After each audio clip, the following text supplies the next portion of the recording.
Sup, my fellas, don't forget to leave feedback and enjoy the story. There was a fire all around, and they were discussing that everything was burning too hot. The man grabbed his head and asked, wondering if at least one kobold would survive. His assistant said that this wizard was stronger than they thought. Wouldn't retreat be the best solution? Their leader turned around and said that they should stop being afraid. If the fire was so strong, then he hadn't restored his magical power yet. But suddenly he saw something. A man appeared in the distance. Everyone was ordered to be silent because he was coming. The guy was holding someone's head in his hands, and he himself said that it was a nasty and heavy head. After which he walked on and got closer and closer to them. But suddenly something surprised the young man. There were people standing opposite who were clearly not happy to see him. The leader of the gang came up and said that he should have just stopped quietly. The brunette grinned and heard that it would be better not to be stupid, to throw his head on the ground, then maybe his life would be spared. But the main character smiled and said that he would do as this man wanted. Then he put his head on the ground and activated the same magic power. The bandits were surprised and did not understand what was happening.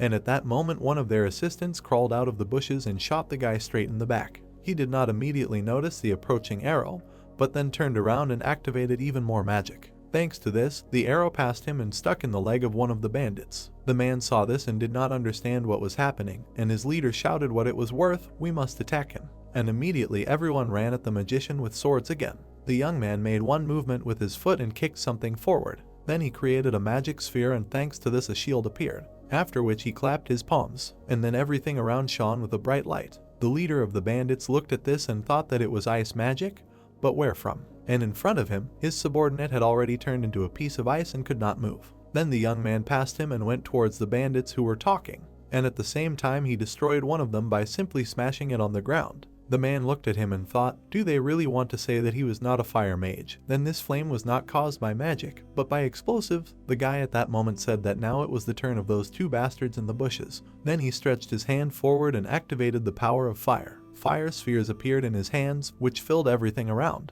And thanks to this, the fire flew apart and new fires appeared. The gang members ran away from there and begged for help, but it was too late. Finally, only the main character and two opponents remained on the battlefield. He approached one of them. He was already scared and asked him not to come closer. A second later, the guy put his hand to his head and literally burned the man from the inside. Their leader watched this from the side and understood that he was next. Then he raised his head and said that it was incredible, but how could this be? The man looked him straight in the eyes and asked if this man could really have the properties of flame and fire at the same time. The brunette then leaned over and decided to show him clearly, after which he swung his sword and said that he was a damn outsider. That was the whole secret. And Chernov Research Institute deprived him of his head. After some time, the guy came to the village and delivered the monster's head. The bartender looked at him with a surprised look. Then he exhaled and attracted the attention of everyone present. He looked at the severed head and noted that he was really surprised. After which he raised his eyes and added that this man really destroyed the monster, did not expect it, but thanked him. At the same second, the guy stuck his sword into a wooden stand. The man immediately recognized this sword, realized that the mercenary encountered vigilance. In response, he heard that this was true. He came after he buried them, because they behaved like cabbage rolls. The mercenary at that moment looked quite ominous and said that there were those here too who were worth burying. The old man lowered his head and said that there was no need to worry, he had nothing to worry about. Then he raised his head and shouted to the whole tavern that these bastards do nothing but eat meat and wash it down with alcohol, asked if that was not so. One of the men raised his hand and shouted that it was so, that these people, that ordinary robbers, there was no difference between them. And the guy exhaled when he heard that everyone as one began to support him and shout that it was good that these bastards just went and died. If the gentleman had not done this, he himself would have sent them to their death, and at the same time someone tried to shut him up. At that moment, the main character had a status window where it was written that the additional quest was completed successfully, and the people in the background were still discussing that there was a real massacre. The brunette looked around and thought that he still had not received his compensation and asked the bartender if he had forgotten about the cost of the request. The man looked back and said that he was provided with free accommodation and food in their tavern for the rest of his life, and asked if there was anything else needed, but in response he heard that it was better to prepare hot water for the bath right now. The old man agreed and said that he would do it now, and when the young man was already leaving, he asked his name. He answered that his name was Ian. Then he turned and said his full name, Ian Hoff. If you imagine this world, you can understand that this is a game that was illegally downloaded from one community called Aquilonia, a semi-open dark fantasy game, full of intrigue and conspiracies. Now the main character is Ian, a character in the game, which he pumped up before he himself became one, or rather became a wizard of a mixed type, and this man lived in the world of people before that. Initially, it was possible to develop only one branch of power here, since this way you can cope with the difficulties that await players in the second half of the game, and this opportunity is provided to each character. But the main character did not follow this method of pumping. If he needed endurance, he developed it. Wanted to use a sword, trained in sword fighting, what could he do? Because magicians go hunting alone, so he developed each little by little. The result was that this person became an outsider in the game. And when he realized that he screwed up, he wanted to delete the character in order to pump it again. He clicked on delete. But the last thing he saw was a flickering monitor screen and pop-up messages saying that he was being watched, they wanted to destroy the world, and so on. And when he came to, he found himself in the middle of a swampy area filled with monsters and enemies right inside the game. The so-called training zone met him in all its glory. It was not clear what he did wrong and what the hell happened, since he found himself in the middle of such a place. But unfortunately, he could not immerse himself in long thoughts about all this. He had to fight, and right away, they attacked him and shouted that they wished him death, and he understood that if he thought about it, he would die here. After which he managed to defeat his opponent thanks to his skills. Blood was spilled everywhere. Half a year that he spent in this swamp was enough to have time to adapt to this dark world, and also find a new weapon. So a year passed, now the guy was where we started, in the tavern. He suddenly turned and noticed something, immediately grabbed the sword. And when he pulled it out, he realized that it was a maid who came to him with water. The girl got scared and shouted that she just wanted to add hot water. So the guy put the sword away and said that he thought they would attack him, and then apologized. She began to pour water and said that she would just add water and leave. Then she looked up and added that she would warn him if it was too hot. And then she stared at his pumped up torso. The brunette closed his eyes and said that she should remove her dirty thoughts. In response, he heard that nothing like that happened. Then he grabbed his head and thought about how he was able to somehow survive in the training zone thanks to his character's abilities. If he didn't have such abilities, he would already be dead. And despite this, the essence has not changed. This player is still an outsider, and after he reincarnated, the map of this world expanded. The enemies became stronger, villages and people appeared that he had never seen before, as well as an abundance of monsters. There were no problems with the villagers he had met before because they had a big difference in strength, but if you leave everything as is, then some such fight could end badly. The guy clearly understood that he could simply die because of the events that await him further. For some time he sat in the bath and thought about how he needed to become at least a little stronger. It would be great to find something useful from the monsters. After which he went back to their village and decided that he would have to ask the villagers and idiots for help in the search. The active people studied their things and thought whether they could really take it. Another answered that the gentleman told him to present only what seemed valuable and everything else could be taken. There were even quarrels at the search site, when people quarreled and discussed who saw it first and would take it. The young man himself was walking somewhere nearby. He looked around and thought that he did not know if these people would do as he ordered, but it was worth a try. Then one of the garage people approached him and said that he had removed all the armor from this monster, as they had said before. And on his chest he had a strange crystal, maybe that was what he needed. The main character took out his sword and came closer, and then thanks to him he was able to pull the crystal out of the monster's body. The bartender came up to him and asked what it was it really some kind of cursed stone, and it really looked like it. The brunette looked at it and said that it contained dirty magic power, and there was a lot of it. After which the old man came closer and said did they really want to tell him that their leader used black magic. In response he heard that the stone was most likely enchanted by the one who inserted it. Then it is not clear what happens to the one who is possessed by this stone. Meanwhile, one of the search team entered the tent and turned to his comrade, asked if he was looking for that side. The young man himself was sitting there with some stone and immediately heard the question, "What is it?" For some time, the guys were inside and discussed that the crystal was quite beautiful, and where did he get it? It turns out he found it right there just now. The guy smiled and said that he would take it to his mother and asked what would happen if he swallowed it. Then the young man turned around with wild eyes. In response he heard that he would become a puppet. The brunette grabbed the crystal and explained that it would be a new puppet of the bastard who created this stone. Somewhere nearby there was a house. Inside, the guy stood and examined the collected things, said that not everything was so bad.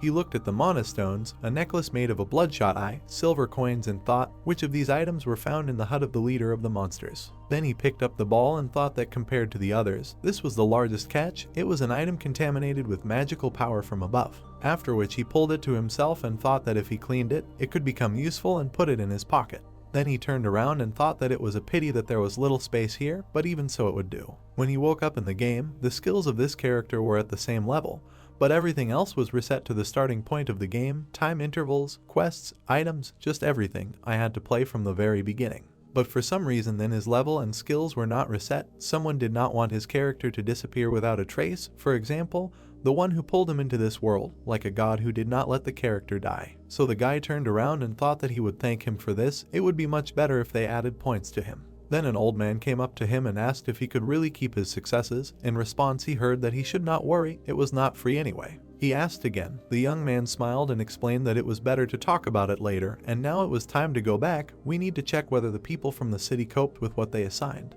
After some time, all the workers were gathered in the square. The guy came up to them and said that they tried hard. Then he studied everyone and thought that although they did not put much effort into searching, he should still check them, and activated magical vision to detect traces of magic. After which he began to scan one after another while everything was in passing, until he had to stop at one of the guys. Something brightly lit up in the pocket of the worker. It was hidden in a bag that hung on his belt. The brunette came closer and asked if this man was really that stupid. He asked again. So the guy came closer and told him to quickly take out the contents of his pockets. The townsman was a little confused, asked what was it about. But immediately after he began to transform. The player saw this and was surprised. And a second later, this man almost completely turned into a monster. The others watched this and did not understand what was happening to their friend. His body literally flew up and brightly shone with dark magic. The protagonist stepped back and asked if he had been swallowed by a curse. Then he swung his sword and thought that this was not the man he had spoken to before. To his surprise, the man grabbed his sword mid-flight and prevented him from cutting off his head. Then he smiled and said that his opponent was a hot-tempered guy and decided to cut off his head right away. The brunette looked him in the eyes and said that it irritated him. Then he took a step back and said that he thought he had been swallowed by a curse, but it turned out that the man was an impostor right away. The blonde continued to hold his blade and said that there were simply no words, and that he had ruined the field where he had planted his seeds and he had hidden them, right?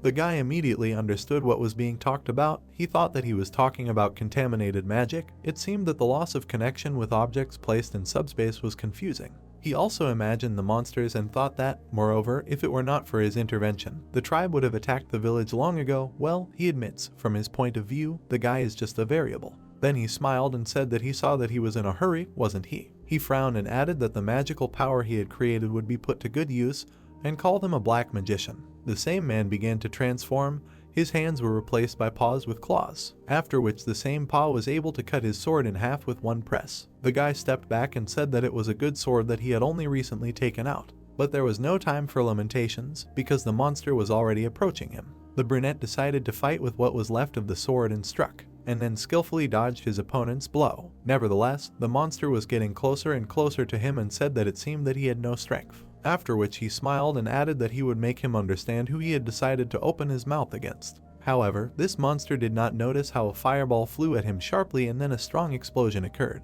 The young man immediately activated fire magic and decided not to delay the attack. When the monster landed on his knees, he asked what the hell. Surprise was visible in his eyes. Could this man really? And then the young man swung and shouted that his opponent was talking too much. A moment later, he struck several more fire blows. The rest of the people sat to the side and asked what was going on, and what was this? The main character was still trying to destroy his opponent and continued to launch fire projectiles at him. The monster's body was almost burnt, but he was still alive. He landed on the ground and shouted that this guy was just pretending since he was a magician. But this was even better because he would definitely find him again and kill him. His last words were that he shouldn't forget his insignificant soul was trapped in this body for centuries of suffering. And after that, the young man took and chopped off his head. And he did it with such force that the head bounced off like a ball. Then the guy squatted down and said that this was like a conversation between the murdered man and the killer. And right after that he stuck his hand right into his chest. He managed to get the same sphere as before. He thought that this ball was smaller than the leader's, and it turns out that he expected something different. Then he stood up and said that now he wanted to ask a question. He pulled out his sword and asked if anyone would like to ask voluntarily. Some time passed. The bartender continued to do his business in the tavern. At that moment, a brunette came in and looked around. The man brought him a drink and said did he really fulfill this request quickly too. He also added, how can you not look? This does not look like a magician. The young man exhaled and replied that he should be careful with his tongue. The tavern owner replied that he should not worry about it. It just seems that he is different from ordinary magicians. He can understand that he hid it because magicians are disliked and they always whisper behind their backs. Then the young man created a fireball and repeated that the old man talks a lot. If he wants, he can warm it up a little, but in response he heard that he is ready to refuse. The man also said that something else was bothering him. It seemed that the black wizard had a grudge against him. The brunette was listening to him attentively at that moment. And when he finished drinking, he said that it was better to stop because it did not matter, and he thought that no matter what, he was still destined to die by his hand. By the way, he completed all the additional quests of this city, which he received from the bartender, and immediately memories of the battle with monsters began to pop up in his head. He thought that the problem was that he still did not have enough experience points. It seemed that it was time to leave here. In the meantime, a horse approached the city. A knight was sitting on top and his assistant behind. The boy approached the knight and told her that, as expected, the predictions came true. They stood on top of the mountain and discussed that it seemed that the person who destroyed the monsters was in this village. And this was our main character. To get to know the knight better, you can remember her battle. The girl held a sword in her hands and actively killed rivals. There was blood everywhere, their body parts were flying in different directions. Only the corpses of the defeated lay on the ground, and she fought alone against a whole crowd of opponents. This is the Blood Avenger, Maeve Laurel. The girl is a former knight of Agelin. She successfully managed to fight all enemies and win everywhere, and she is also the boss of the middle level in the first chapter of the game. The guy did not know why, but one day the girl broke into the palace with the goal of killing the king of the city, despite the fact that many soldiers stopped her. She managed to break through and cope with all opponents. The battle was crushing. For a boss from the middle level in the first chapter, she was very strong and forced to cause respect even at her sight. The main character clearly understood that he still had to meet her when a young man entered the room and greeted everyone around. He looked around and said that he heard that the guy single-handedly destroyed a bunch of monsters. Everyone turned around and looked at them in surprise. The boy came closer and asked if this was really this person, and the brunette turned and thought only of one thing, that this hour had come. He simply remained silent, then raised his hand and pointed at the head hanging on the wall. The boy saw it and realized that these words were true. Then he came closer and said that this was simply unbelievable. Even the honorary soldiers of the border would not dare to do this. Then he turned around and apologized for the questions, said that they just needed to make sure that they found the one they needed. He stretched out his hand to the side and said that he would like to introduce him to a follower of Rasolar and the servant of God Tyrant. There stood the guardian of the southern borders and the city's precious sword, the knight Maeve. The boy frowned and thought that this was already very strange, because the girl was completely different. In his eyes, she was a bloody knight filled with only anger, and now opposite him stood the version of her who had not yet been consumed by the thirst for revenge. Then the boy nodded and said that his name was Philip, the escort, but greeted him on behalf of the lady and said that he was glad to meet you. The guy in response spread his hands, introduced himself and said, as it should be noted, he is a mercenary, and asked how he can help. Silence hung in the room. The boy came closer and asked if he found anything unusual in the monster's lair. The mercenary looked at him and asked again about the unusual. In response, he heard that they were talking about signs of black magic. Meanwhile, the young man was still looking at the knight and thinking that everything had become even stranger. A meeting with a girl, and now this one, what will happen next? Then he turned around and said that even if he found him, he was a mercenary, working with deals and a reward. He extended his hand and said that since it came to that, he prefers to negotiate with a person in power. While the boy tried to calm him down and said that this was very bad manners, the knight abruptly raised her hand. Then she spoke and said that everything was correct. The guy looked at her and wondered what kind of voice it was, clearly a woman's, and the girl asked him to forgive her servant.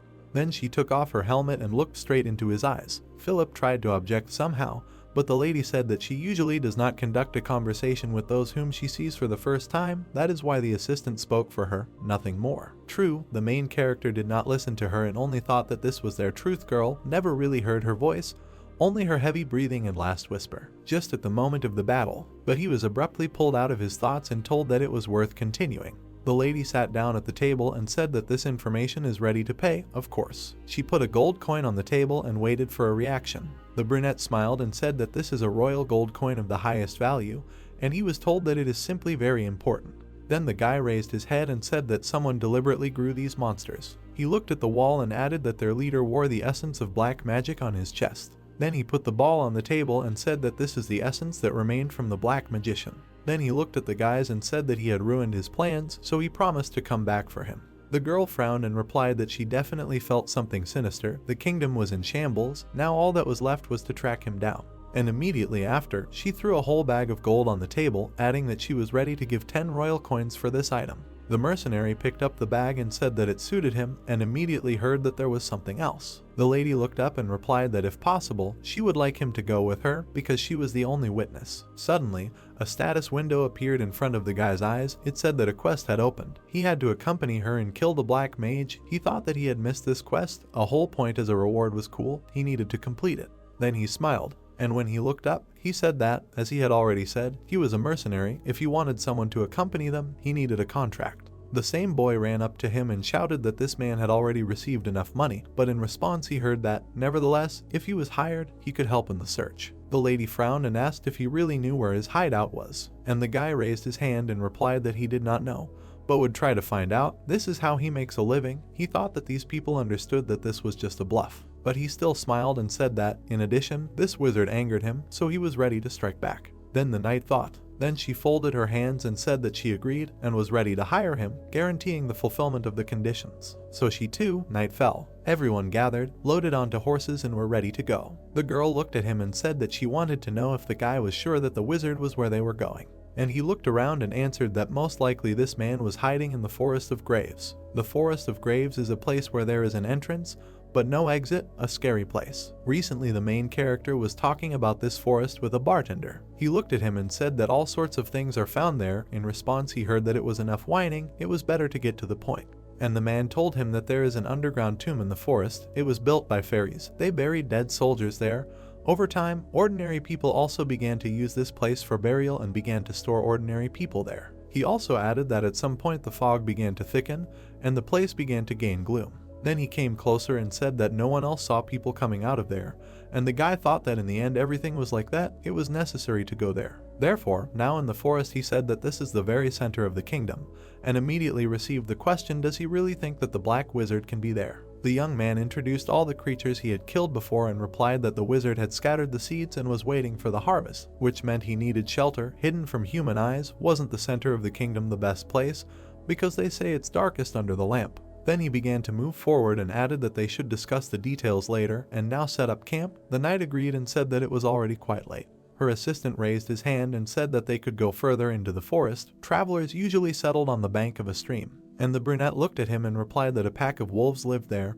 He didn't want to disturb their sleep, and then the boy got seriously scared. Then he moved to the side and promised to make a fire. The mercenary exhaled and thought that this boy was so stupid, he would trample everything. And behind them, some rustling began. Someone was clearly watching them, and these were not friends. A moment later, a whole pack of wolves appeared there. A huge monster was leading them. After some time, the boys made a fire. The young man looked at the knight and thought that she was completely different. He looked at her and wondered where her avenger was, the nature that turned the king's castle into a bloodbath. Then he closed his eyes and thought that perhaps there was a reason for this, like any madness. He had a small package in his pocket. As soon as the boy saw it, he immediately rejoiced. He smiled and said that it was finally time to eat. It turns out that before the mercenary left, a maid caught up with him and told him to wait a minute.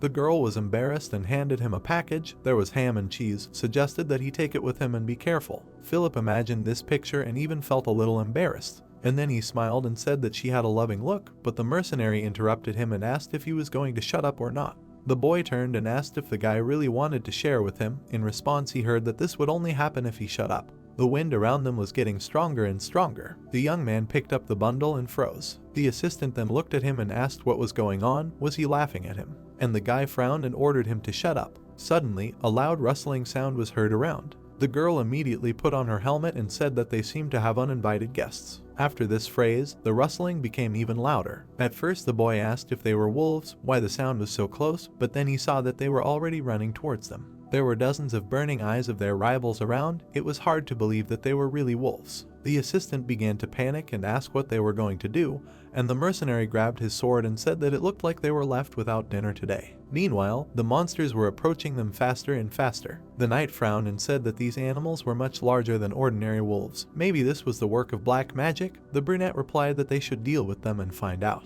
The girl turned around and noted that he was right, ordered the assistant to mount his horse and stay behind. He agreed. Then she turned to the mercenary, told him to do the same. But the guy frowned and said that he would refuse and suggested that she go on.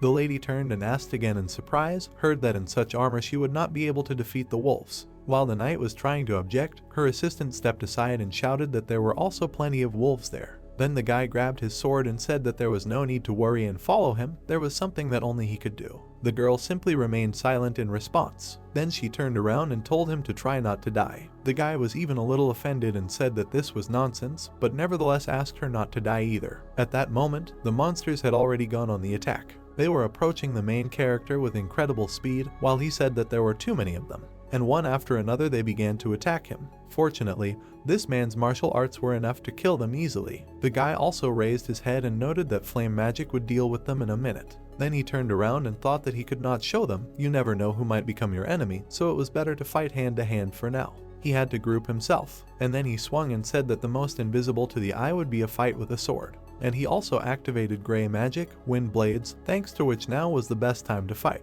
The wolves were already approaching. The brunette thought that wind magic gives momentum to movement, after which he swung and thought that if desired, a gust of wind can be turned into sharp blades. And with one blow he was able to knock down the first enemy. He cut his cheek and dealt a serious blow, and a moment later he completely deprived him of his head. Another wolf tried to attack him, opened his mouth and tried to bite the guy, but he just couldn't do it, and there was a misunderstanding of what was happening. It turns out that the brunette activated gray magic, thanks to which the wind curtain was activated. The mercenary also turned and asked if they were surprised, as if his teeth had sunk in, but it was not there, and he immediately cut off his head. Nevertheless, a scratch appeared on the brunette's cheek. While he was standing in the middle, he heard that there were two more behind. The knight continued to fight there with all her might, and with one blow she was able to disbelieve two wolves at once, thus protecting her assistant. The mercenary looked at her and thought that they were stronger than he thought, both of them. He frowned and also thought that the battle was dragging on, which was bad. Somewhere in the distance stood their leader and watched all this, while the mercenary thought that suddenly this was just the leader's tactics. He needed to find him as soon as possible. Immediately after, he activated the search for magical power thanks to his supervision, and black magic began to appear below. The guy seemed to be scanning everything around or finally found it. Behind in the bushes stood a huge monster, and it was the leader. Then the young man shouted for the lady. He turned around and said that she needed to take the horse and leave, and he should deal with the leader. The girl immediately asked him to come back, but the brunette no longer listened to her. He was able to jump over all the approaching monsters in one jump, and as if the air was pushing off from magical islands, when he continued to move forward, it was like flying. The knight watched all this and could not believe her eyes, because her companion literally flew over the rivals. The girl turned around and asked if what she saw had just happened, or if it seemed to her, but she was distracted by her assistant.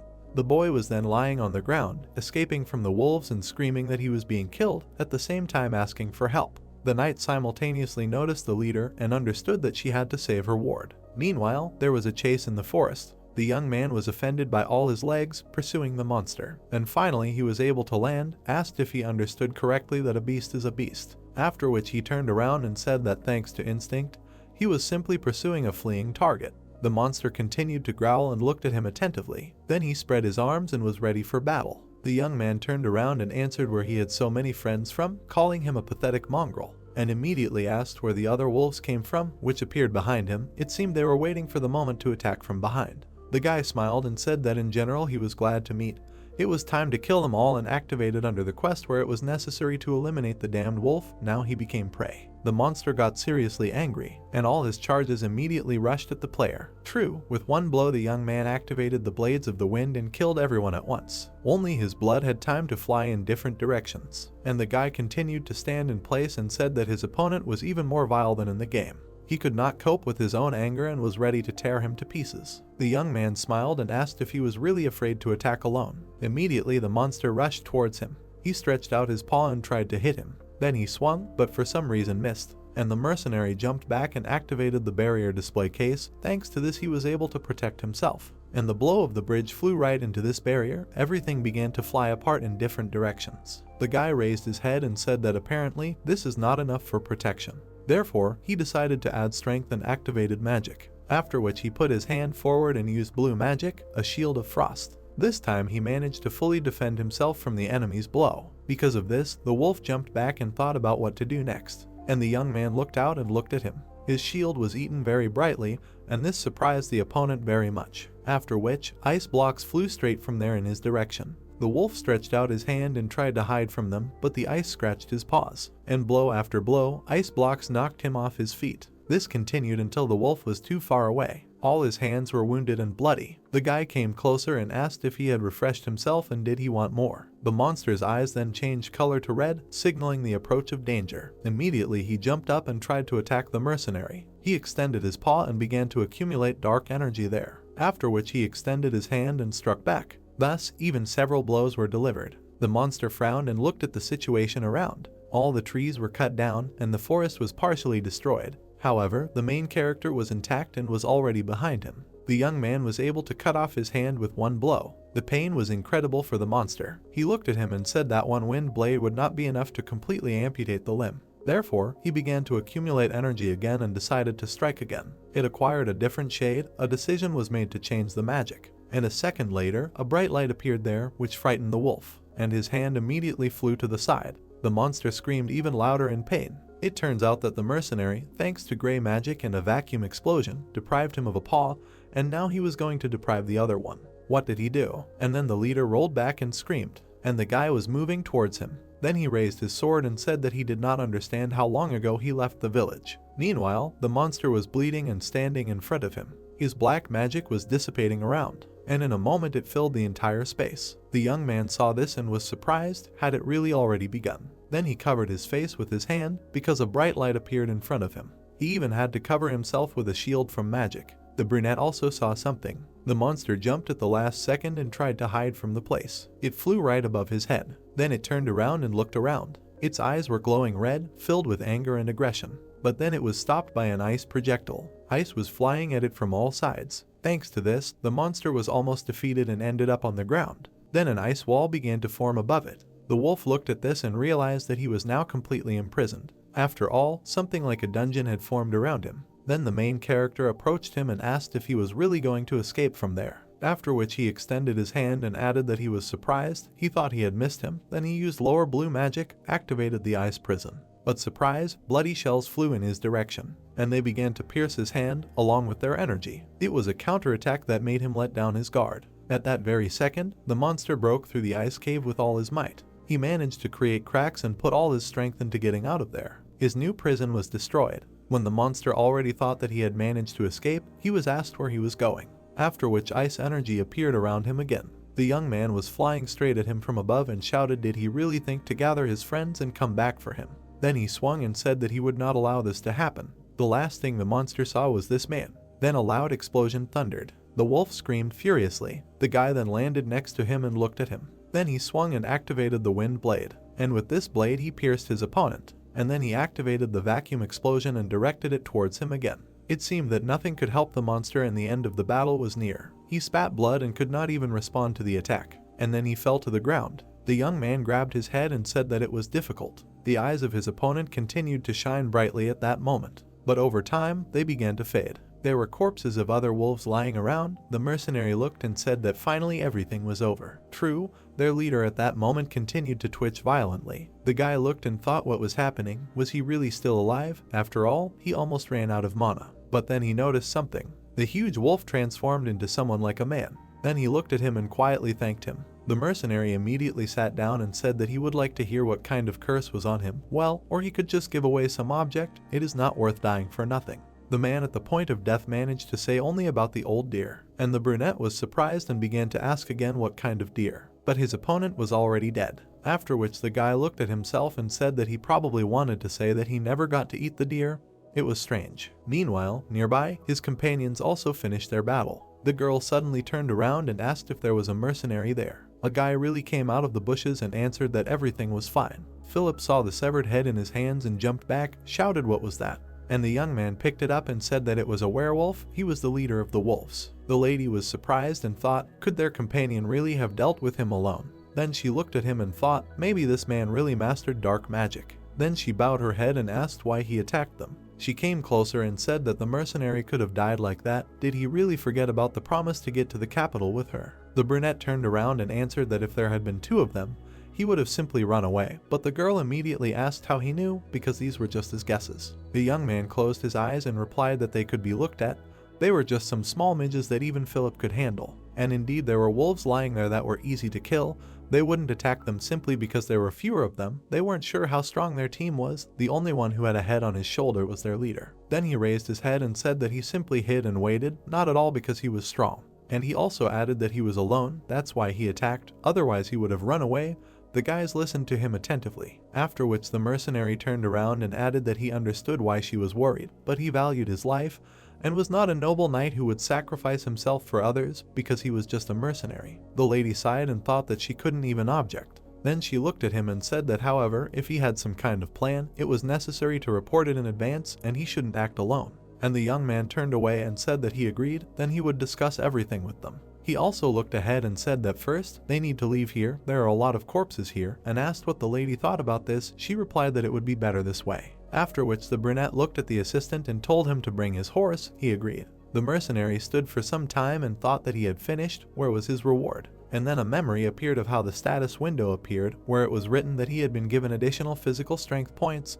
This was good. The guy stood on the battlefield for some time and said that he was going to send everything to intelligence and willpower, otherwise no one needs a character as just secondary ones. But then he looked again at the screen and asked what it was. He was given the essence of a thickening curse. And immediately another ball fell out of his opponent's mouth. The mercenary picked it up and said did he really have this too? In his opinion, he had never seen anything like this in the game before. Then he lowered his head and added that it was also possible to use it, although usually after using such abilities they die. And now he closed his eyes and thought that perhaps he would need it later. In the meantime they brought his horse. The hero watched as the assistant could not make her go further and asked what was wrong with her. But the stallion had been watching his master all this time, who was literally radiating black magic. Then he jumped up and it was unclear what was happening. Foam came out of his mouth, and a second later the horse fell to the ground dead. The boy leaned over to her and said, did she really die? He was offended and did not understand why, and the mercenary thought, was it really because of the blood? For some time the assistant sat on the ground and said that he seemed to have been spying on her well, and began to apologize. Then the lady came up and told him to be more careful. There were bodies of dead wolves around here. Then she turned around and said that she was sorry and was ready to pay for the horse. The guy did not answer that it was not worth it because she killed it. Then he thought about it and said that he was quite tired. The boy understood all this time that the topic was approaching something connected with him. There was a pond not far from them. Philip walked there already very tired and said that they had finally arrived, the bank of the stream in the center of the forest right in front of them. It turned out that his horse had become a mercenary's horse, so the boy had been walking all this time. And the young man sat on the stallion and thought that the boy had it more comfortable. Then he looked at him and said that they had really arrived. And then he threw him a package of food. He was happy. When the brunette went down, said that he could take half and cook. The assistant agreed and heard that first he needed to wash his hands, and then he could clean his armor. He agreed again. And while the boy was running away, the guy thought that his horse was even somehow easier to control. Then the knight came up to him and asked what he was doing. The main character then undressed and said that he would take off his armor to wash.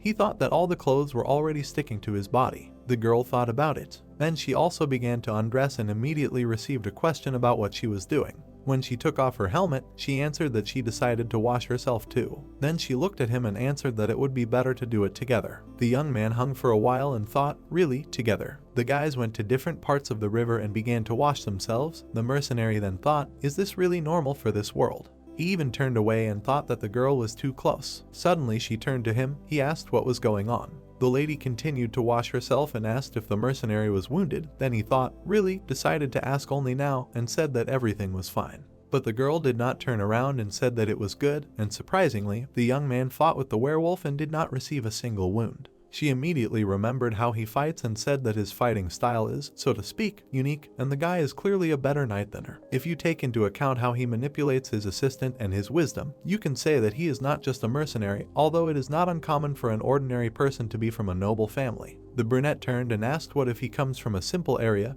He thought, is the lady really making some guesses? The girl then raised her hand and answered that she understood everything. Apparently the guy cannot talk about this. In general, she is the same, since she decided to live not as a member of the Laurel family, but as an apostle and a sword kingdom. An apostle is someone who has received a blessing from God and has become a member of his family, someone who can use some of his abilities. Obviously, this is an unfair force, but most likely, to maintain it, you need a fee, which the girl had to pay. The young man then raised his hands and asked what kind of goddess this is, and he really surprised the lady, even received a question whether she really asks who it is. The guy was a little embarrassed and asked what was wrong, said that he was not very friendly with bugs, and thought that there were too many gods in this game. Naturally, he did not know about all of them in detail. And at that moment the lady turned around and said that the goddess was not one of those who were easy to serve, because she was the goddess of censure. Then she introduced her and said that she was the second daughter and the sword that punishes for all sins. And then she closed her eyes and added that therefore, as her apostle, she cannot lie and ignore sins. If she loses her favor, then her blessing will also disappear. The mercenary turned around and said that if they call her that,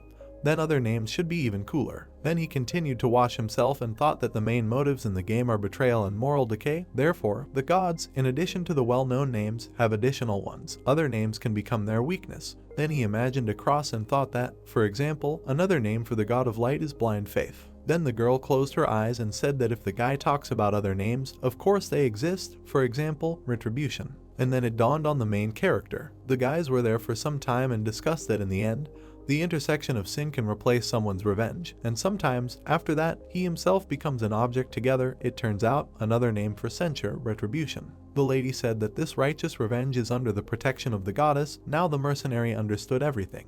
He frowned and thought that maybe this is the secret of the Avenger, shedding blood. He imagined the knights and thought that she did not just fall, went from the apostle of censure to the apostle of retribution, as if she had just told him about the limitations of the apostles. And he immediately remembered how the lady said that therefore, as her apostle, she cannot lie and ignore sins. If he loses her favor, then her blessing will also disappear. The young man imagined her along with the blessing and thought that if the future apostle violates the will of God, his blessing will disappear. Knowing this, he can give an approximate answer, but the question is, why did this happen? How did she turn into a demon instead? He also imagined this night during the battle in the game and thought, is this really revenge for the death of the family, or is it not hatred for someone? The main question was, what if does not let her become an avenger who prolongs blood? And then the main characters seriously thought, frowned and thought that no, she needs to become a bloody avenger. Imagined her in a new guise and thought that only after that the boss of the first chapter will appear, and in general, he does not have enough information. Therefore, he lowered his head and said that he needs to watch a little more. Then the lady turned around and said that it seems that her companion does not serve any god. In response, she heard that this is so, and is not going to start, and said that apparently he has a reason for this. She also looked at the moon and added that definitely, even at this moment, God is watching him, and it is unknown, perhaps he is already eager to get him. In response, she heard that it could be so. And right after that, the main character showed the middle finger towards the sky. For some time, the guys continued to wash and said that they were already hungry and need to go to dinner. The next day they set out on their way, and on the way their assistant discussed that the mercenary was able to defeat the werewolves alone. Every time he remembers him, he admires him. The guy himself then remembered their dinner and thought that since yesterday's dinner the boy still couldn't shut up, and asked what was wrong with that. There were plenty of such monsters everywhere. The assistant then thought about it and said really plenty, something along the way, and it seems they didn't meet much. The brunette turned around abruptly and asked if it was true that they didn't meet. He thought that when he was in the kingdom, he met hundreds of these monsters on the way here. The knight immediately turned around and said that it was true. Usually only goblins and kobolds were encountered on the state road. The guy was very surprised and asked again about the state road. Then he presented a map and thought that after he got out of the border swamps, he arrived in a city that was in this kingdom. It was there that he began his activities as a mercenary. He imagined his first battle, working as a mercenary, solving the city's problems, and moving along the main road of the kingdom, killing monsters at the same time. After which he covered his face with his hand and said that he simply cleared the way for them. He also turned around and said that the good days for Philip were over because there was much more shit in the kingdom than he thought.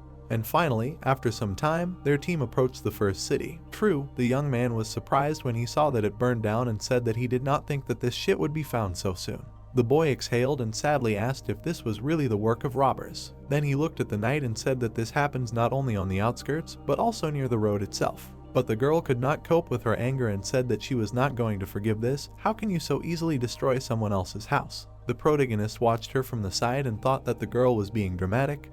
But surprisingly, the paladin was fair enough. If he was wasting time on such things, it's no wonder that they still can't find the black magician. It would be okay if there was a quest. Then he turned around and saw some people in the distance. He smiled and said that he thought that they could find out about this soon, and a question immediately came up about what. Then the guy pointed at these people and said that they could find out about what happened here. The knight saw them and became very tense. Meanwhile, the men were digging a mass grave. One of them picked up a pick and said that they needed to dig properly. Then he turned around and added that it really took so long to dig only 6 graves. It's better to finish faster, but everything needs to be done right. He had a bad dream last night.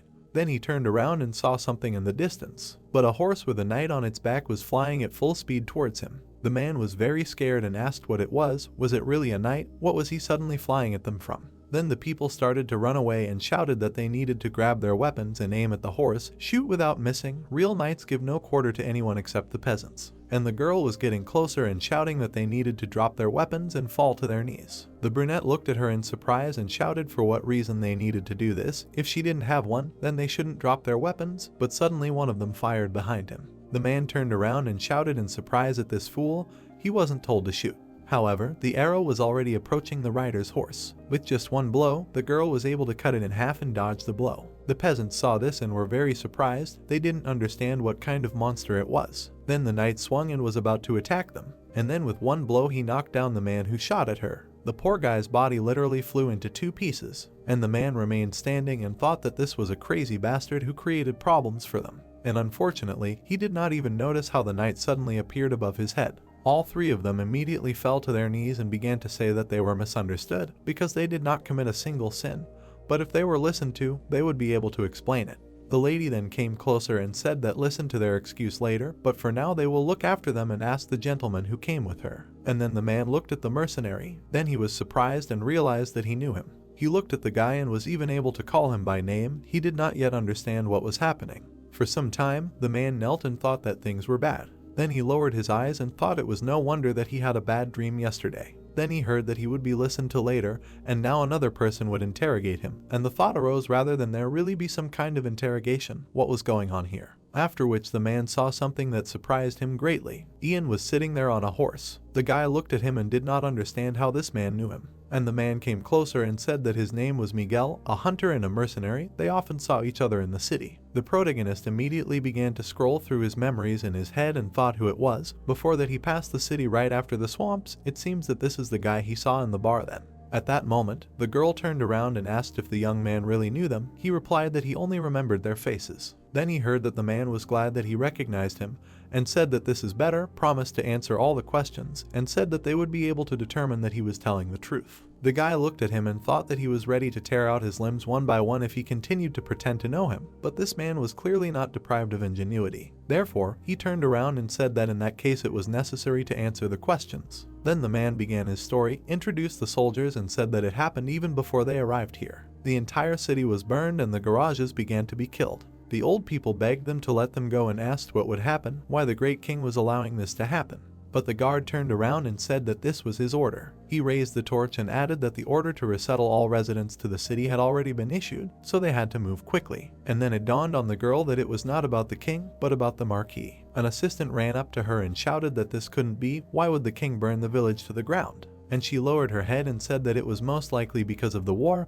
Preparations for war were underway throughout the city. The mercenary understood what was being said and thought that, as had been said earlier, manpower was currently being collected throughout the kingdom and sent to the main base, all for the war with neighboring states. Then he came closer and added that if a war began, it would not be possible to protect all the territories of the kingdom. This place would still be plundered and his wife, so the king decided to do it himself. The boy listened to all this and was in wild shock. And the brunette closed his eyes and thought that the Marquis's real motives were completely different. He didn't think that preparations had already begun and said that he would now ask his next question. Then he looked at the man and asked what kind of corpses were being buried now. He turned around and explained that this was the family of the head of the village. They were against migration until the very end and were executed for it.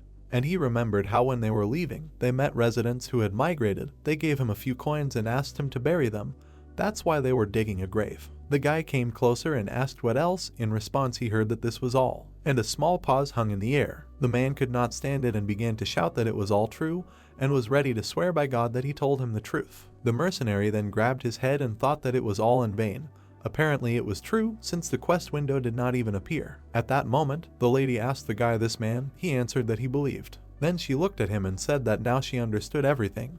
Then she would go and see if anyone was left in the village. The brunette turned around and said what a meticulous girl she was. And the man had been sitting on the ground all this time and continued to look at him. Then the mercenary turned around and with burning eyes asked what he wanted. Did he really want to die? He began to say that everything was fine. Then he looked at his comrades and added that thanks to him they were able to justify themselves. He was just wondering if they could finish what they started or not. The young man turned away and said that of course they could. In response, he heard words of gratitude and that they simply needed to go and complete the main task. After which he turned around and shouted to his assistants why they were looking at him. He should get up and move forward. They agreed. The boy had been looking at them all this time and said that they probably had some important task since there were 6 of them. The mercenary grabbed his head and said that it was a little inappropriate to talk about it here. Then the boy asked why this man was looking back at the gentleman, and he interrupted him and said that among the mercenaries there were a lot of freaks who stole from other tasks, so the hunter could not bother. Then he looked him straight in the eyes and said that since this man, apparently, took him for such a bastard, but he again tried to justify himself and said that everything was completely wrong and that was not the point. After which he closed his eyes and said that there were just rumors. A pack of wolves that feed only on humans were told that a large pack had gathered in the direction these people came from, and he immediately imagined these monsters. After which he closed one eye and said that they had caught several people and one of these people was the customer's son, and he was a hunter, so he was given this task. Then the man saw how the guys looked at each other and asked what was wrong. The main character at that moment lowered his hand and said that he really didn't want to steal this task from him. After which he raised the leader's head and said that he had already figured it out, apparently. The hunter saw this and was very surprised, and the boy came closer to him and said that it was good that he took the head with him. In response he heard that he really was a good man and then they could split the payment.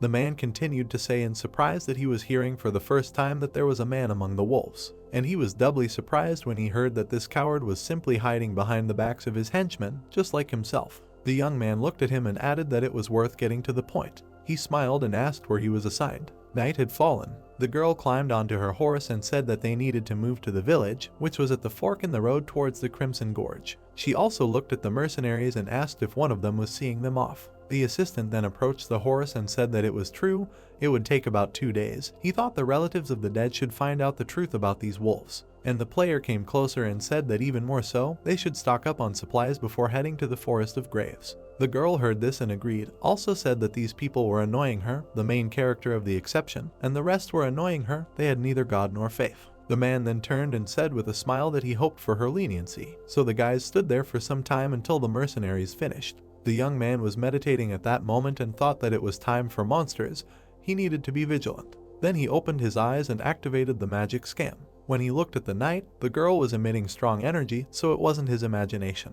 After that, the lady turned around and asked what was going on, and in response she heard that apparently the black wizard hadn't taken possession of her yet. She immediately grabbed her bag and asked what was meant. Then she pulled out a sphere from there and saw that it had released all its energy out. Although the guys looked at it for some time and discussed that there seemed to be no changes, but perhaps it just seemed like something small to her. The guy looked down and said that it was clearly a magical wave, most likely a signal that beckons monsters. A second later, someone appeared on top of the hill. The mercenary frowned and said that they had just remembered him and had immediately come. The knight also put on her helmet and said that it was a very, very interesting proverb. At the top of the hill, someone was watching them in the meantime. The boy also turned around and saw someone there. It was a headless horseman, it was unclear why. Then he ran closer and asked in surprise who it was. The brunette replied that it was probably a minion of the black magician who was chasing them. Then he looked at him and said that there were a lot of rumors about him. A headless horseman sowing chaos in the kingdom sounds and looks quite ominous. The boy was very scared and said that they had only recently encountered werewolves, so where did this monster come from? Then he looked up and said that the gentleman was right and there really was complete chaos in this kingdom. And all three continued to look at the monster. The young man remained silent in response. Then he turned around and thought that he did not mean that high-ranking monsters appear one after another. He also met a man from the first village and thought that the black magician treasured the seeds he sowed. Well, thanks to this, you don't have to waste time searching. Then he extended his hand and told the boy to bring his sword. He immediately gave it to him. A girl came up to them and said that she would be in front. But the brunette raised his head and said that she would gladly give up this place, but maybe it would be better to just watch him first, she asked again. And the guy looked at the rider again and asked if it seemed to them that he was just waiting for their attack. Then he frowned and added that he thought they should think about the strategy. The opponent can clearly change the course of action in accordance with their movements. He looked at him again and thought that if a player takes some action, defends himself, if a player stands still, then attacks when defending himself. They use various techniques in a tricky sequence, but his attack is quite decent mean, so it is best to wait for the rider to attack himself. At that moment, the boy turned around and said that he agreed with the master's opinion, but other mercenaries ruined everything. They jumped up and started shouting that they were finally finished. And in the end the man said that now they can leave, and only then noticed that something was wrong. Everyone looked at him with surprised eyes and it was unclear what had happened. The rider, meanwhile, regarded this as an attack and captured the minds of the two present. The brunette looked at him and said that everything was under control, but now it was definitely not. This went on for some time, the guys could not do anything. The monster's magic was too strong and spread everywhere. At that moment, the knight looked at her companion and asked what their enemy was doing. Was it some kind of spell or something? In response, he heard that it was just an ancient language, and he continued to watch him attack, adding that he was probably talking about the fact that he would not forgive those people who invaded the fairy tale lands. The boy covered his ears with his hands and asked if the mercenary really understood him and how did this happen. And the guy turned away and said that he somehow understood. He himself was thinking about the fact that he had a secret skill, an ancient language of the 2nd level. Then he thought that it was because one of the unnecessary skills that he taught the character was still useful if you look at the strategy. He raised this skill to the 2nd level to complete the event on the ancient civilization. And by the way, he is not interested in listening to stories about the monster being an ancient spirit, the lands of swamp fairies. And the writer himself continued his uninteresting story. Here the young man was very surprised. Then he turned around and said that everyone should quickly cover their ears. The boy agreed and did so immediately. And the mercenary frowned and added that this was not just ancient speech, this was a spell. If a person does not resist and hears it, then it will be bad. But it was too late. 2 of the mercenaries were already under the spell. Miguel looked at them and shouted that these idiots should have covered their ears, didn't they hear? But their minds had already left both of them at that moment, and corpses began to crawl out of the graves. They were literally walking zombies. The boys saw them and were very surprised. Now their opponents were also ghouls. These monsters approached the 2 enchanted ones and started grabbing their heads. The last thing the men saw was their huge teeth, and then their blood flew in different directions, and the hunter saw this and was very upset because a lot of time was spent burying them. And then the boy turned around and asked the master what they should do. At that moment, the knight raised her sword and said that, as she said, she would be at the forefront and the boy should help the others. After which her horse ran forward. The mercenary did not even know what to add here, and the boy asked the master to kill him before the monsters ate him. He smiled and said that the assistant was so worried about some zombies and he needed to check something. Then he looked at the girl and said that he would finally be able to see her real skills. Meanwhile, she was approaching the enemy. His magical power was simply incredible and began to spread everywhere. Suddenly, huge pins started to fly out of the ground. This created a barrier that did not allow her to run further. But the girl did not lose her head and took out her sword. And then, one by one, she began to cut them off and clear a path for herself. The monster saw this and was even a little confused. After all, the knight was getting closer and closer to him, clearing a passage for himself. The main character was still watching from the side and was very pleased. He looked at her and said that, as he thought, she was destined to become a knight. After all, now the girl was very good at attacking her opponent. He stood there and said that even if he did nothing, the lady would cope on her own. Then he turned around and added that he knew about the abilities of this boy. He needed to warm up a little and help him kill the ghouls. At that moment, the headless knight continued to fight with the lady and began to regenerate. And she continued to strike and thought that it was already getting hard for her. Then she remembered the first blow and thought that when he cut it, a strange glow flew out of the body as if there was something there. Then she looked at the magic ash and thought that this rider was definitely hiding something. Suddenly, an opponent appeared next to her who had already fully recovered. The girl looked there and thought that he had returned to his original appearance. This is quite interesting.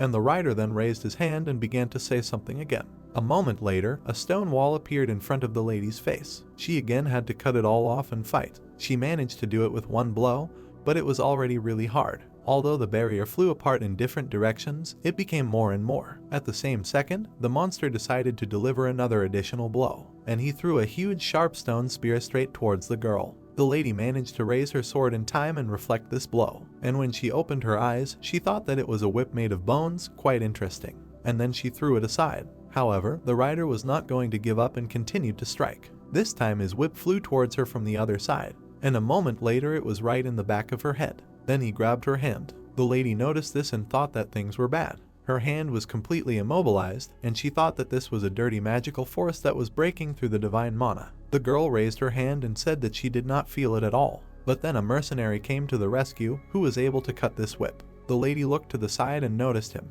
Next to her stood the guy who helped her in a difficult moment. Surprised, she could not say anything to him. The young man himself turned around and said that he was a little late at the back. Then he looked at the rider and added that now he had figured out her skills, it was time to start a real fight with the enemy. He pulled out his sword and said that he had to hit again with all his might. He frowned and added that this had to be done so that the rider flew out of the saddle. The monster immediately tried to attack them again. He hit them with his whip, but missed. Then the mercenary started running away from him and trying to catch up with them in the garden.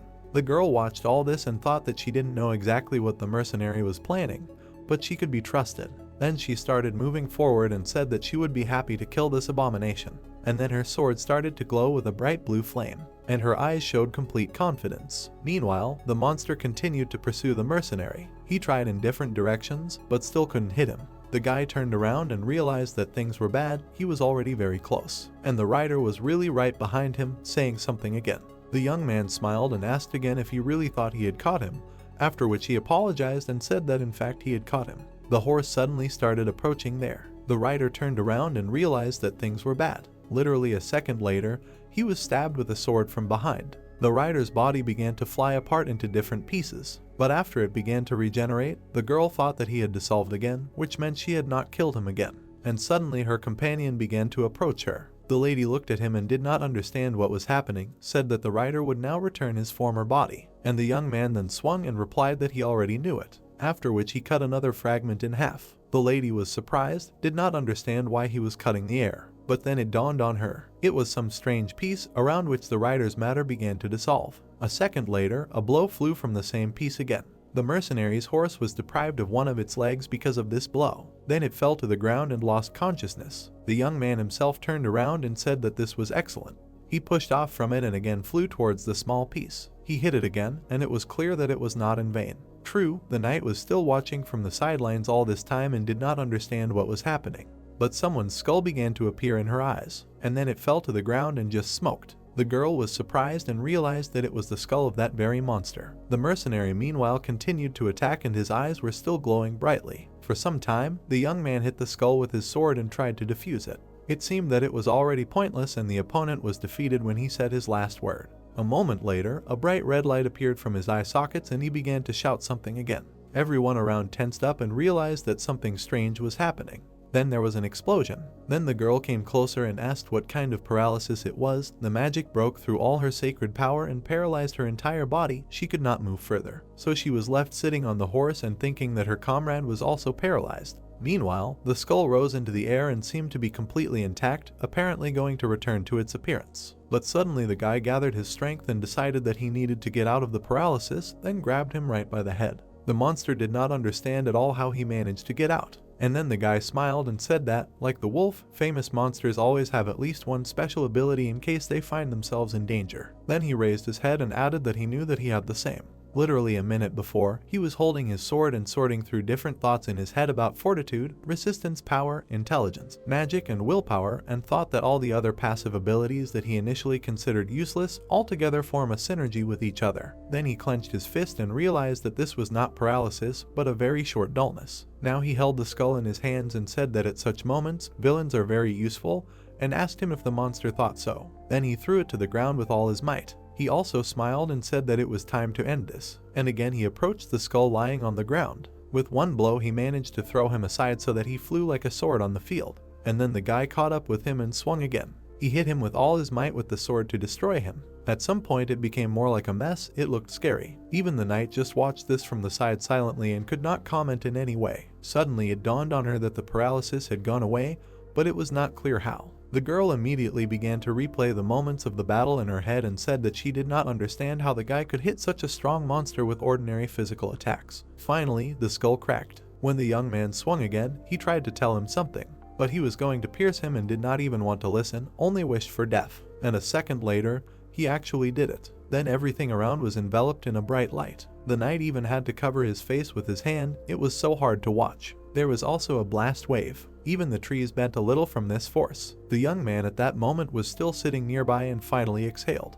Then he frowned and said what did he care about his hatred. He looked at the broken skull as well as the broken sword. He was more offended that the sword broke again than that something bad happened to them. Meanwhile, the black wizard in his lair watched all this and said that they got rid of the leader of the kobolds, the ghost of the headless horseman who protected the lands of the swamp fairies. He introduced the main character and said that this man was to blame for everything. He threw the book aside and said that this guy was destroying the seeds that he had so carefully cultivated, and how dare he do that. Then he came closer to the ball and said that he would think of this as an opportunity to get rid of this freak. He extended his hand forward and added that soon the kingdom, or rather the whole world, would return to its true form, become as it was originally. And he also spread his hands, shouting that being his servant and pioneer, he would throw off the shackles of humanity and be reborn as an ideal being.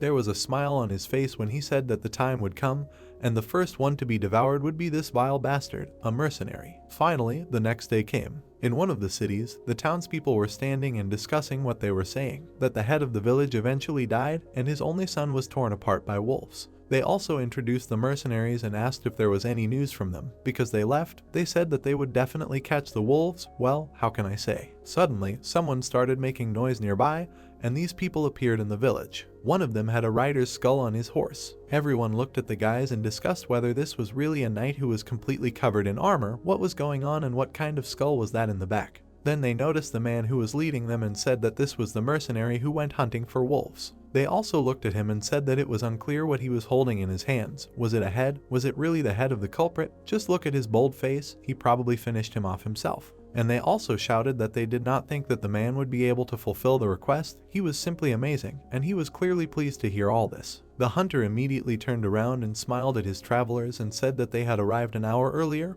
all thanks to him, their guide. People were surprised when they heard that.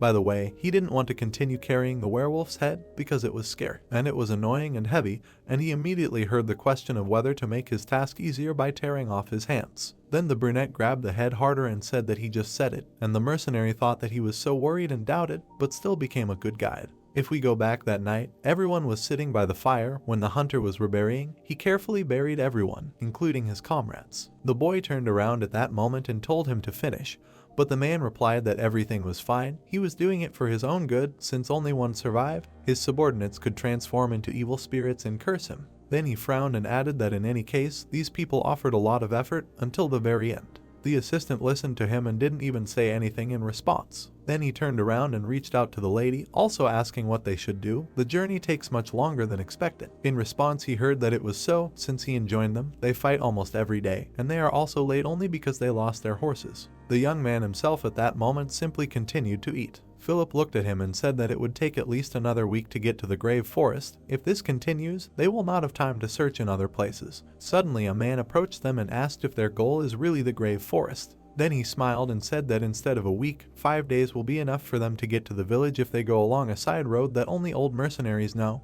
just like this man. The young man looked at him and asked if he was ready to take this responsibility. In response, he heard that in general, yes, though it is a little dangerous there. At that moment, the guy smiled and said that in that case he will have to take them to the grave forest too. The hunter was very surprised and asked why, what was just said, and the mercenary threw him a coin. As soon as the brunette received it, he asked why they should go to this damned forest. But the glow of the gold coin immediately clouded his mind. The surprised man raised his head and said, "Is this really an imperial gold coin?"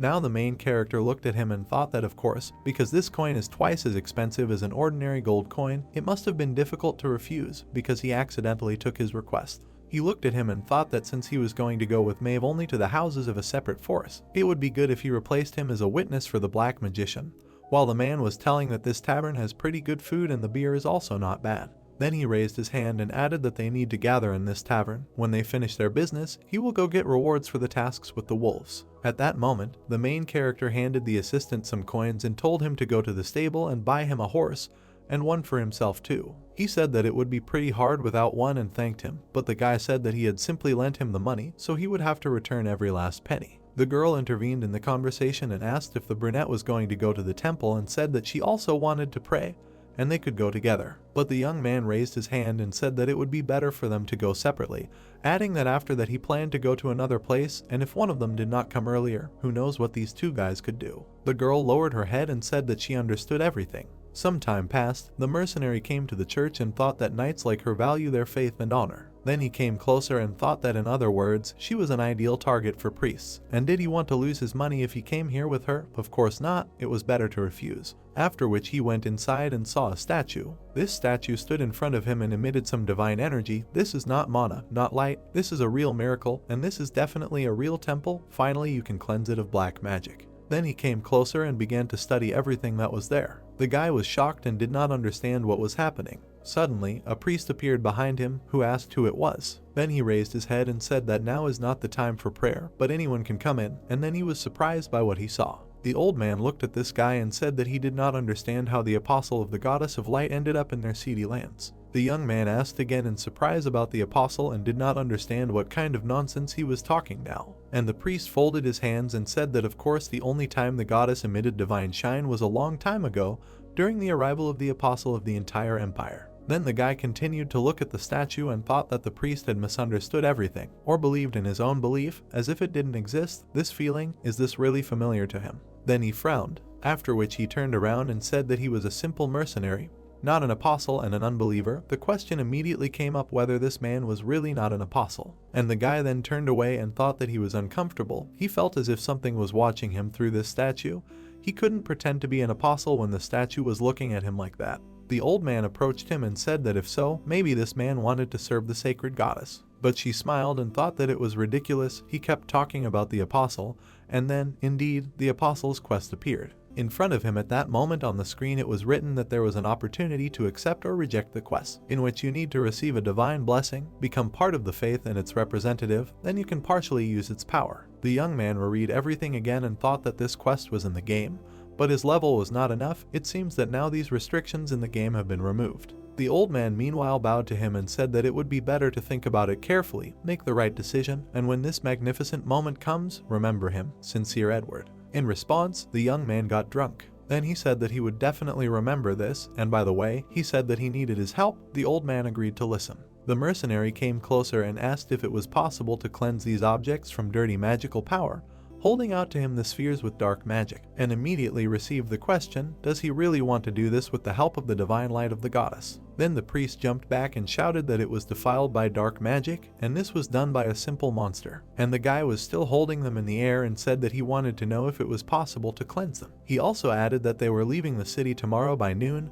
In response he heard that of course it was possible, and it was impossible to refuse him. The old man tensed up a little and said that, however, although the goddess pours out more grace than usual, his physical abilities are quite meager, it will be quite difficult to cleanse more than one. Then he took them and said that if the young man would grant coins for the upkeep of the temple, then even if his body were to hurt, he would be able to purify more when he prayed to the goddess all night long. At first, the mercenary froze for a bit. Then he turned around abruptly and saw something. He pressed the button on the screen to decline and decided that he was not going to serve this goddess. And at that very moment, the divine outpouring stopped. The old man saw this and was very surprised. He did not understand where the goddess's grace had gone. After which he said that he was simply refusing. The brunette turned around and asked him again.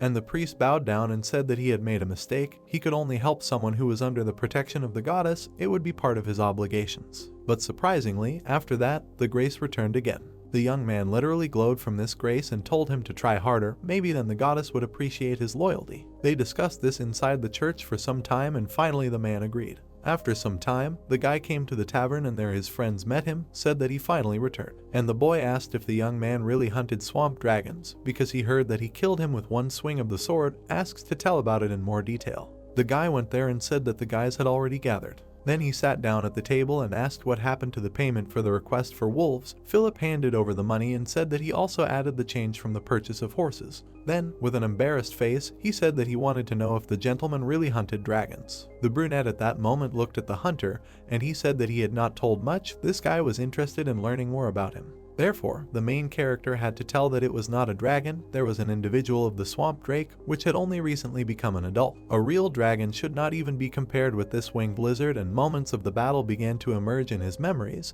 He thought that they made him remember those disgusting times. Philip screamed in surprise. Had the gentleman really seen real dragons before? And the hunter asked if it was true, asked if it was just bragging. And the brunette closed his eyes and said that those two probably wanted him to shorten their tongues.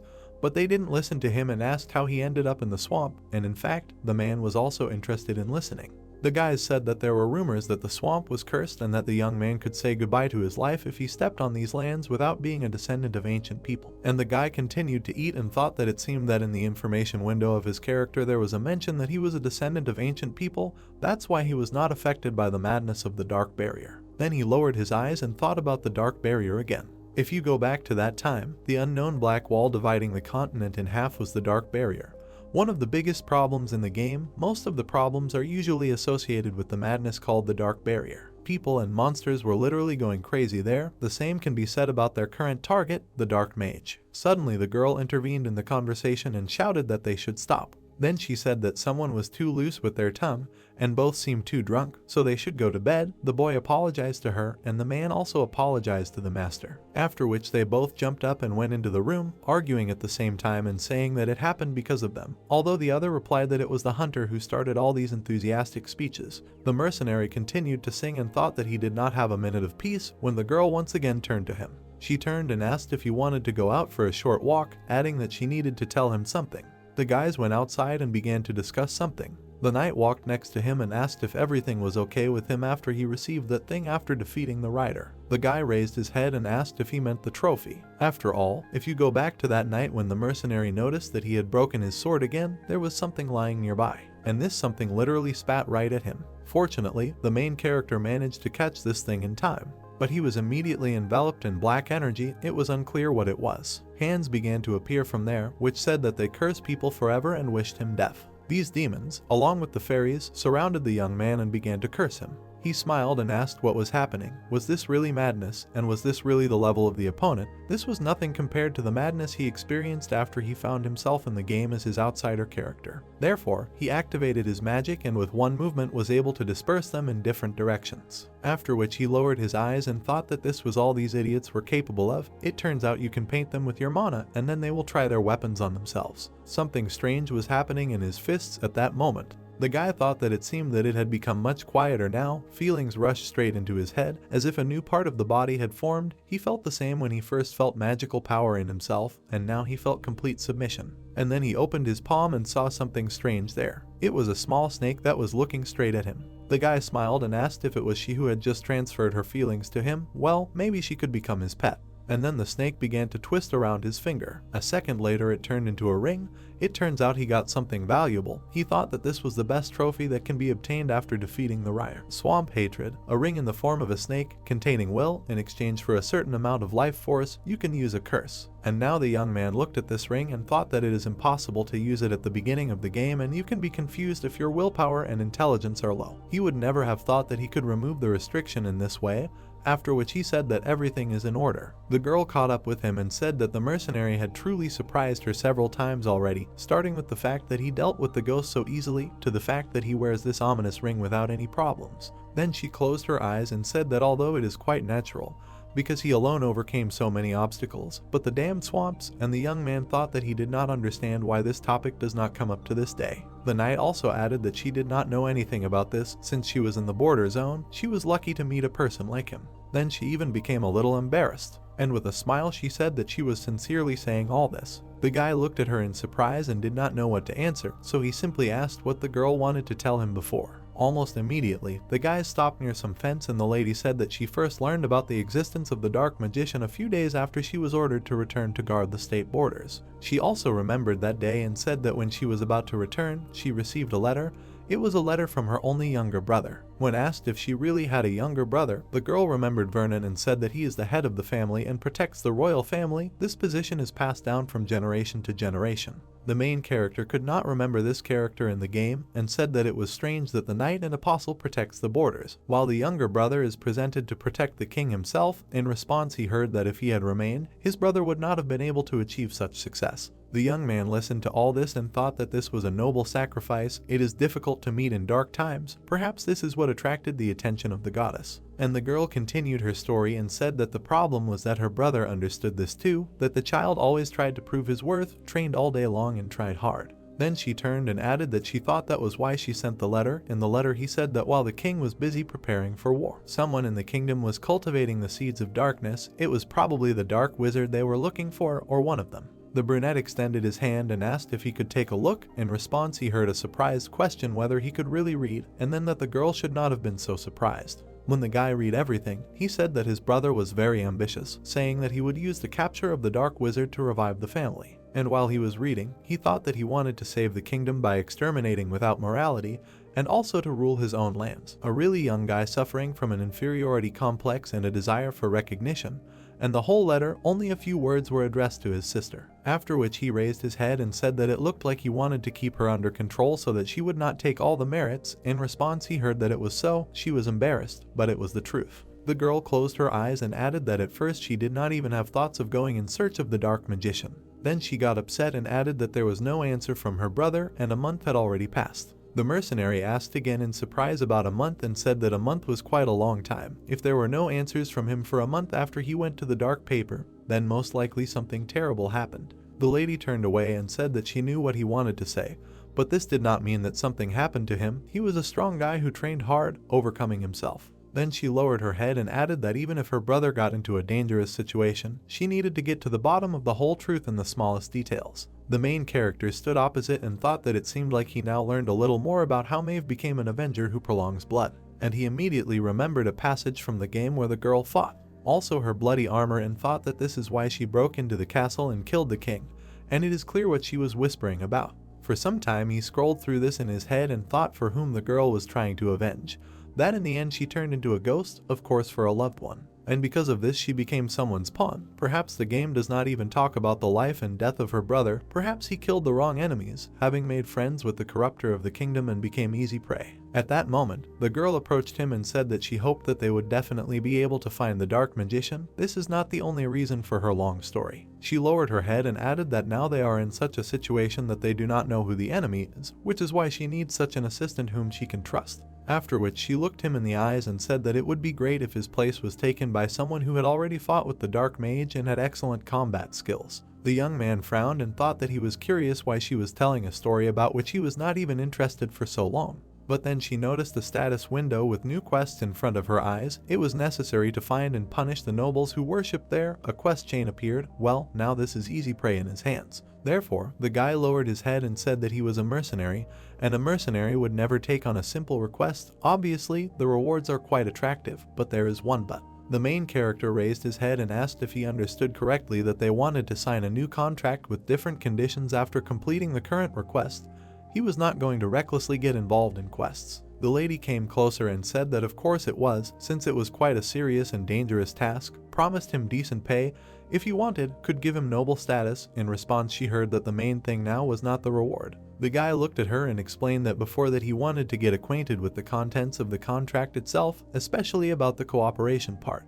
After which he examined her and said that he wanted to know if the girl understood that she stood out a lot. Then he frowned and added that, moreover, she would have to go straight to the royal castle to prove the existence of the dark magician. He introduced the townspeople and said that in addition, not to mention the loss of time, once she entered the castle, it would not be easy to get out, since now the whole kingdom was preparing for war. And finally he frowned and said that he wanted to ask how about splitting up in search of the corruptors. He immediately imagined this scheme, that the lady would be inside and he himself outside. Therefore, he looked at her and thought that he was getting closer to the fact that he was going to go alone. No matter what, the goals of the quest are traitors, and he would be able to deal with them on his own, as a bonus, without the risk of encountering traitors outside the bones who were associated with her. The girl was then surprised and said that, nevertheless, in order to prove the existence of the dark mage, she needed witnesses. The mercenary frowned and said that by the way, about this, because now he was not the only mercenary in the team, there was also Miguel. It was deep night, while the guys were discussing that they needed to think about this, and there was still time.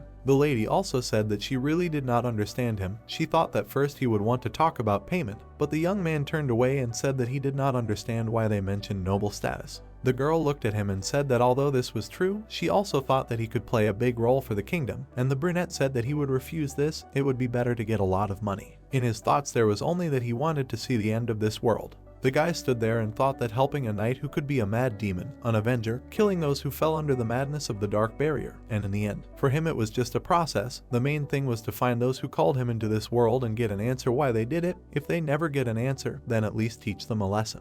Then he even got a little angry and thought that before that he needed to somehow survive, at least somehow. The next day came, everyone gathered together and discussed that they needed to set out from here, and the fortress in the valley, and according to the instructions of the guide, go along the path straight to the grave forest. Then they presented a map. The girl also added that the man could start leading them, and he only glanced at the guy and remembered the previous evening. True, the young man did not listen to him and thought that he finally received artifacts purified from black magic. He looked at these balls and thought that he hoped that he would soon be able to test them in action. And so their journey began, from the outskirts of the Red Valley. There the boy suddenly got off his horse and asked what was going on. The road was so terrible that a horse couldn't even pass here. And the man grabbed his head and said that he was sure it was different here before. Then the assistant came closer and asked when before, and he said that maybe 3, 4 or 5 years ago, or maybe 6, And immediately the question came up, is he really kidding? The brunette turned around and said that at least it wasn't as dangerous here as before, that a bunch of goblins and gremlins lived here. At that moment, a mercenary stopped behind and asked again about goblins and gremlins. In response, he heard that this was their lair. The hunter also added that they even ate grass, so that the trees in these places were left without leaves. Just at that second, the brunette caught a leaf. True, this petal was saturated with black energy, and it seems that it happened that these creatures could no longer feed on it.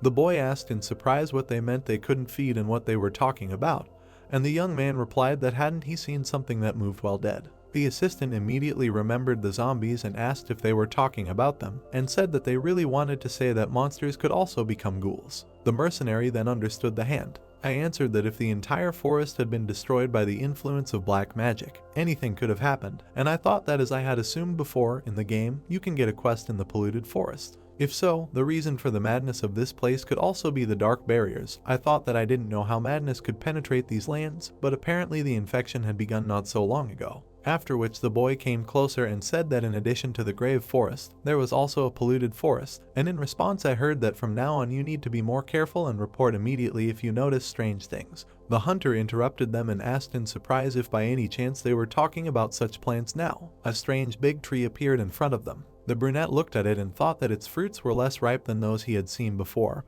and said that this was exactly the case, it would be better not to approach them. The hunter turned around and asked what would happen if he approached. In response, he heard that if he wanted to try to pass once, there was a lot of meat in it. I was sure the tree would like it, and immediately the question came whether this was a carnivorous tree. The mercenary explained that they just had to stay away from the fruits and quickly pass by, so the man went ahead and said that he understood everything. As long as it didn't touch him, the tree wouldn't touch him. And so their first quest began. The guys carefully walked under the tree and watched the fruits closely, and the young man walked behind and pulled the horse behind him, said that if they continued to walk carefully, then everything would work out. Well, then one of the fruits moved. The guy looked at it and was very surprised. And a second later, this fruit clung to his horse. A second later, it bit it off completely. Everyone turned around and looked there in surprise. The guy was also surprised and clearly didn't expect this.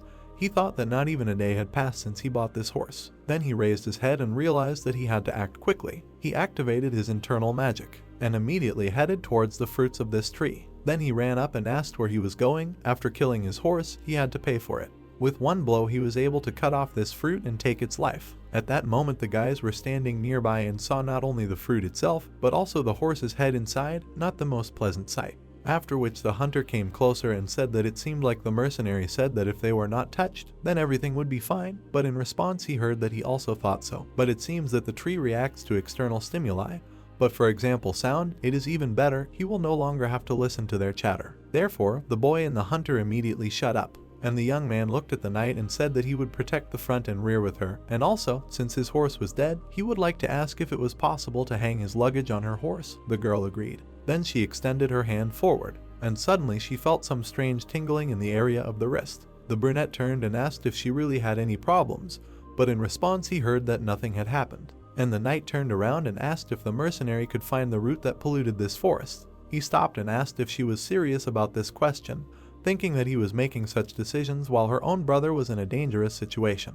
Then he looked back and thought that he wanted to do it anyway. He wanted to check this road, because even its structure seemed suspicious to him.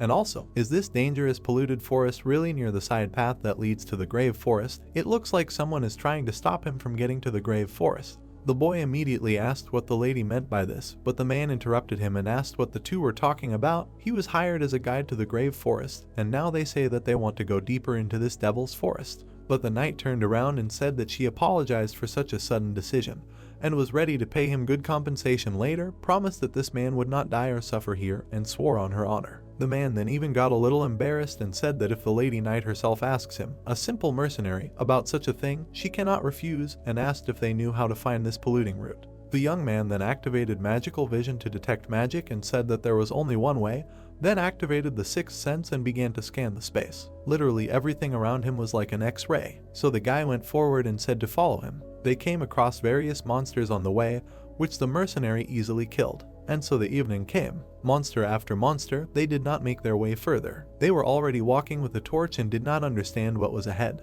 The young man then frowned and said, "I wonder, they came out, did you personally greet them or what?" because some strange green monsters appeared there. The hunter was very scared and shouted that they were goblins and kobolds. It was unclear what was wrong with their appearance, and immediately remembered that they said that they could become zombies. And the brunette had already grouped himself and said that they really looked like these bastards. Suddenly a girl came up to him and said that she would deal with them, after which she swung.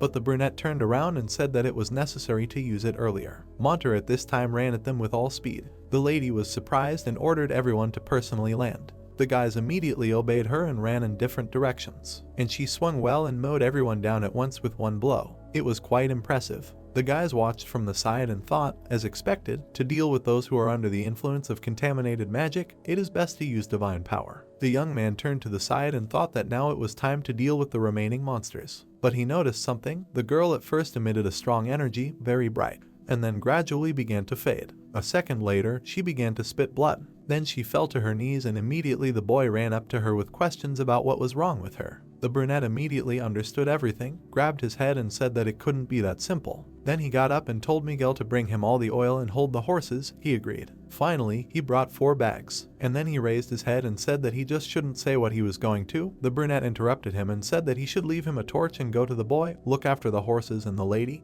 and do nothing else. He was surprised and asked what about him. The mercenary picked up one of the bags. Then he turned around and said that he was going to the very heart of the forest. Miguel followed him and asked if he was really going to go to the very heart alone. In response, he heard that it was enough to ask the same thing.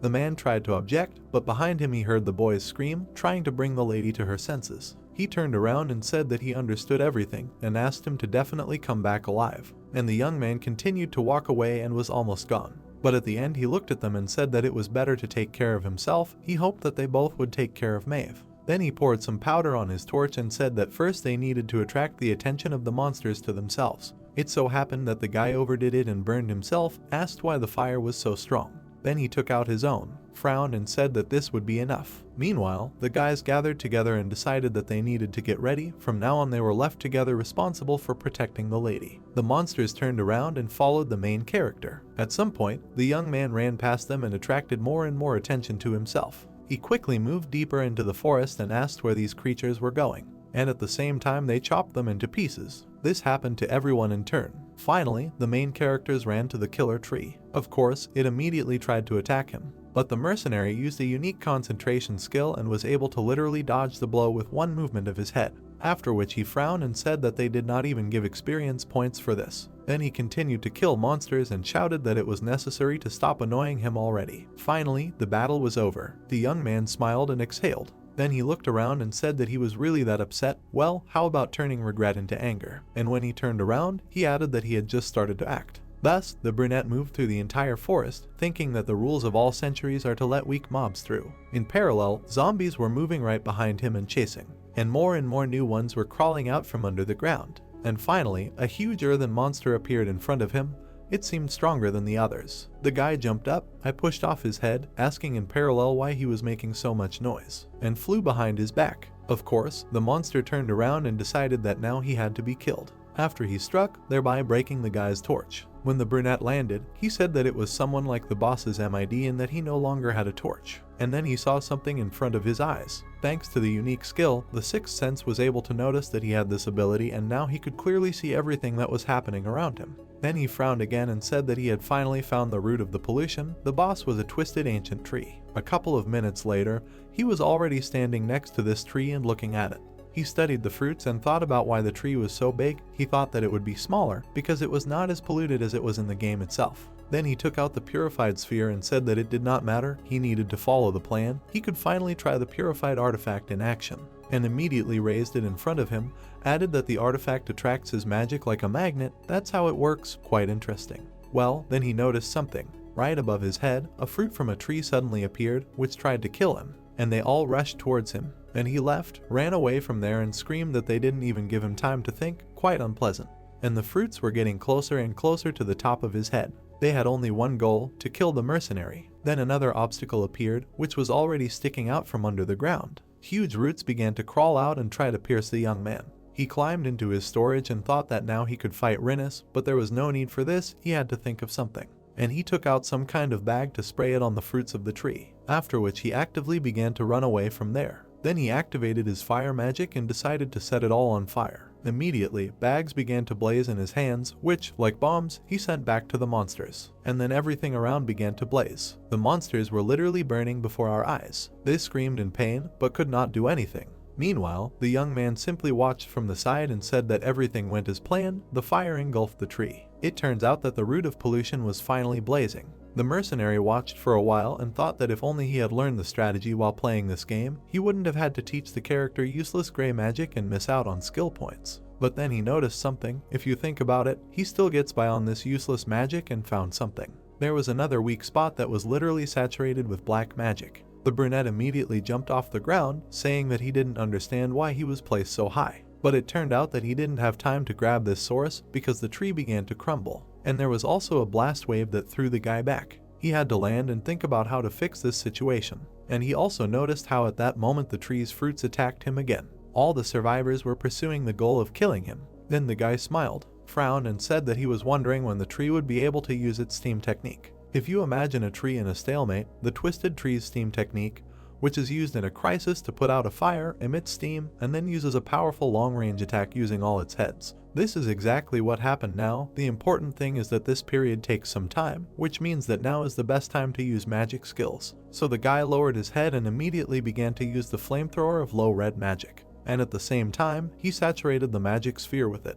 Then he smiled and thought that in general, this is a short-range spell, but if you try to strengthen it with a magic artifact, it can work. And indeed, the ball lit up even brighter. But the young man was surprised why it all did not stop. Something was clearly wrong.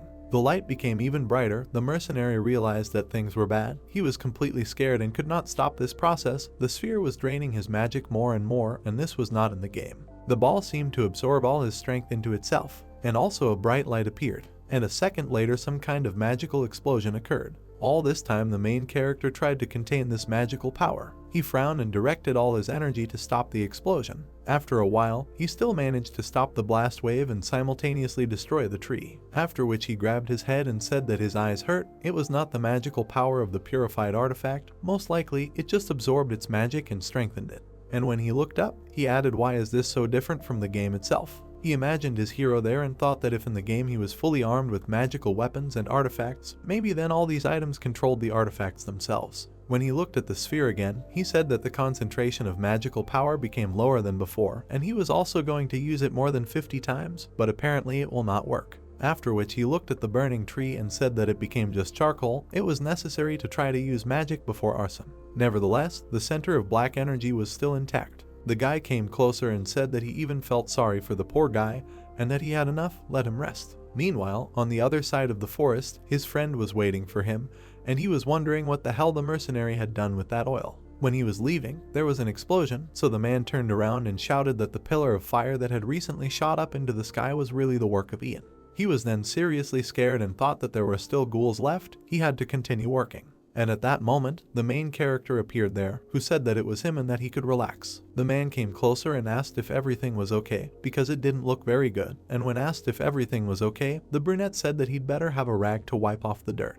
And while he was wiping, he thought that who knew that there would be such a horror. He then had to climb up the tree and fight his way through the remaining monsters. This happened after he hit the weak spot with his sword. Pieces of falling coals created an explosive chain. Now the guy stepped aside and said that his comrade had better stay where he was. If something happened, deal with it, and he needed to go wash himself. A boy and a knight were sitting near the fire. The mercenary approached them. The guys were glad to see him, but he immediately asked if the lady was okay. The girl lowered her head and said that this had happened to her for the first time. After all, she didn't have any illnesses. The boy came closer and added that it seemed she had been poisoned, and the mercenary said that since the girl was an apostle, this wasn't just a dark spell or a curse that weakened the divine power. Philip heard this and got very angry, said that this should be left to him. He would get her back on her feet as soon as possible. The question immediately came up about what he was going to do. The young man replied that it was necessary to cut the wound and remove the infected blood, to such an extent that the body began to cope with the infection itself, and there was no need to worry. They had already done this several times when they were at the border. The brunette listened to all this and felt uneasy. Then he covered his face with his hand and thought that his level of knowledge and medicine in the Dark Ages was simply terrible, asked her to quit and said that if he did not want to kill her, then he had to do it differently. Then he looked at the girl and thought that he felt something in her left hand that caused discomfort. Could it really be infected magic? Then he turned around and said that he had to remove the armor from the lady's left hand. The boy asked again but then agreed. And when he removed the armor, he saw a swollen, damaged hand. The assistant was very surprised and screamed. The brunette said that as he thought, it was because of the injury received from the rider during that battle and immediately remembered her. Then he looked at the girl and thought that this was quite strange. No matter how strong the curse was, it could not overcome divine power. And he also had thoughts about divine power, remembered the situation in the church and thought if he could just pray then to help his friend, he would have to send her a love message. He does not want to do this, but the situation requires it. So he folded his hands and began to pray. Suddenly some writing appeared next to him. It was not clear what it was, and they asked if he could absorb this feeling. Then he looked at his hand and thought that the swamp hatred had stirred. He had to absorb the curse. The information window did not say anything about it. Then he opened it again. Everything about the swamp hatred was written there, and he thought that in fact, this was the same writer. There was nothing unusual in absorbing the curse. And when he imagined their connection, he smiled and thought that a similar ring did not want him to turn to God, so it turns out that he was not the only one who hates all this. Then he folded his hands and told the boy to hold the lady's hand tighter. A question immediately came about what he wanted to do, and the boy explained that he wanted to extract. Then he took off his glove and freed his ring. When the snake began to move, the assistant was very scared and asked what was happening. In response, he heard that this was the mercenary's pet. Then the boy screamed even louder, "Is it really possible to call this monster that? The lady should stay away from corrupted people and monsters. If he uses this on her, the goddess will be very angry." But the brunette turned around and very rudely asked him to stop, and then asked if the boy really considered him a corrupted person. He replied that their companion did not look like that. After which the guy came closer and said that then he should shut up and hold her hand. If he says another word, he will do everything bad to him that comes into his head. Actually, the assistant simply took the lady by the hand and began to help him. As soon as the brunette brought his hand to her hand, the snake got off his finger and bit her, and then began to suck out black energy from there. The assistant was very surprised when he saw that everything worked out and the hand returned back. The black mark disappeared, and the snake was clearly pleased with itself. For some time the boy rejoiced and said that this monster could really heal her, and the mercenary said that nothing threatened her now. But then something happened to the snake. It turned around and tried to attack its owner. The guys moved back and did not understand what was wrong with her. It was hard to draw any conclusions. But the guy smiled and told her to climb back with his eyes burning, so that even the snake itself was a little scared. Then she just obediently lowered her head, after which she climbed onto his finger and unscrewed back. And when the main character put on the glove, he heard the question whether it was really okay to wear it like this, and he answered that although he tamed the snake, its true nature did not disappear. It was like with him, no matter how much he told him to shut up, keep chatting.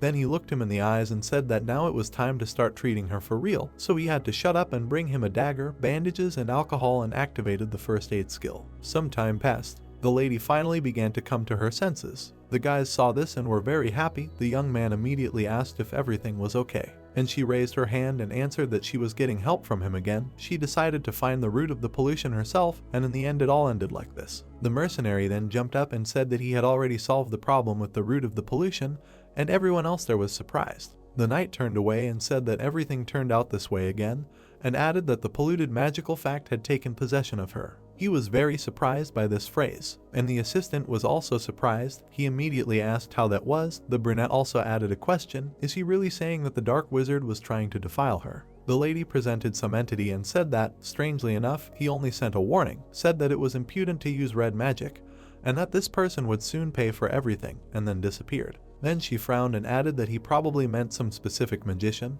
It could help if you understand who they were talking about. When asked if he had an assumption, Ian smiled and said that he was not sure about it. Then he looked away and thought that it meant that he was noticed. The next day came. All the guys came to the ominous tree and said that this monster was finally eliminated. The man was generally busy digging something nearby and said that the dark wizard must first of all be found, and as quickly as possible, and they were wasting time looking for the cause of the forest infection.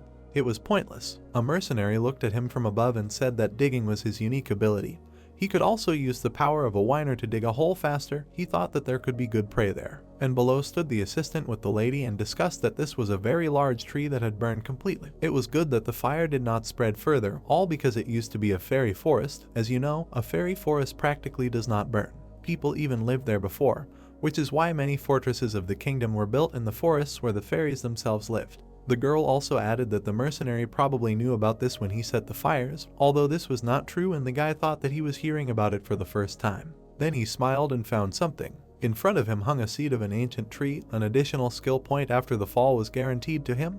This thing did not burn. You can get a skill point if you follow the instructions of the information window, but in fact it is bait since there is a hidden quest. Of course, he immediately tore off the seed and put it to himself, thinking that he would not eat it now, but just put it in the subspace. Suddenly, someone shouted to him from below. The guys then immediately approached the hunter and asked what happened. And then he saw skeletons of people and said that there were corpses under the roots of the trees. The young man came closer and said that it looked like a sacrifice. He asked again in surprise, and asked if this meant that the dark wizard sacrificed people to raise this damned monster. Just then the knight approached them. She asked again in surprise, did this man really sacrifice people? And then she remembered their conversation with the mercenary about her brother and that a month was quite a long time if there were no answers from him for a month after that. When he went to the dark magician, and how she said that this child always tried to prove his worth even if he got into trouble. Now she was overcome by very terrible thoughts, which the girl tried to throw back and thought that this was impossible and simply could not be. Of course, the mercenary noticed her strange state. Then he clenched his teeth and tried to drive away the bad thoughts. Meanwhile, the hunter continued to dig. Everyone approached the hole and discussed that this simply could not be. In front of them were many dead people. Under the roots of the tree there are so many corpses that they cannot even be counted. The boys looked at each of them and discussed that they were all killed for sacrifice. If so many people were pronounced as a sacrifice to the monster tree, one can draw some conclusion. The boy was scared and thought that perhaps the lady's brother, with whom contact was lost, but immediately rejected this news and stopped talking. Then he looked at the lady and saw her worried look. The girl at that moment did not hear or see anyone around. She looked at one of the killed, who was so similar to her brother, and immediately remembered him in that garden. She was overcome by terrible thoughts that this was the corpse of her brother, so she thought that this simply could not be. It would be better if he died when he bravely fought the darkness. He died in vain, being sacrificed to the monster tree. Then she looked at him again and thought that if this is really so, after all, its outline was so similar, what if it was trapped in the darkness and became part of one of the monsters before it could use all its skill? The lady squeezed her hand and thought that if this was the case, she would risk everything she had, but she would take revenge. Her eyes were filled with a bright light. Suddenly, a mercenary approached her and said that the more he looked at it, the more he was convinced that it did not look like the methods of a dark magician. A boy approached him and asked again in surprise, asked if it was not a dark magician who arranged a sacrifice. In response, he heard that the method was quite different. Then he imagined a magic ball from a monster and thought that this person was using contaminated magic power. There was no such thing as making sacrifices before. Then he raised his hand and said that, moreover, it looked more like the bodies of prisoners who were transported by the regular army of the city. And then he raised the handcuffs. The guys studied them, and the brunette thought that these handcuffs had a pattern in the form of enemy deer and a plate, a regular army soldier, and a name. It was written there. An assistant immediately came up and said that this was so. Here are the handcuffs of the kingdom and an ID card of members of the regular army. And the guy then looked at them and said that it was worth just thinking. Why would someone who was plotting his dark deeds in such remote places attack the army? He did not need to take such risks. The boy suddenly jumped up and said that this was so. The gentleman was saying everything correctly. But the lady stood and thought that this meant that her brother was not among them. What a pity. She was shrouded in thoughts about the event, which she was not even sure of for sure. Then a mercenary came up to her and said that apparently the goal of the next contract, after defeating the dark magician, was determined. This is the city where the Marquis's estate is located. Then the young man looked up and imagined this place. And he also said that even if all this has nothing to do with the dark paper, it could be the work of an immoral person, so he decided to go there and personally check what was going on there. He also asked what the lady thought about this. She understood everything and said that we could go. A boy came up to her and said that they had really managed to conclude another contract. In response, he heard that it was necessary. We need to look for immoral people. The mercenary interrupted her and said that the lady gave her consent, so stop chatting and better bring horses if this horse died too. Then he would saddle it. In response, she heard that now is not the best time for jokes, and the girl continued to look around. While the assistant ran away saying that it turns out he was not joking and was looking for a horse, her gaze was directed at that very dead man, as if the lady was left completely alone. But suddenly the main character distracted her. He came closer and asked if she could pray for all these people, and looked at the corpses. After the girl asked again, the brunette explained that he thought it would be better if the gods calmed their souls. She liked this idea very much. The knight said that he would definitely do it. After which she sat down and began the process of prayer. Divine energy began to envelop her from all sides, and the guy thought that he should be glad that she was ready to take on this, because not long ago she had signs of losing her divine power. He also imagined her hand and thought that since this happened once, there is a high probability that it can happen again, and this is a temporary solution to the problem, but perhaps the divine power will be able to restrain her madness. The lady herself then read a prayer and asked the goddess to take care of those who suffered on this earth, bless their souls so that they could find true peace, and thought that there was still no evidence that her brother had already died. However, why was she so worried?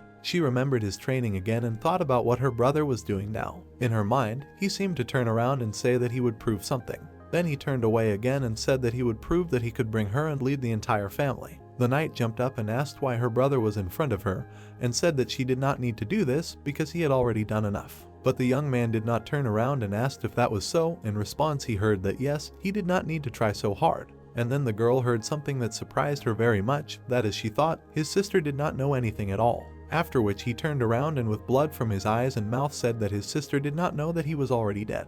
At that very moment the lady came to her senses and was very scared. Then she grabbed her head and thought what it was it really a dream? What kind of crazy dream? Everything around her looked strange, the cart, the guys in front. She looked and realized that she was now lying in the cart. Then the young man turned around and said that the girl had finally woken up, and the lady herself raised her head and asked how long she had been sleeping, and what kind of cart it was. In response, she heard that she apparently did not remember anything. Some time ago, the whole company was walking through the forest and found an abandoned cart along the road, so it was decided to use it. The lady sat and thought that she could not remember anything because she was absorbed in personal experiences, and then she heard that she woke up just in time. She was surprised by the fact that the guys would soon arrive at the grave forest, so she jumped up and asked if it was really so soon. Then she turned around and asked why she had not been warned in advance, but no one could answer this question. Then the mercenary interrupted her and said that he had asked them not to tell. If they had known about it earlier, they would not have been able to rest so well.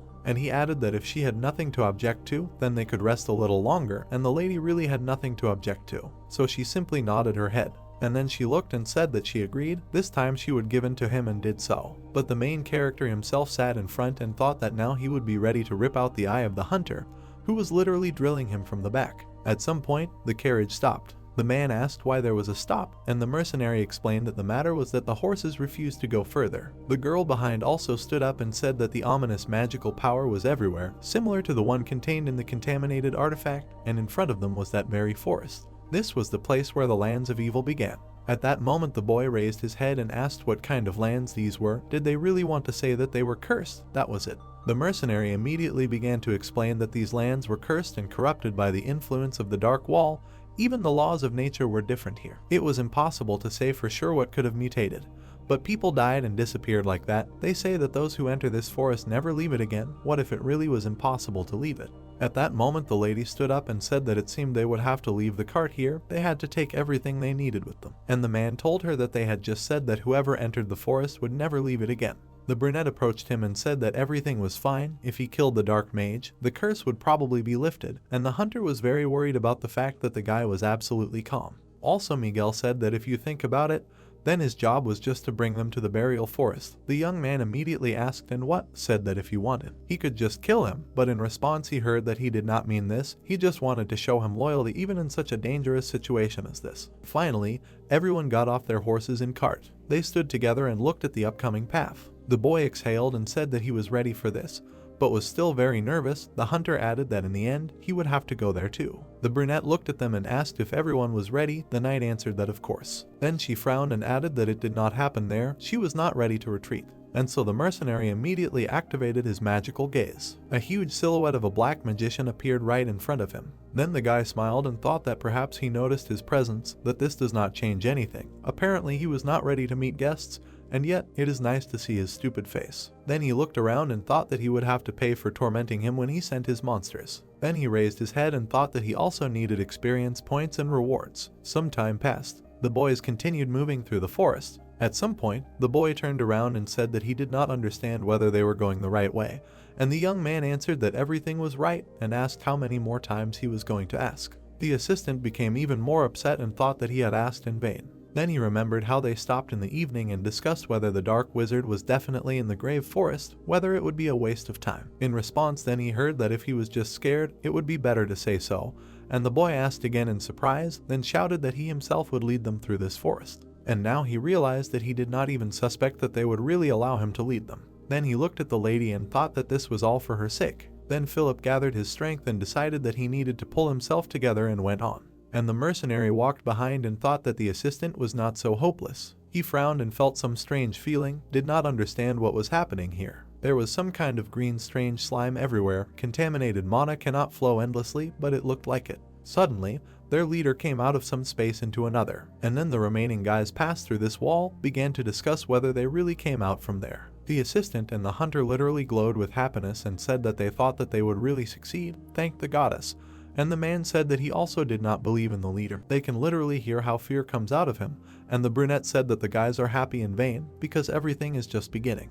After which he looked around, and it dawned on him that they were finally there. This is the entrance to the underground crypt. Everything around was destroyed and rather gloomy, and in the very distance was that very crypt. When they got closer to him, they started discussing that now it was clear where this place was, and their path would not end. How the brunette lowered his head and said that from now on he would lead on his own. The man looked at him and asked if he was really going to go there right now, without even giving him time to think. And when everyone approached the very edge, the guy replied that they had to decide before they entered these dark lands, so they had to go down. Well, that's basically how they went. There was a very long and deep staircase at the bottom. The boy was carrying a torch, and at some point he even got tired of going down, as finally a passage appeared in front of them and apparently they had arrived. The mercenary walked ahead and was the first to enter the room. There was a huge room filled with ruins around. They walked forward and discussed what a huge space it was underground, and it was also very dark there. The girl immediately approached the brunette and apologized, said that she thought she should read a prayer before moving forward. He turned around and asked again, "Is something wrong? Why do I need to pray?" Yeah, the lady raised her hand and answered that from the moment they entered here, her stigmata was weakening. The mercenary immediately asked again what it was. The knight introduced the goddess and said that this was a brand that was placed on her soul at the moment when she was chosen as an apostle. Thanks to her she can communicate with God and receive divine power. And then she raised her head and saw the surprised face of the protagonist, who at that moment was thinking, doesn't this sound like a slave contract? He immediately scrolled through his head several moments when he received an offer from the goddess and prayed, and thought that he almost pawned his soul twice without even realizing it. In this damned world you can get a knife in the back even from the gods. So he turned around and said that he could pray now, if necessary. The knight agreed. Then she took out her sword, and with all her strength she drove it straight into the ground. Her energy began to appear around, and then a bright light appeared. While the girl was praying, the hunter looked around and said that, by the way, they say this place is very empty. The boy approached him and asked what he was talking about, and he explained that this place is called the burial forest. He heard that hundreds of bodies are buried here. It is strange that they have come so far and have never found any remains. Suddenly, they were distracted by a comrade who asked if the guys really did not understand anything yet. The mercenary walked forward and said that they need to see it with their own eyes. Then he activated his gaze and added that this bastard was prepared for their meeting. They immediately asked what it was all about and started looking around. Suddenly the door closed behind them. The guys ran to the gate, but it was too late. There was nowhere to go. And also strange symbols began to appear around. Later, these symbols turned into whole sentences and filled all the walls around. The boy began to study them and assumed that it was some kind of ancient language. But a mercenary was standing nearby and said that it was a spell, because of which all of you in the tomb began to function. Then he looked ahead and said that, as he said before, now everything would begin. A whole crowd of living dead appeared in front of them. All these monsters were actively approaching them. There was nowhere to go. Therefore, the guy took out his weapon from his storage and said that he should have hung an advertisement that he was a necromancer, otherwise they would not understand.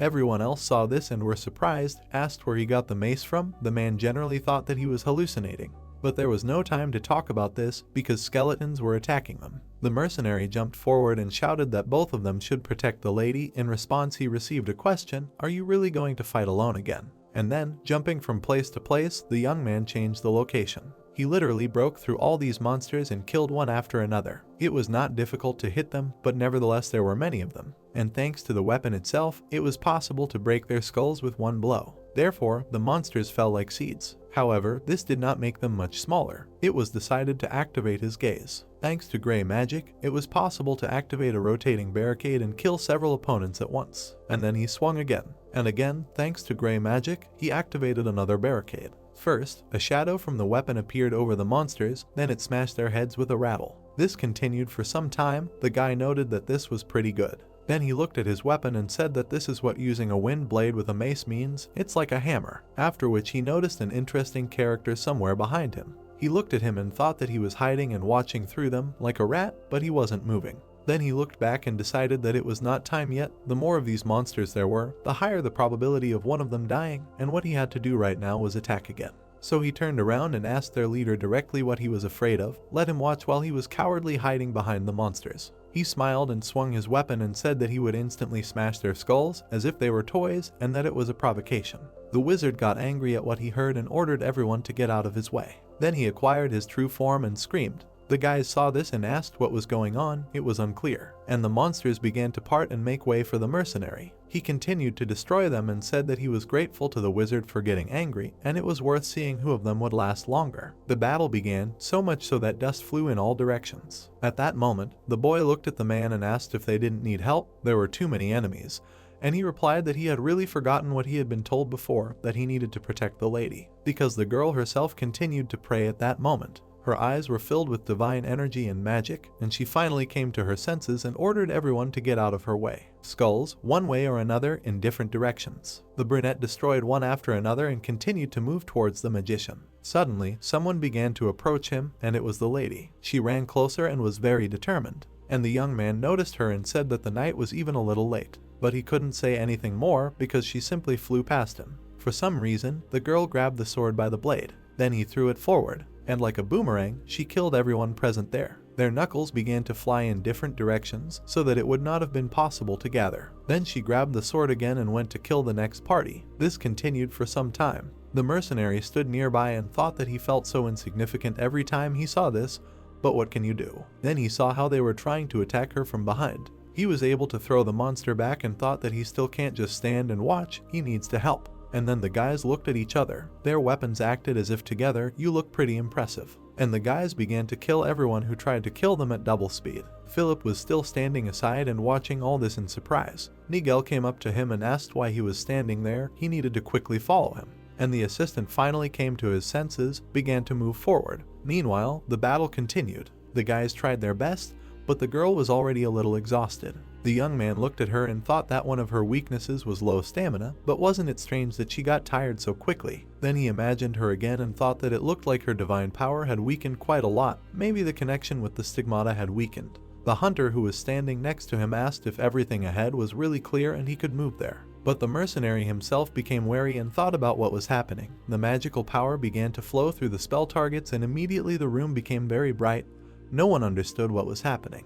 The corpse bones seemed to start returning back on their own. They even had to step back from surprise so that no one would get hurt. And all this was gathering in one part of the room. It turned out to be some kind of immortal scum, one big monster from the remains of many others. The young man saw this and thought if it had already appeared, even earlier than in the game, was it because it had collected enough corpses or something incomprehensible? Meanwhile, the monster was already approaching them. The hunter ran to the other wall and shouted that, as he thought, the gate was closed and there was no escape.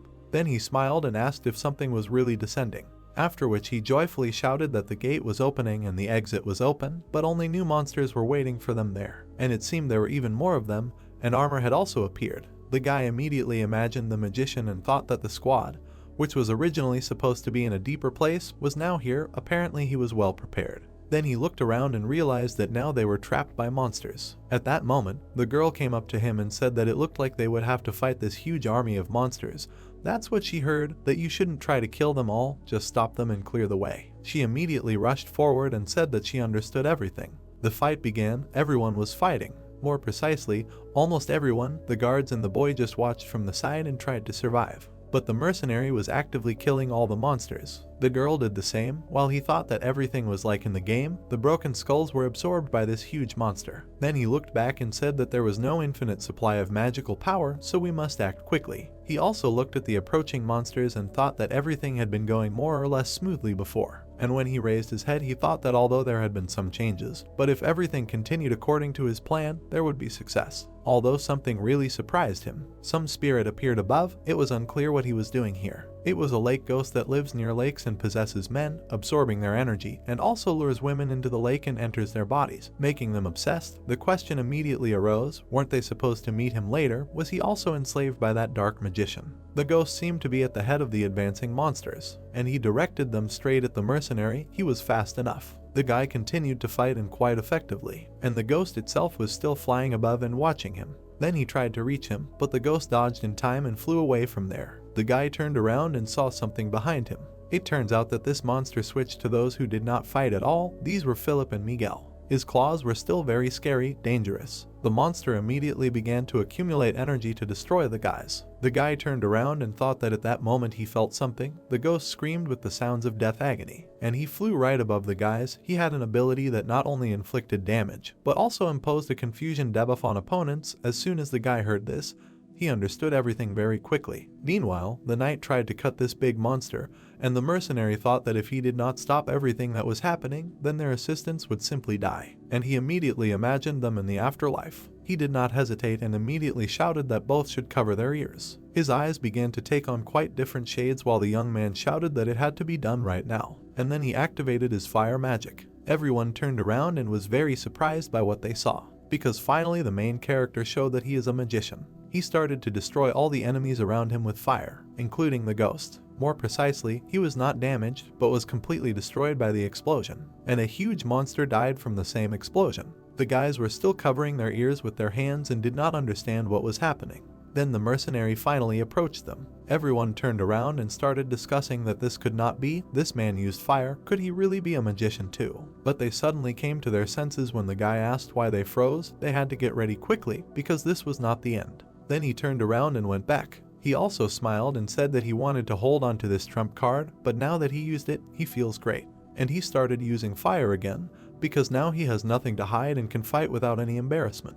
Now the explosion of the explosion was able to destroy his opponents, and everyone else just followed. The lady was shocked and now realized that everything was falling into place. Of course, she did not expect this, since he did not look like a magician at all. But nevertheless, she scrolled through all sorts of moments in her head when the guy talked about the grave forest, also understood monsters. And she also remembered when he even talked to them, and showed that he could read. His intelligence, education, and insight were clearly not without reason. Even when the young man said that you need to follow him because only he knows the true path, all these were warning signs. Or, for example, when the brunette himself eliminated the root of the pollution, this man is cautious and with a secretive character, and is the red magician that the dark magician is looking for. Then she ran after him and tried to somehow accept this thought inside. But then the ghost caught up with them and again attracted attention. The girl grabbed the sword and thought that in the end she again ended up in his debt, so she needed to help. And with one blow she cut off the ghost's hand. Then she landed down and shouted that she was able to deal with him. And the guy turned and shouted that from now on they shouldn't lose sight of him. There would be a fork in the road ahead. It seemed like everything was clear to her. The lady was still running and thought that he was talking as if he had been here before,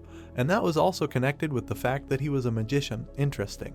But suddenly something happened. A headless body appeared in front of her. She immediately remembered her brother's silhouette and realized that it was the armor of the royal knight's armor. With trembling hands, the girl grabbed the cloak and wondered if this was really her brother. But the tag said that this was a royal knight under a different name. She exhaled and thought that thank God it wasn't her brother, otherwise she had already gotten scared. At that moment, the black magic of her chest began to intensify. The lady leaned over and thought that the contaminated magical power of the artifact that was under her success suddenly intensified. She didn't know why, but it felt like this was the magical power of not the dark one, but someone else. And immediately some strange rift appeared. And then everything around began to change. Thoughts appeared that the artifact resonates with the magical power flowing in the left path of the fork. Apparently someone is calling her. But then a mercenary shouted at her and told her to be careful, because a huge monster appeared behind her. As if it became even stronger, attacked her and threw her aside. The boy immediately ran closer and asked the lady if everything was okay.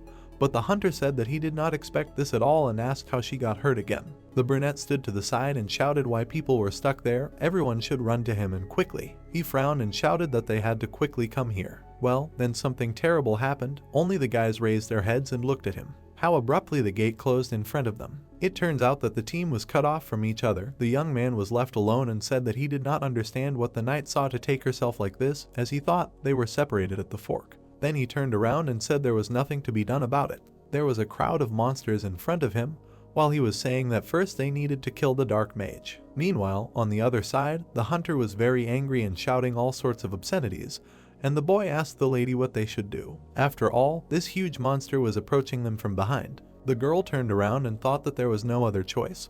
They had to go where the energy was calling, gather their thoughts, and it was necessary to get these two out of here. So she got up and went there, said that she would clear the way and they had to follow her. Of course, the boy ran after her and offered to work together, and the man asked not to leave him alone and ran after him. So they moved for some time. The lady was actively killing everyone who came across their path. The guys were also surprised and asked why the girl had sped up so much. They offered to work together, but nothing worked. Finally, all three entered some strange room. There were monsters standing around, but they did not move. It was unclear why they did not attack. And suddenly they were ordered to step aside, which the skeletons did. In front of them stood a silhouette in armor, who said that the guys had come to the right place, then greeted the knight and called her by her full name. After which he raised his helmet and said that it was probably not so, because you can just call her sister. Miguel and Philip in the background were very surprised. The boy even recognized this voice. And the lady even said, "Is it really so?"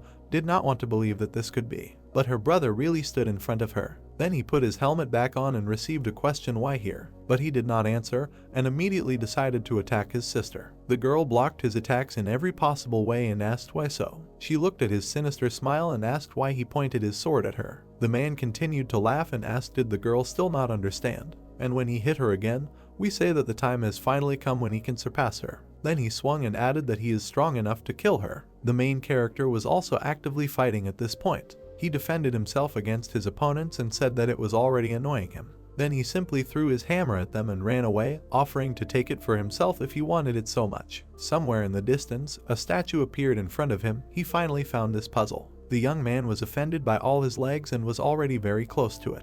Then he pushed off the ground and quite masterfully flew to the very top. He managed to land right on the hands of this statue. And at the bottom, meanwhile, there was something to move on. There was a secret door opening there, a descent down. Finally, the young man jumped back and thought that it was here, a hidden passage, and in general this is a shortcut to the exit, which is used after killing the dark mage. He also thought that he knew about the existence of this place, but what is the point of leaving here if he only managed to kill the MID boss? He did not even suspect that the knight was fighting hard in the next room at that moment. Then more monsters approached him from behind. It seemed as if there were no fewer of them. The guy smiled and asked if they were going to go outside and allowed them to do whatever they wanted.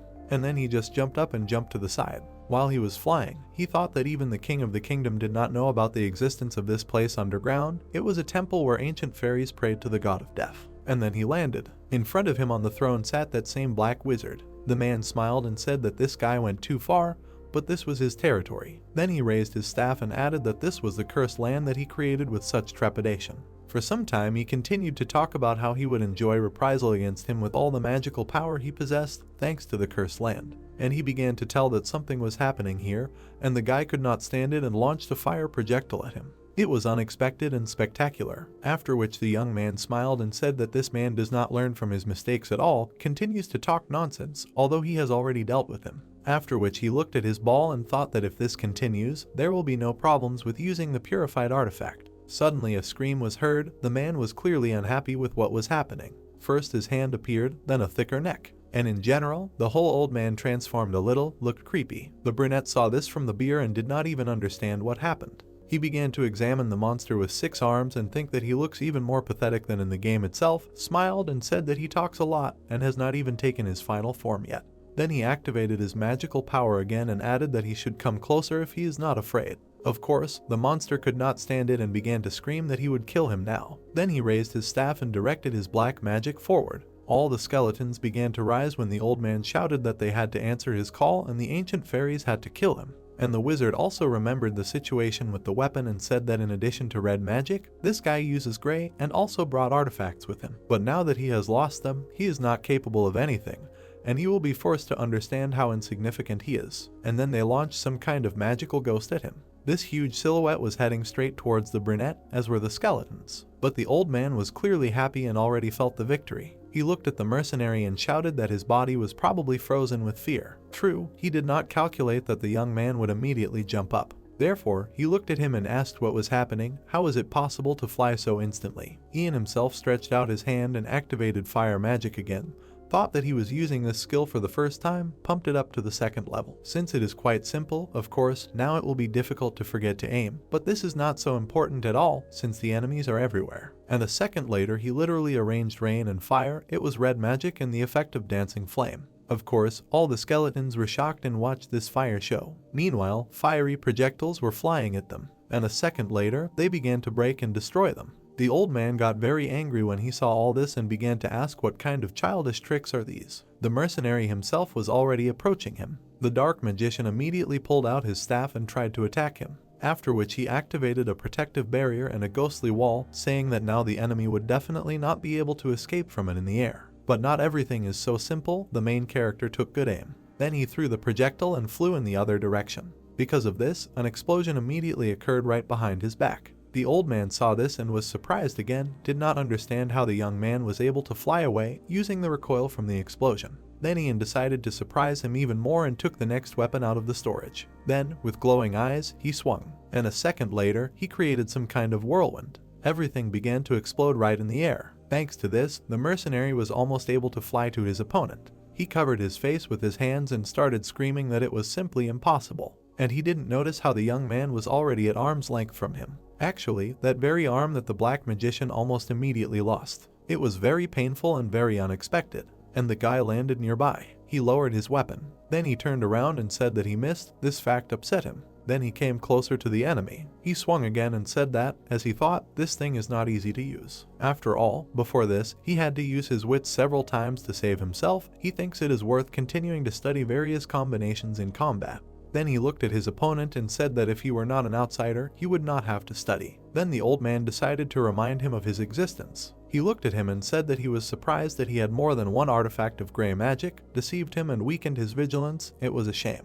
The young man simply threw up his hands in response and said that he had been caught, although this was not the case, adding that he had prepared something special for him, but this was also a lie. At that moment, the wizard raised his staff and said that he recognized that this man was not a small fry. From now on he would fight him and use full force. Then he launched electric projectiles throughout the room. The bones from this again began to gather together and create a huge flow, accumulating in one place. This continued for some time. The guy said that he was not very happy that they were moving straight to the second phase. And then the hand of a huge monster began to appear nearby. Then the head formed. It looked like a devil from the underworld. The guy raised his head and said that now his weakness in physical defense is absolutely unimportant. His new form is so unpredictable that it will be difficult to win. And the monster himself raised his hand and said to watch him. This power was received by him from the abyss of emptiness, and dark energy began to accumulate in his hands, after which the skeleton swung and added that he would make the enemy understand that death is a blessing. And a moment later he launched a strong energy flow at him. Miraculously, the young man managed to dodge and shouted that it was very fast. Then he turned around and started running away from there. But the shells were everywhere and he had to do something urgently. The old man was almost convinced of his victory and added that the guy should run and hide like a rat. He found it funny. But the brunette only thought that this bastard was also enjoying it, as he thought, the game strategy works here too. Then he looked around and thought that he needed to go around him like this and reduce the interval. He would not hold this technique all the time. Then he actually did it. All this time, the mercenary miraculously dodged all the blows and thought that there was still a little left. As soon as the magician weakened the technique, it would be possible to act. And finally this moment came. Then the young man activated fire magic in the form of a dancing flame, and he fired at the monster from all sides. He started laughing and asked what happened. Did he really aim the attack downwards? Did he not have the strength to aim properly? Then he became even bigger and added that he would quickly finish him off. And he started attacking him again, without even noticing that the mercenary was already at his feet, and it was unclear at what point he managed to do it. Ian destroyed the magic ball and said that he had used it all up. So he threw it away and the fragments fell to the floor, and he himself decided to slide across the floor right under his opponent. The monster turned around and did not understand how this happened. He looked down and said that he could not move his legs, but why? What happened? All this time his legs were covered in flames. Because of this, the wizard was scared and thought that this simply could not be. Then he began to explode again and screamed that he now understood why they aimed at his legs to tie them up. And a moment later, the energy of the protagonist appeared above his head. He extended his hand and said that the old man had guessed quickly, but thanks to this he had enough time to prepare a medium-level magic technique. Then he struck and added that it was too late to rush around now. The skeleton turned around and asked what kind of gray magic it was, adding that he wasn't going to use this magic and use the artifact at the same time. Was he? The young man asked if it mattered now and continued to accumulate energy for the strike. The light around the monster became brighter and brighter, and the protagonist's eyes acquired more and more new shades. This was already medium gray magic. Thanks to it, it was possible to activate a chain of lightning and hit the enemy with them from all sides. Lightning and fragments flew through space. Gray smoke emanated from the decrepit skeleton, and the teeth and bones began to crumble. Ian stood next to the crumbling monster, covering himself from the shreds. The guy cursed. When everything crumbled, a one-armed figure remained lying on the floor. Debris flew past the wall with inscriptions. Ian shook his clothes and cursed at how disgusting it was. The monster lying on the ground asked how he could use magic of different colors. Taking out his sword, the hero asked, is he almost dead and now he is interested in this? The armless monster rose, regretfully saying that if he had more time, the truth of the beginning of time, the power of the abyss. The guy stepped on his body, saying that this would not console him in any way, but swinging his sword, Ian continued that even if he had more time, he would not have learned the whole truth and could not gain immortality. Looking with a blue eye, he called his name, Cunard.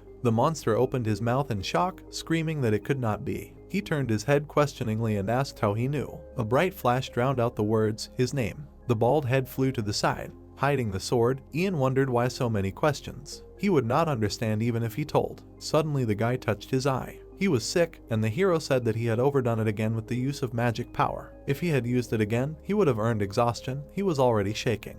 On the floor near his head lay a staff. The hero thought that he needed to take the loot.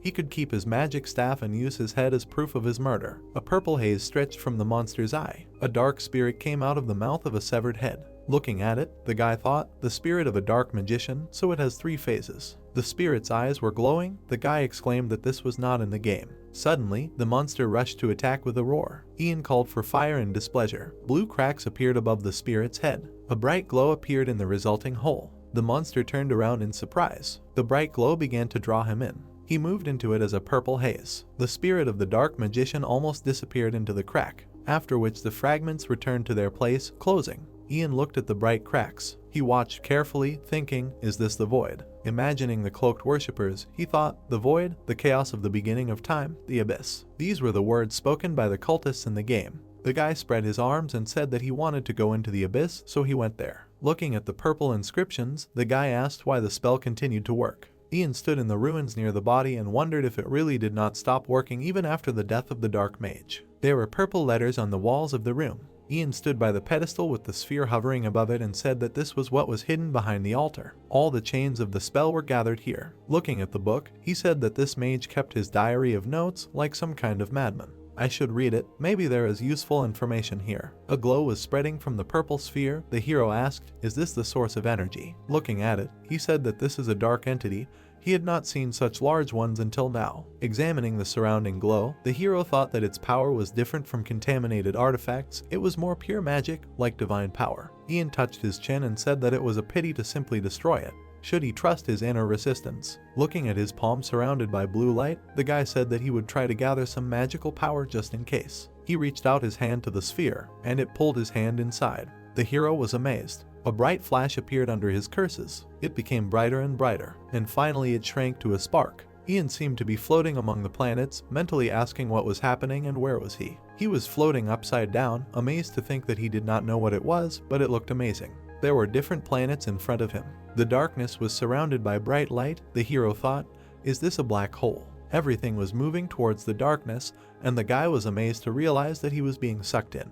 He froze in surprise, stretching out his hand. Looking down, he thought, what is this? The guy seemed to be in the center of a huge pupil. The sphere was reflected in his shocked eyes, when suddenly he fell on his back. Turning around, he covered his mouth with his hand. He couldn't help feeling sick. Wiping his mouth, he loudly called the status window. With a trembling finger, he touched the mental power icon. The guy was sitting next to the information window. Wiping his mouth, he said that it was dangerous. He almost went crazy. Looking at the screen in surprise, he asked what was going on. He used 9 points, but in any case, he had developed other necessary skills. The screen said that the additional quest was completed.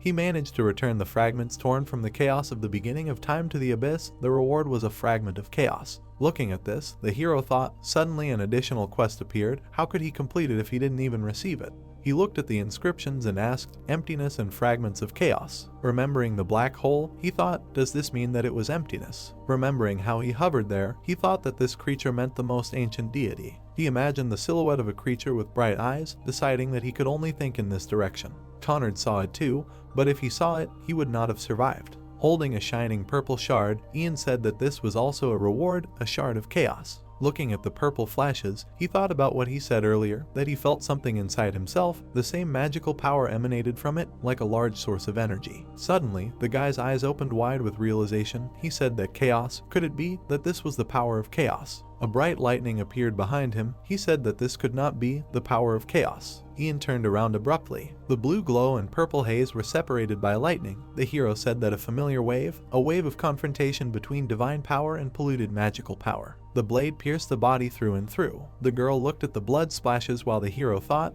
was Maeve really injured? The girls in headscarves were talking to each other. Did they hear that this time, Mrs. Maeve was chosen as the apostle? Nothing else was expected from the lady. She is amazing. The guy stood on the training ground while the girls said that she could become the head of the family. Vernon compared to her. The girl was not allowed to finish and was told to watch her language. Maeve looked out from behind the corner and called Vernon. Looking at him, she said that she was glad to see how hard he was training. Coming closer, she said that she needed a sparring partner. They had not fought for a long time. What did he think? The guy remained silent, and then, smiling slightly, said that he was not ready now, maybe another time. This is a story about the events of their youth. There were purple inscriptions on the wall. Bright flashes of attack collided together. The eye in the slit of the mask was wide open in surprise. The girl closed her eyes from the blow. Philip, who was standing with the torch, exclaimed, and Miguel asked, had she used up all her divine power? She could hardly parry the blow. Vernon laughed darkly and asked his sister what happened. Was she only able to defend herself? Suddenly, a bright glow broke the chained skeleton.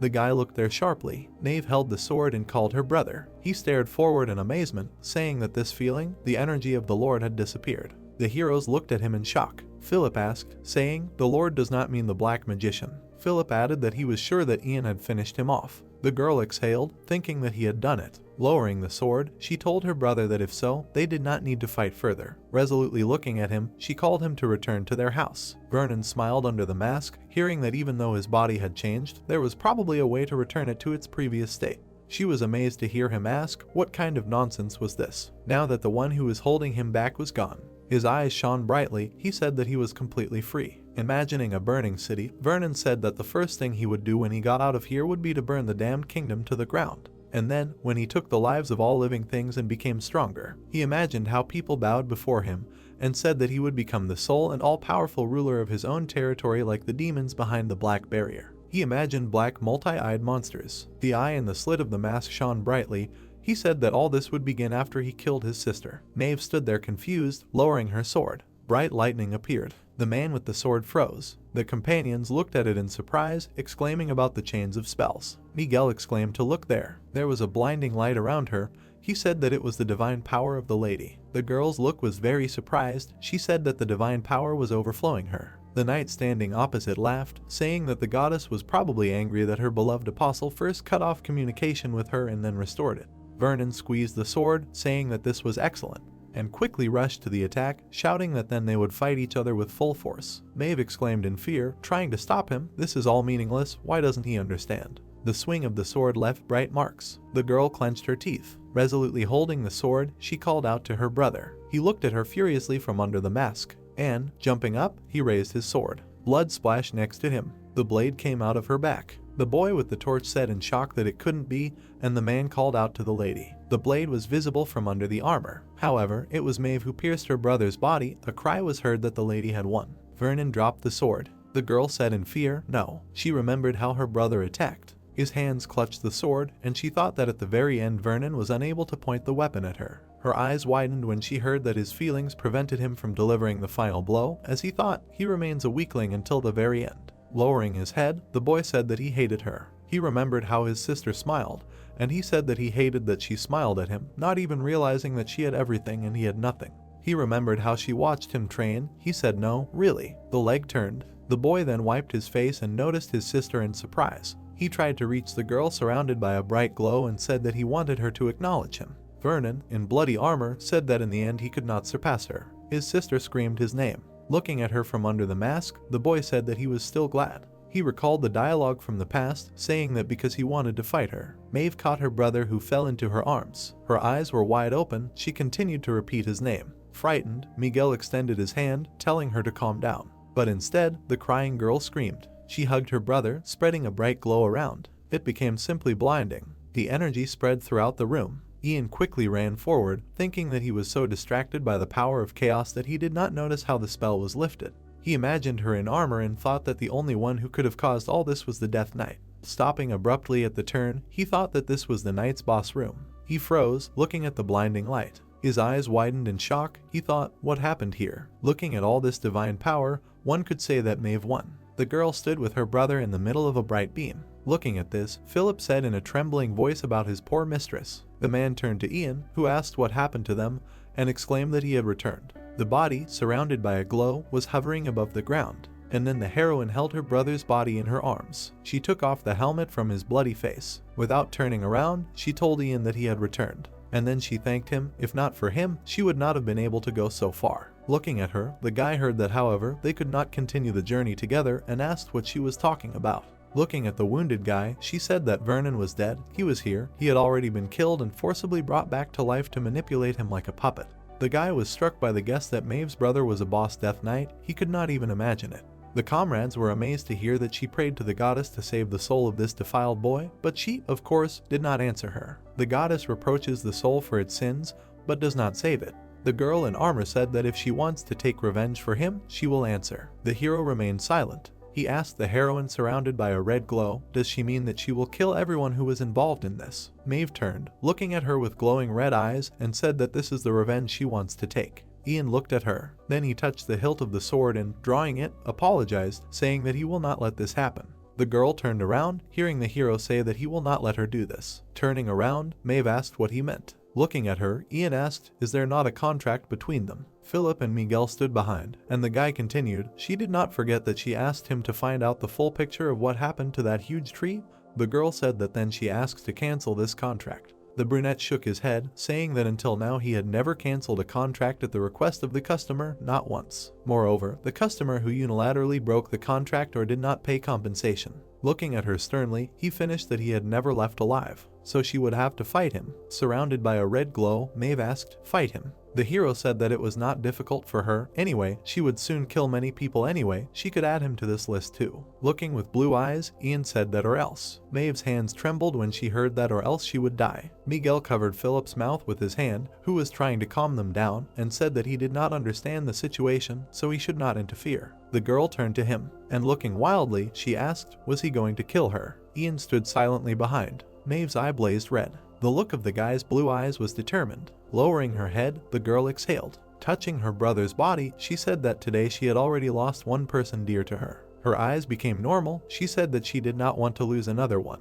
The brunette standing behind clarified that she wanted to say that she would not cancel the contract. The priestess answered that yes, the contract was still in effect. However, she would take her revenge. Ian exhaled tiredly and said that he was not going to stop her from taking revenge, but he did not know if she could succeed. Maeve turned her head and asked what that meant. Did she want to say that her path was unrighteous or that she would not be able to take revenge alone? The hero answered that both. He put the sword in the sheath, hearing the question, what if he helps her to carry out revenge? Looking at the girl, Ian said that in this case the story will be different.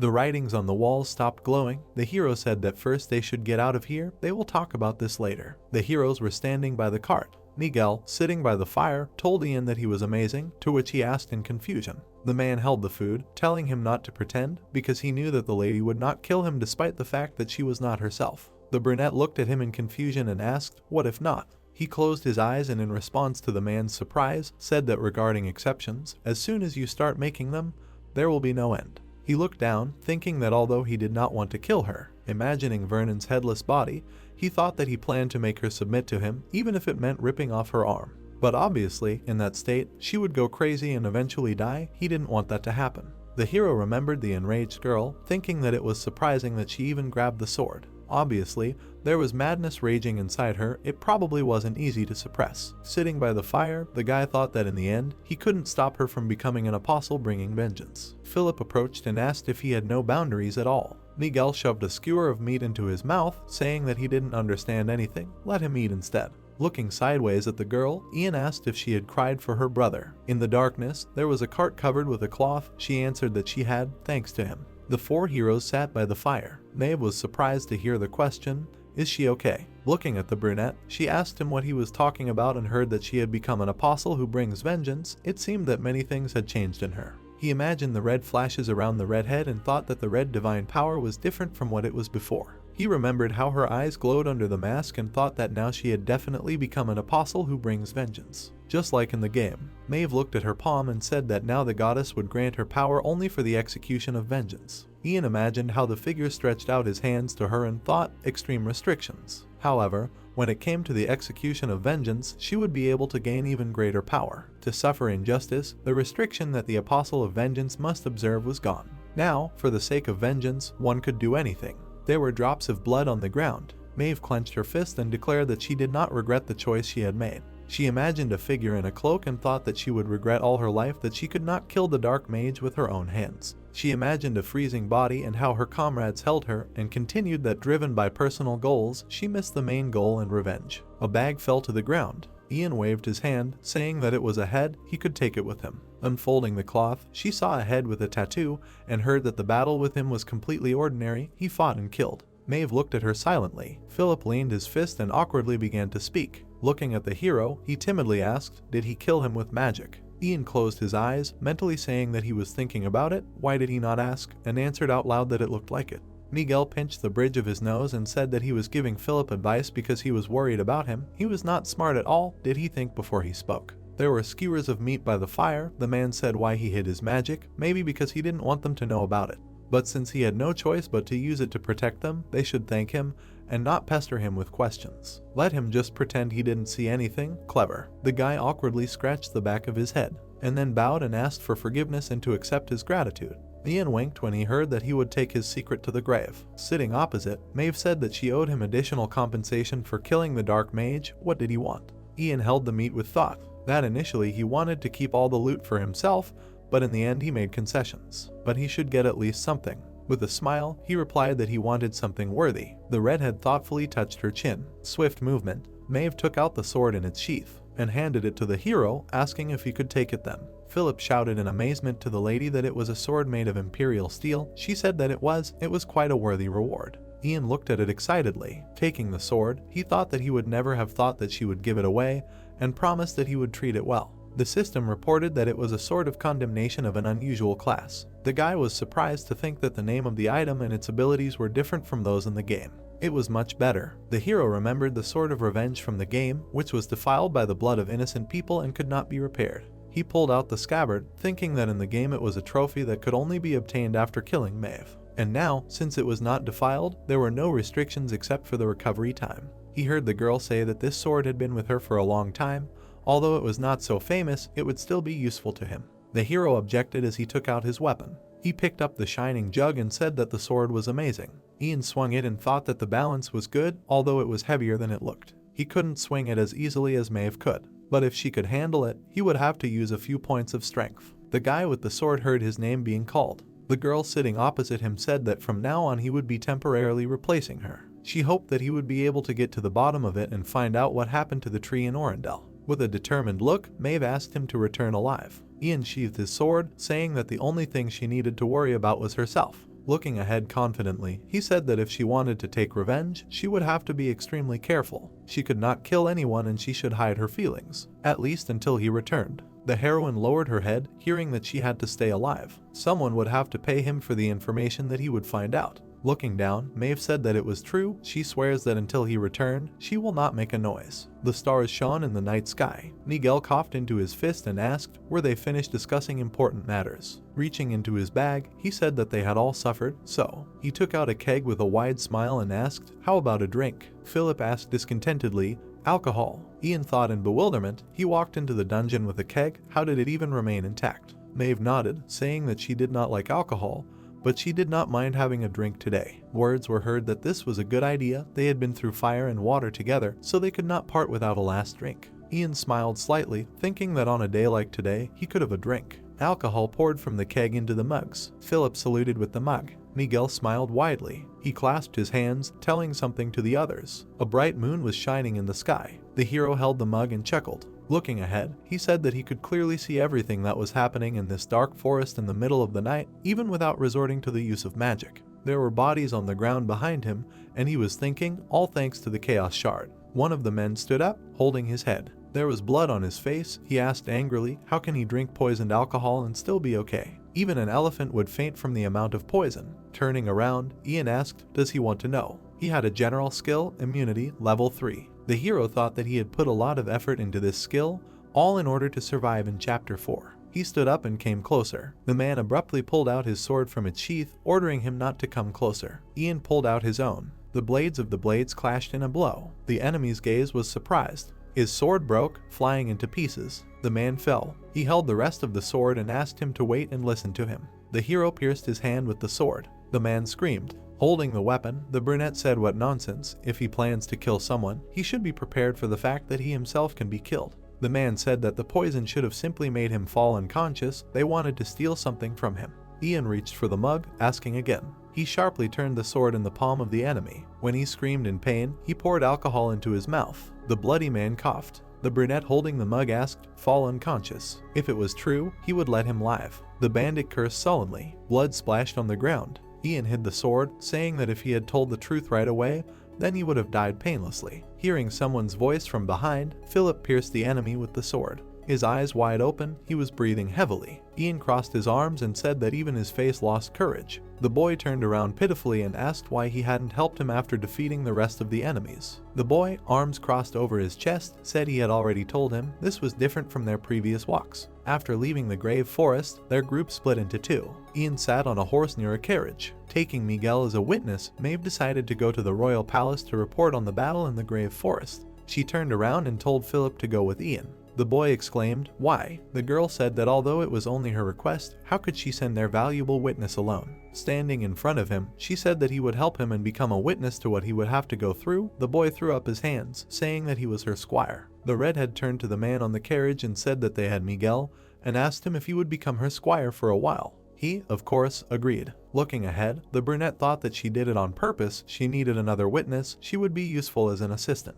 Touching his chin, the hero thought that since he had made many mistakes, he was the one who was paying the debt to him. Out loud, he said that he understood what she wanted, but her request would probably be dangerous for him. Philip turned around in shock, hearing that he could die. Would he be okay? Maeve smiled, saying that he was a worthy warrior and squire, and also very determined. The frightened guy called out to her. The girl touched his shoulder and said that on a journey with Ian he could learn a lot. Let him serve him faithfully and truly gain experience. Philip closed his eyes, agreeing. So now, he looked tiredly at the hero and said that nevertheless. The guy standing next to him confidently said that as long as he was with him, he should be able to make at least some contribution to their cause. Bloody bodies lay on the ground. Ian thought that he was more talented than he seemed. The hero remembered how the guy pointed his hand at the group by the fire and reminded him that it was he who asked him to join those guys since night had fallen on the forest. Upset, Philip exhaled, saying that he had nothing to say because it was the truth. The bodies lay by the fire. The guy said that he did not know. Maybe he wanted him to experience this, to see the kingdom without embellishment. The brunette asked why he was giving the situation some meaning. He threw the younger one a bandage and told him to give himself first aid and get up. Looking at the hero, he asked, "Is there anything else left?" And he heard that the most important thing was left. Pointing his finger at the bodies, Ian ordered to sort through the things of these bastards. The young man asked in amazement, does he mean emptying their pockets now? The hero confidently ordered to consider that it was simply a transfer of property rights. He had probably seen such a thing in the border zone, where he was with the lady. Frowning, Philip shouted that then they simply took back what was stolen. But now he was going to simply collect other people's things for personal use. This was completely unacceptable. Later, a bump was smoking on the guy's head. He opened the bag of coins. Nearby, Ian thought that he was too excited, even imagined himself a knight. In the end, Philip had a new belt, new gloves, a new sword, and new shoes. In front of him stood an expensive chest. The brunette said that this was still left. Precious stones glittered on the chest. The brunette thought that compared to the skills of mercenaries, the chest was sealed too well. He remembered how he sat with them by the fire, thought that by giving him poisoned alcohol, they were talking about the fact that they were transporting something to a client. He looked at Philip, who asked, is he the only one who wants to open it? The hero thought that maybe he missed this quest in the game. It would be better to open it during the day. However, he still sat down by the chest. He moved the edge of his clothes and held the chain to the subspace, thinking that it was pushing her away. Philip watched the brunette in surprise, who was thinking about what this feeling was. Taking out the blade, he asked the guy to move away. The weapon was surrounded by a glow. The hero began to hit the chest with a dagger. Pebbles fell off. Finally, the chest opened. A purple haze appeared. The guy's eyes widened in amazement. The assistant called out to him in fear. Suddenly, gray paws grabbed the hero by the shoulders. Legs flew up. Something pressed the guy to the ground.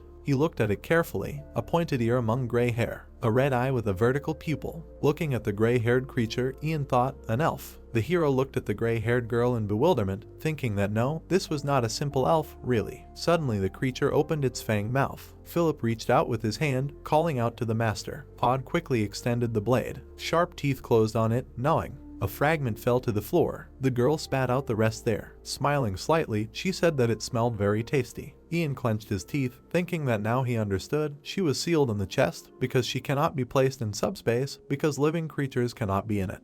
The girl's eyes were red. He thought that as far as he knew, she was the only elf vampire in this game world. The girl adjusted her hair with a smile, and Ian recognized the one who drinks real blood, Tessia. He remembered her figure in the cloak and thought that in the future, she will be reborn as the Empress after absorbing the vampire lord of the Rusad Kingdom. She is an important boss character. He looked at the lying bodies and thought, did the vampires entrust her transportation request to such weak mercenaries? Well, although he does not know the details, this is even stranger than he thought. Tessia patted the guy on the shoulder and said that she could easily escape alone.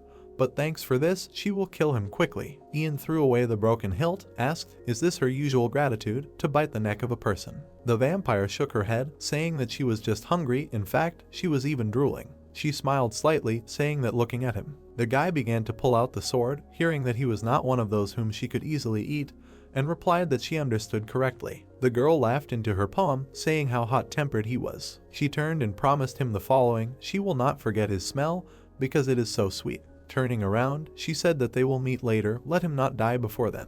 Philip exclaimed when she quickly ran away, leaving a bright trail. The brunette hid the sword, saying that he did not think that she would jump out of the box. The guy pointed his finger and asked if it was normal that they did not chase her. Ian answered this, how can he catch up with her? Someday she herself will come to him, as she promised. Standing in the middle of the dark forest, Philip said that he did not think that she was a simple elf, perhaps they had released a monster. Ian replied that even if they had not touched the chest, she would have gotten out on her own. Apparently the mercenaries managed to catch her in daylight. Turning to the boy, he told him to forget about it and go check the horses. He exclaimed, are they going to ride on right now? The boy dejectedly trudged to the horse, hearing the question, does he want to stay here and wait until other monsters come, smelling blood? Standing next to the horse, the younger said that not even a day has passed since he set out on a journey with the master. But he was already almost killed by mercenaries who looked more like bandits, and this encounter with a strange monster. He smiled awkwardly, saying that more dangerous things than this will not happen, will they? He asks, just not now, and begs Rasolar. In the distance of the dark city, something was glowing. This was the kingdom of Agelin, the city of Orndal. In the city, there was a 2-story building. The door opened. The heroes went inside. The guy turned around. Philip was standing in front of the brunette, looking around. The men sitting at the table noticed them. The guy pointed his finger and whispered that he thought it would be better to sit in the back of the room. Sitting down opposite, Ian asked if they had to sit like this in the very corner. The younger one whispered that if a fight suddenly broke out, it wouldn't affect them. Didn't he remember that last time he almost died like that? The hero smiled slightly, thinking that he would never find such a demon of doubt in anyone else. They had already slept in the open air several times while passing through villages.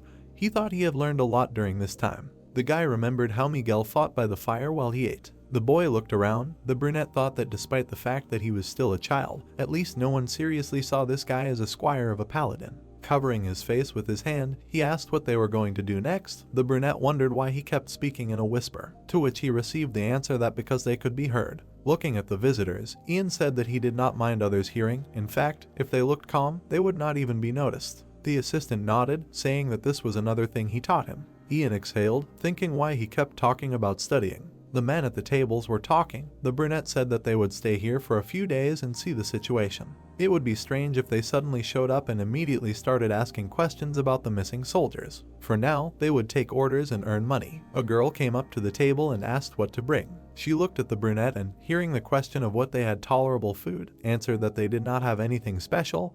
If he wanted to eat something, she could bring sausages. If he ordered bread, let him take stewed meat with it. That's what they could have for dinner. Ian reached into his pocket, telling them to bring it. She brought them all this, and judging by the large number of mercenaries, there was a lot of work to be done here. He held out a silver coin, asking what they needed to do to get good requests. Hiding the coin in her cleavage, the girl said that if they immediately received a large request, there would be a conflict. Covering herself with her palm, she said that this place looked ordinary, but there were rules. To begin with, they needed to take something insignificant or a request that other mercenaries did not want to take because they considered the matter too dangerous. The brunette smiled and agreed. Looking at the girl, he said that this was exactly what they needed, something dangerous. The sun was shining on the building. A dark-haired man with a beard entered, holding his head, and said that he had drunk a lot last night. Seeing a group of people at a table, he asked why they had gathered there. The fair-haired man noticed Patton, who asked what they were doing there, that he would definitely want to join their bet. The heroes were walking on water in a tunnel. A question was heard, what was the essence of the bet?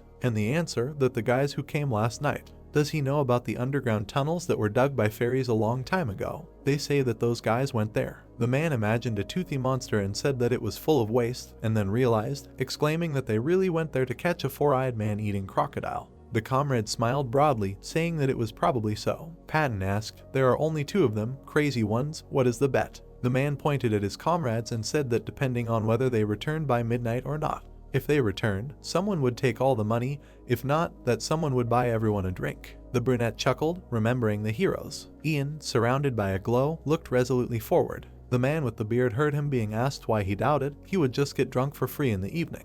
Waving his hand, Patton said that he would rather bet on them that they returned. He put a coin on the table under the shouts of the others and said that he would make good money if they returned alive. The comrade said that great, if he lost, he would buy everyone a drink. Tying the bag, the blonde noted that he really was a good guy, and the dark-haired one hugged the hero, saying that there was a reason why he liked him so much, because they were similar. Patton smiled and said that was enough, let them go and find another guy to mock. The men froze. The blonde asked what that was. One of them put his ear to the floor and said it sounded like vibrations coming straight from the ground. The gray-haired man exclaimed tensely, should I not say that it was those guys? What did they do there? Suddenly a bright explosion appeared. The tavern shook, the girl screamed, covering her head from the debris. The men closed their eyes, clutching their heads. The girl timidly looked out from behind the counter. The door opened slightly. The man asked, those sounds, really? The heroes appeared on the threshold. The bloody body of the monster fell to the floor. Ian, covered in black blood, ordered to call the others. The men were amazed to hear that they caught the monster from the underground tunnels. The girl behind the counter asked in amazement, what? Philip asked sullenly, didn't you hear? And then he shouted decisively for her to quickly call the guard or the head. The scream of the dead monster was heard near the body. Now, the men were dragging the severed head of the monster. The villagers were talking among themselves that they really killed the crocodile monster from the underground tunnels. It was simply huge. Gathered around, the men discussed that they probably used oil, even the sewer water was burning.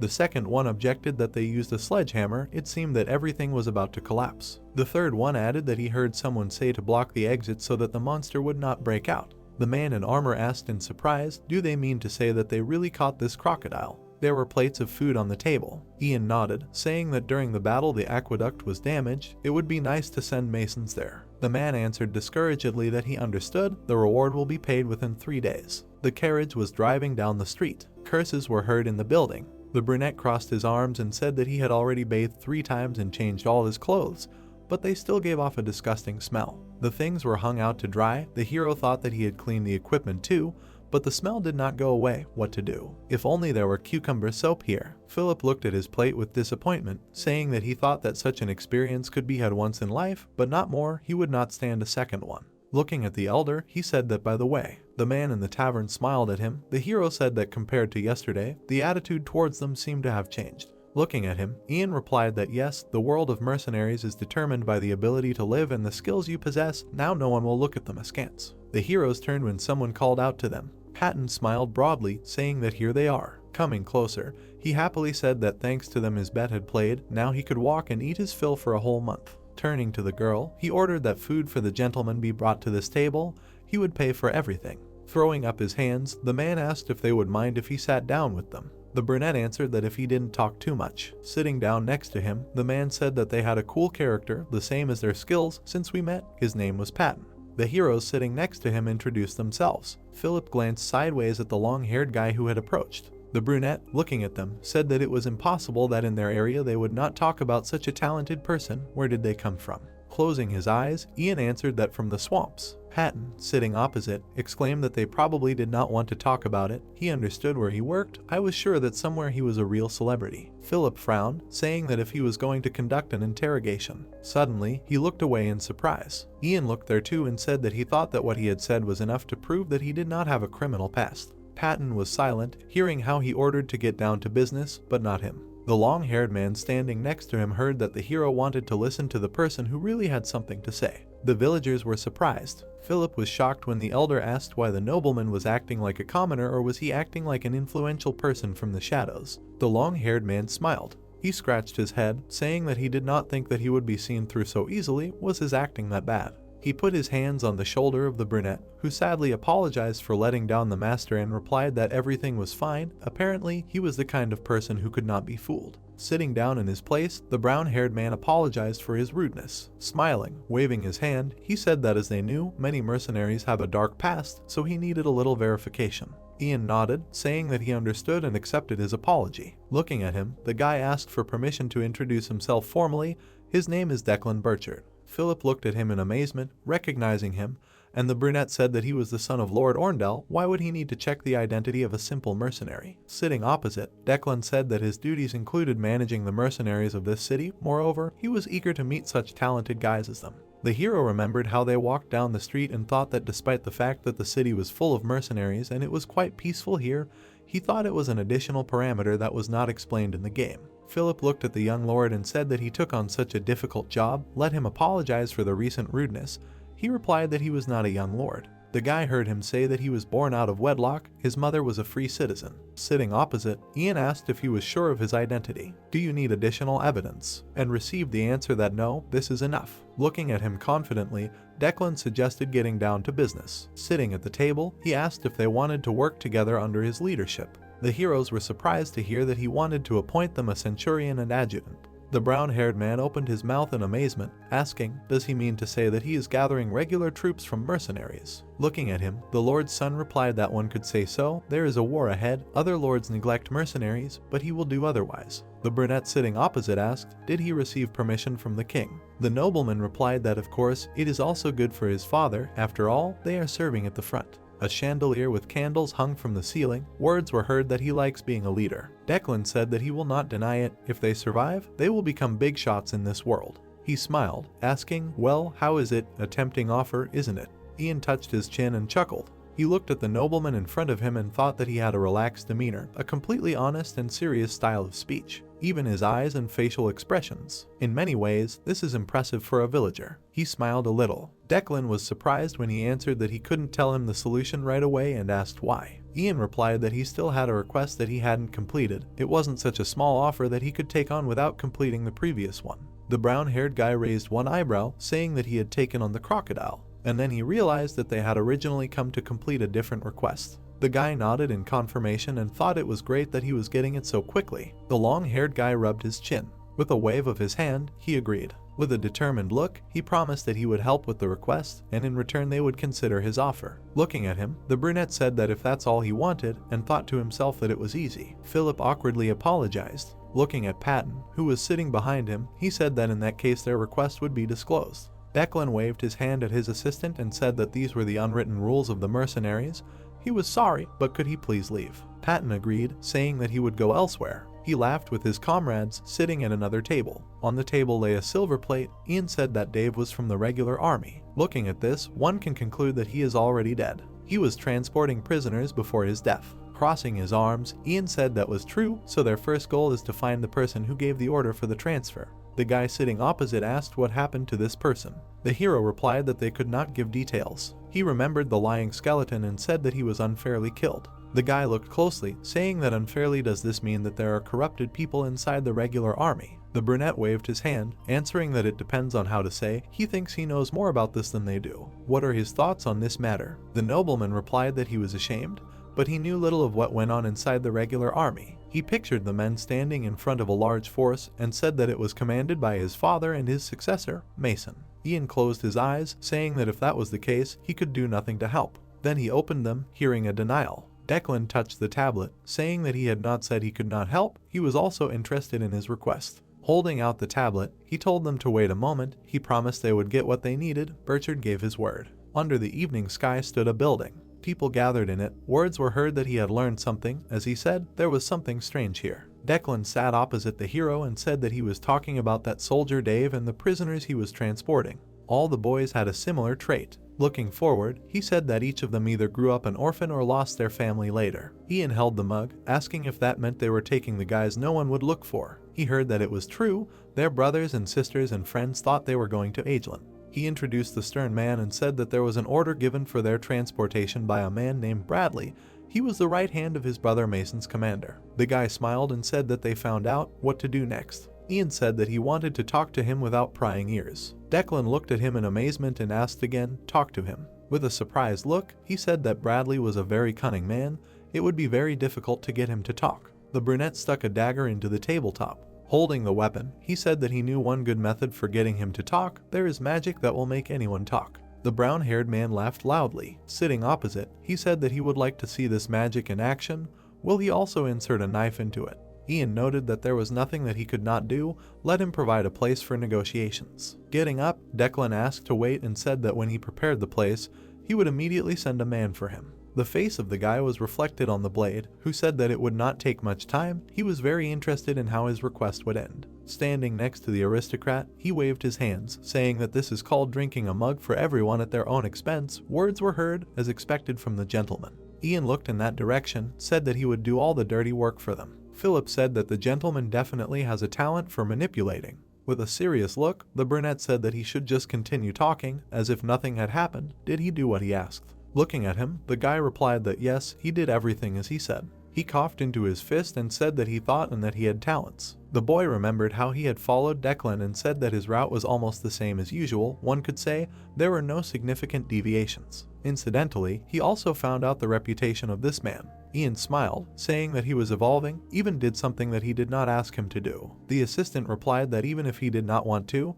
he had no choice but to listen. All the people of Orndale really liked this young gentleman. He imagined a woman lying on the floor in blood and said that he heard that his mother died a few years ago. The young man stood behind the male figures. Philip said that although the Marquis considered him his son, the eldest son Mason seemed to just consider him a pain in the ass. He stood around the corner listening to the family talk and said that since everyone was starting to worry that when the war started the young master would be sent to the worst of the fighting, they were afraid that he would only be able to return to the city dead. Words were heard that this was a typical family drama. The brown-haired man looked ahead, saying that as far as he could tell the young master did not seem like a corrupt person, and if he was corrupt, he hid it too well. Declan smiled, hugging the mercenaries. Ian said that was right, he hid it too well, although he did not worship darkness or chaos. The boy held a mug and said that he seemed to smell the blood on his hands in advance. Rays of light were coming in through the window. The hero sat on the bed, thinking that after only a few days in the city, he had received the best room for the night, and the women were being too polite to him. He remembered how the ladies, laughing, waved at him. Opening the book, he said that he was already feeling better.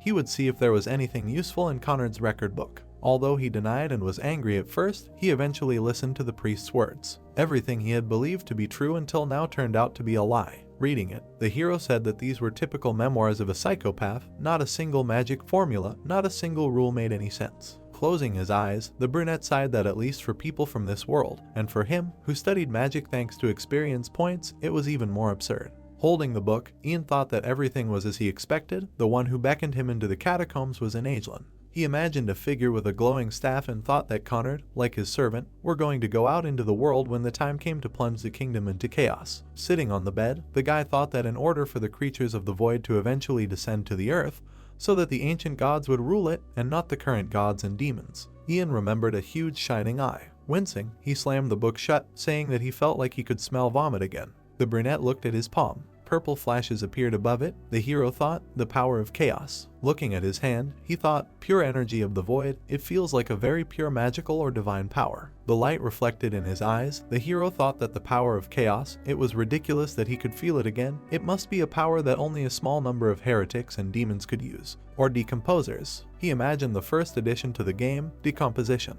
Many characters stood in pairs. The knight turned into a dark knight, the barbarian into a berserker, the scout into an assassin, the priestess into an ancient priestess, and the magician into a dark magician. The hero thought that if he chose the side of decomposition, he could change his specialty, skills, options, and even quests. The silhouette held the ball in his palm. The guy remembered that he could switch to the side of decomposition at any time, but the risks were too high and the level gained was lost, and it was unclear how the main characters would react to this. Remembering the information window with the task, Ian thought that he could get the power of chaos without decomposition.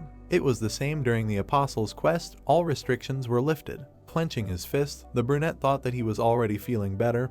He should study this well because he lacked his magical power. Suddenly, the guy heard something behind him. Philip opened the door and asked if the gentleman was sleeping. Looking in, he said that he was told that the place for negotiations was ready. Ian stood up, saying that he was doing a good job with his assignments. Looking away, the hero said that it was time to console the one who had sacrificed his people to the darkness. With sword and fists, Patton with a sword stood next to the man. The heroes saw a figure with a bag over his head. He was shaking, tied to a chair, and moaning. Ian glanced at Declan standing nearby and said that he had chosen a great place. He smiled and replied that he was just standing and waiting for him. In this place he was meeting his lover named Rose. The guy pulled the bag off his head, and then took off the bandage from his mouth. With a sweet smile, Declan said that he was glad to meet you. Bradley angrily shouted, "What was going on? Where was Rose?" The long-haired man answered with a smile that he did not know. He was probably sleeping at home.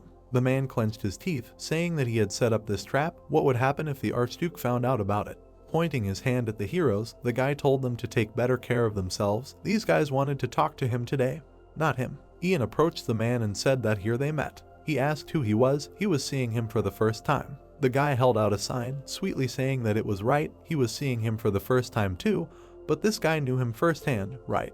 Bradley looked at the metal objects, asked where he got it. Frowning, he heard that this thing was given to him by a ghost. He asked him to find the man who buried him under an ancient tree. The guy grabbed the man by the face when he heard that he knew nothing about it.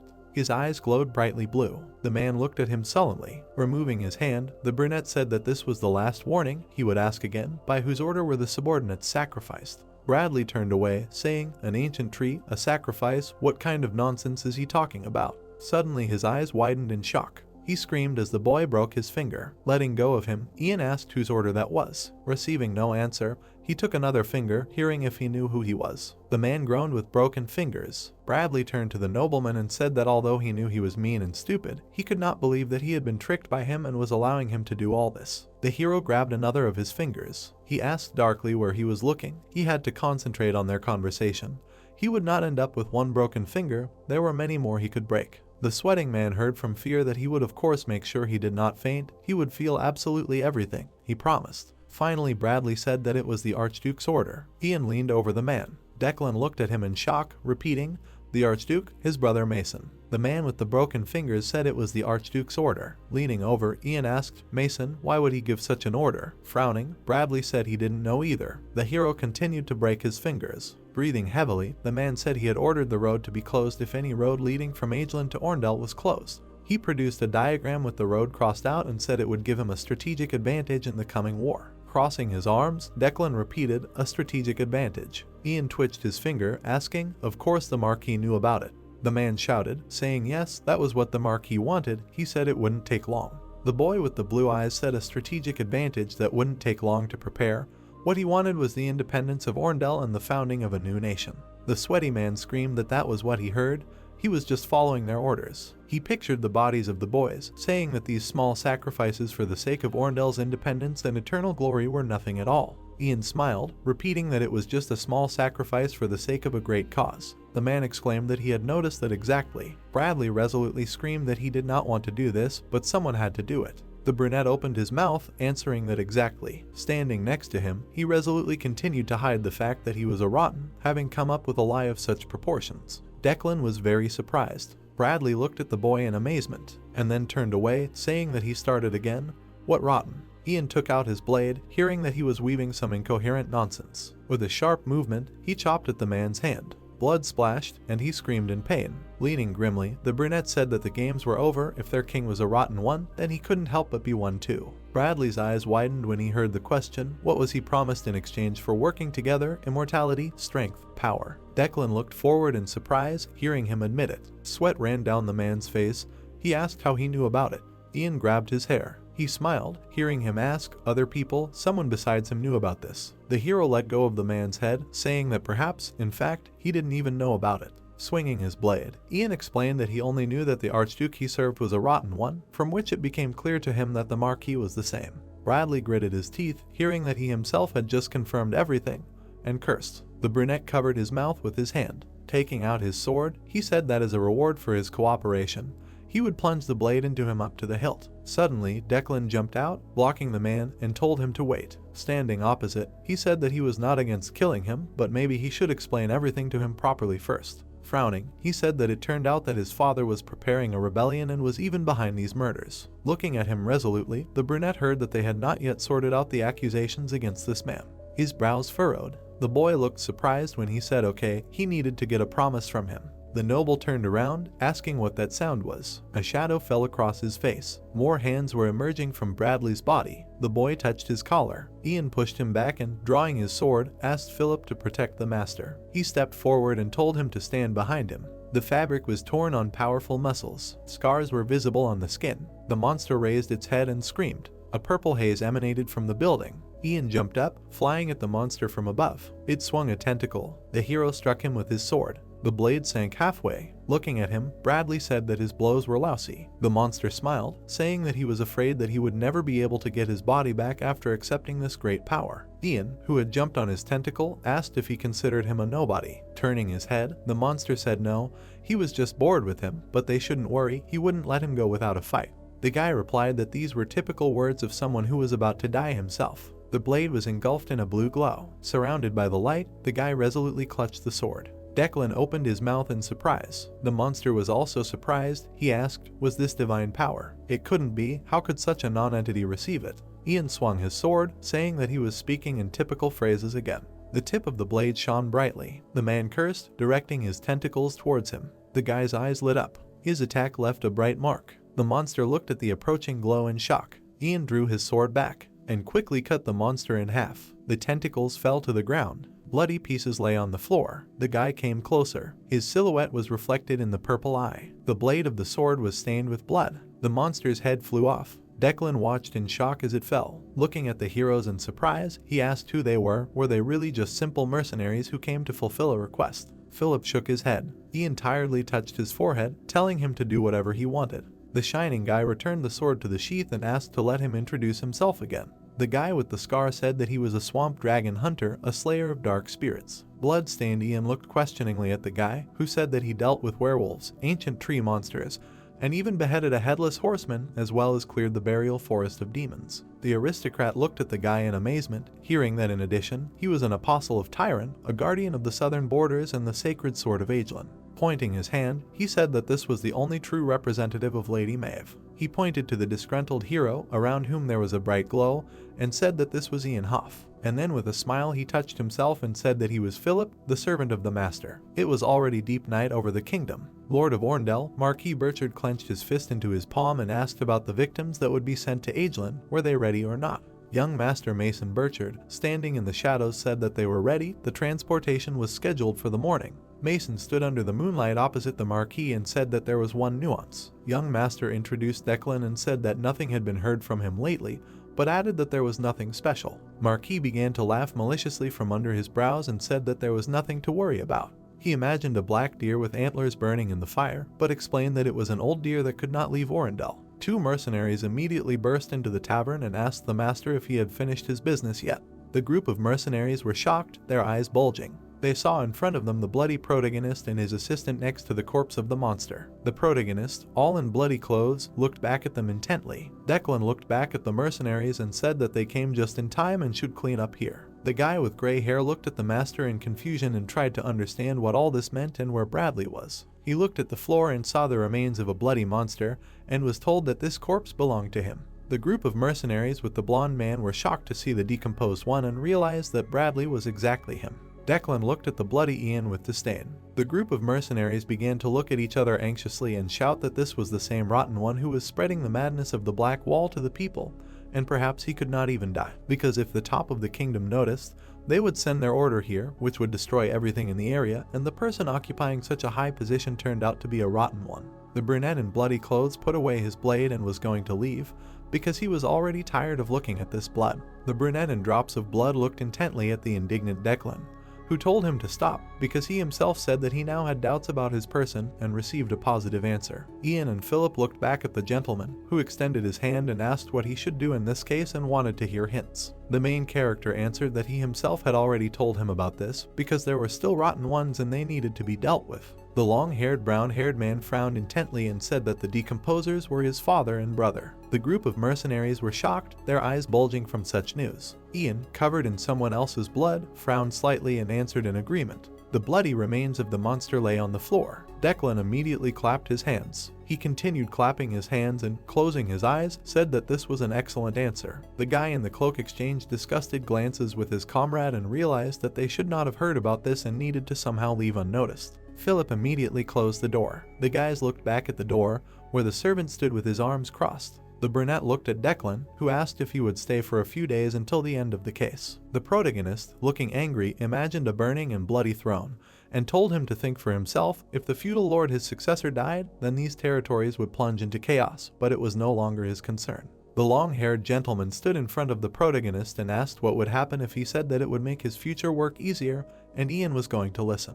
He grinned maliciously, opening his mouth, and said that they could easily get into anywhere, but he was trying to understand if it was necessary to act like thieves and hide forever in order to do good deeds. Declan extended his hand and said that they should enter through the front doors and prove themselves bravely. The protagonist looked in bewilderment at the smiling guy, who hinted that he was going to start a rebellion, although he explained that he simply wanted to pass judgment on the decomposers. The bloody Ian angrily looked through his bangs and asked about the fact that after all this he would take the feudal lord's throne. The long-haired brown-haired man frowned maliciously and said that he had no choice but to do anything, because he was going to commit a rebellion so that his power would eventually be recognized as legitimate.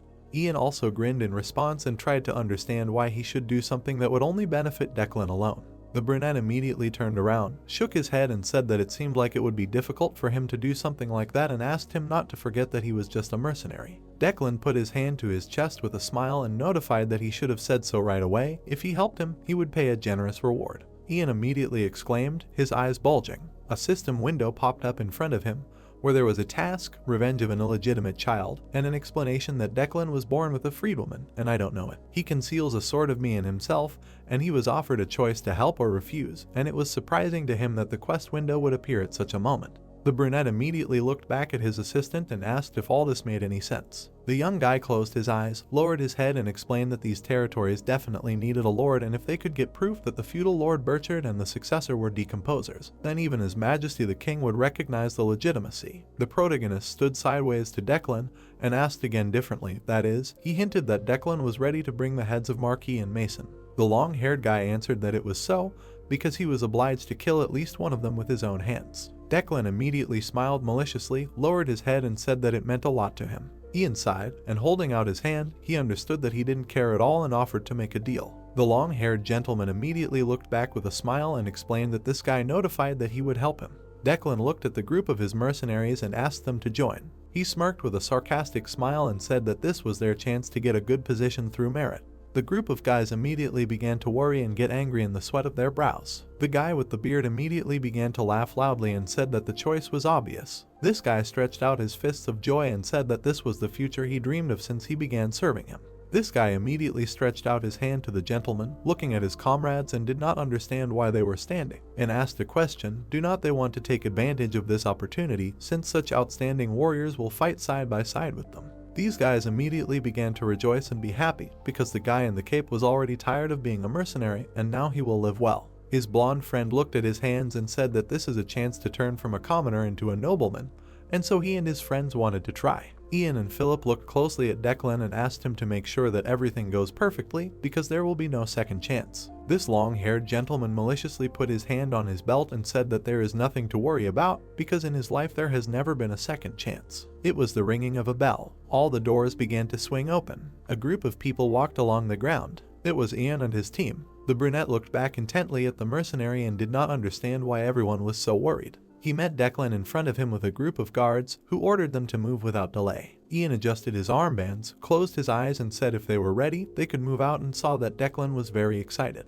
Their carriage along with a whole horde of people were heading into the city. Ian walked in front, while the rest walked behind him. The assistant walked next to him and looking back at his comrades said that this should not be enough, because there were only about 30 people here. The long-haired brown-haired man looked proudly straight ahead and replied that this was enough. They walked forward and a crowd of people crowded around them. A small girl in a dress appeared from the crowd. Declan stepped forward and led a huge crowd of slum dwellers behind him, because Philip noted that even those who lived outside the fortress walls would help them. Declan walked in front and behind Ian and his assistant and told them that this should be enough. The brunette looked around and noticed that half of the Orendel population had come out, and they had done a good job, and it probably wasn't easy to attract a whole crowd. He began to imagine the protagonist completely covered in blood and that same monster, saying that it wasn't that hard because he gave them an opportunity by telling them new facts. The crowd of residents along with the little girl walked forward, and he explained that they had received information about whether their friends and family members were alive or dead. Suddenly,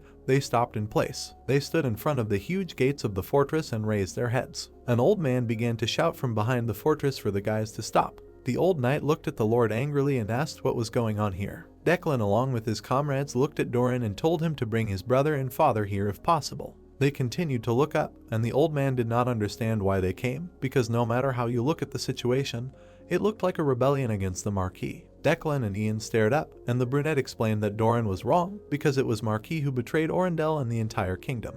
Declan shouted to the knight from the tower that even the gods had betrayed them and become corrupted. This old knight stretched out his hand in horror and ordered them to stop, because from that moment on he forbade them from advancing any further. Suddenly Doran looked back, hearing a voice. The sound of a cane was heard. The brunette frowned slightly and realized that this very scoundrel had appeared, because in the game he had the role of a benevolent father. Marquis appeared with 2 guards. The brunette raised his head and saw this nobility in the fortress. The knights looked back in alarm at Lord Mason, who had approached. Declan bowed to his father from the ground. The lord held his cane and asked his son why he was doing this, because even he had said bad things about the state, about some rotten ones, and raised a rebellion, and under the vigilant grace of brilliant Russ Solar. The guards began to look back at the approaching archers, and the lord replied that in the end it was Declan who was in big trouble, calling him ungrateful. A bunch of guards ran outside. The archers aimed their crossbows from the fortress. Mason stood behind and angrily asked on what basis he was saying all this nonsense. Ian looked up and sighed, realizing that the rest of the rotten ones had appeared, and Declan replied that he was glad to see his brother. The little girl and the rest of the villagers looked at the scene with anger when Declan explained that everyone who had gathered here knew everything and that the soldiers had been unfairly given to the demons to be torn apart during their forced transfer to other territories, and these people were their relatives or friends. The long-haired, brown-haired man picked up a rolled-up scroll and said that he even had a list of the dead soldiers. Marquis and his father looked at the scene, and he said that his brother was trying to frame him by presenting only this as evidence, and so he decided to repay his father's kindness by making false accusations.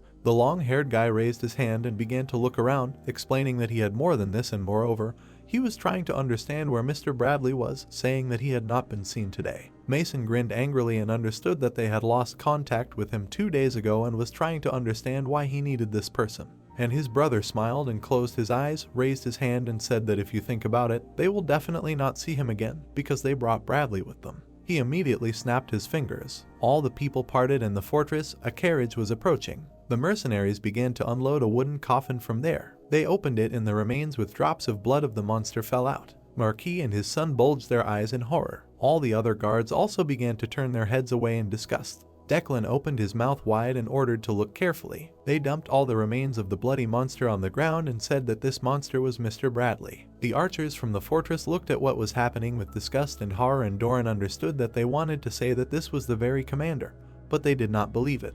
Declan stretched out his hand on the remains of the monster and said that this gentleman himself confessed everything, and that he and his brother, and even his father, were all decomposers, and besides, what was done to the soldiers, he did on the orders of his father. Mason smiled maliciously, looking down, and realized that this was the reason their commander disappeared, and said ironically that his brother, in despair, brought the corpse of an ordinary monster and talked all sorts of nonsense. A little girl immediately entered the dialogue, opening her mouth. The crowd of residents looked worriedly at the little girl, who asked what happened to her brother then. She held out a token with tears in her eyes and said that it was the nameplate of her brother, who, as she was told, was living well in Ageland, and why then was he buried in the forest. All the other residents immediately began to stand up for the case worriedly and say that their relatives also had problems, and they did not receive any news. Mason immediately bared his teeth in anger at the indignation of the crowd, who were trying to find out the truth. Mason immediately struck with his cane. All the guards looked at him when he was the center of attention and said that he understood all their feelings. He looked at the crowd with sadness and said that he really wished he could understand how hard it would be for them. He walked forward and looked at the whole crowd of villagers, saying that if the soldiers were really sacrificed, then they would form an investigation team and send them out to find answers, and he would also ask His Majesty to investigate the suspicions of mutiny as well as the ridiculous claims that they were corrupt, and demand an investigation and decision from the Imperial Church. The Lord along with the archers looked down at the crowd and asked if these decisions were enough to calm their anger. The villagers looked up with a slight panic. Then they started looking at each other and suggested that if he did this, it could calm them down. Mason immediately raised his hand and said that if they were all happy, then they should retreat. The residents immediately became agitated when they were pointed at crossbows and told that if they stayed, they would be considered traitors. Ian opened his mouth and expected that regardless of the worlds, politicians everywhere had the same phrases, and this moment worried him.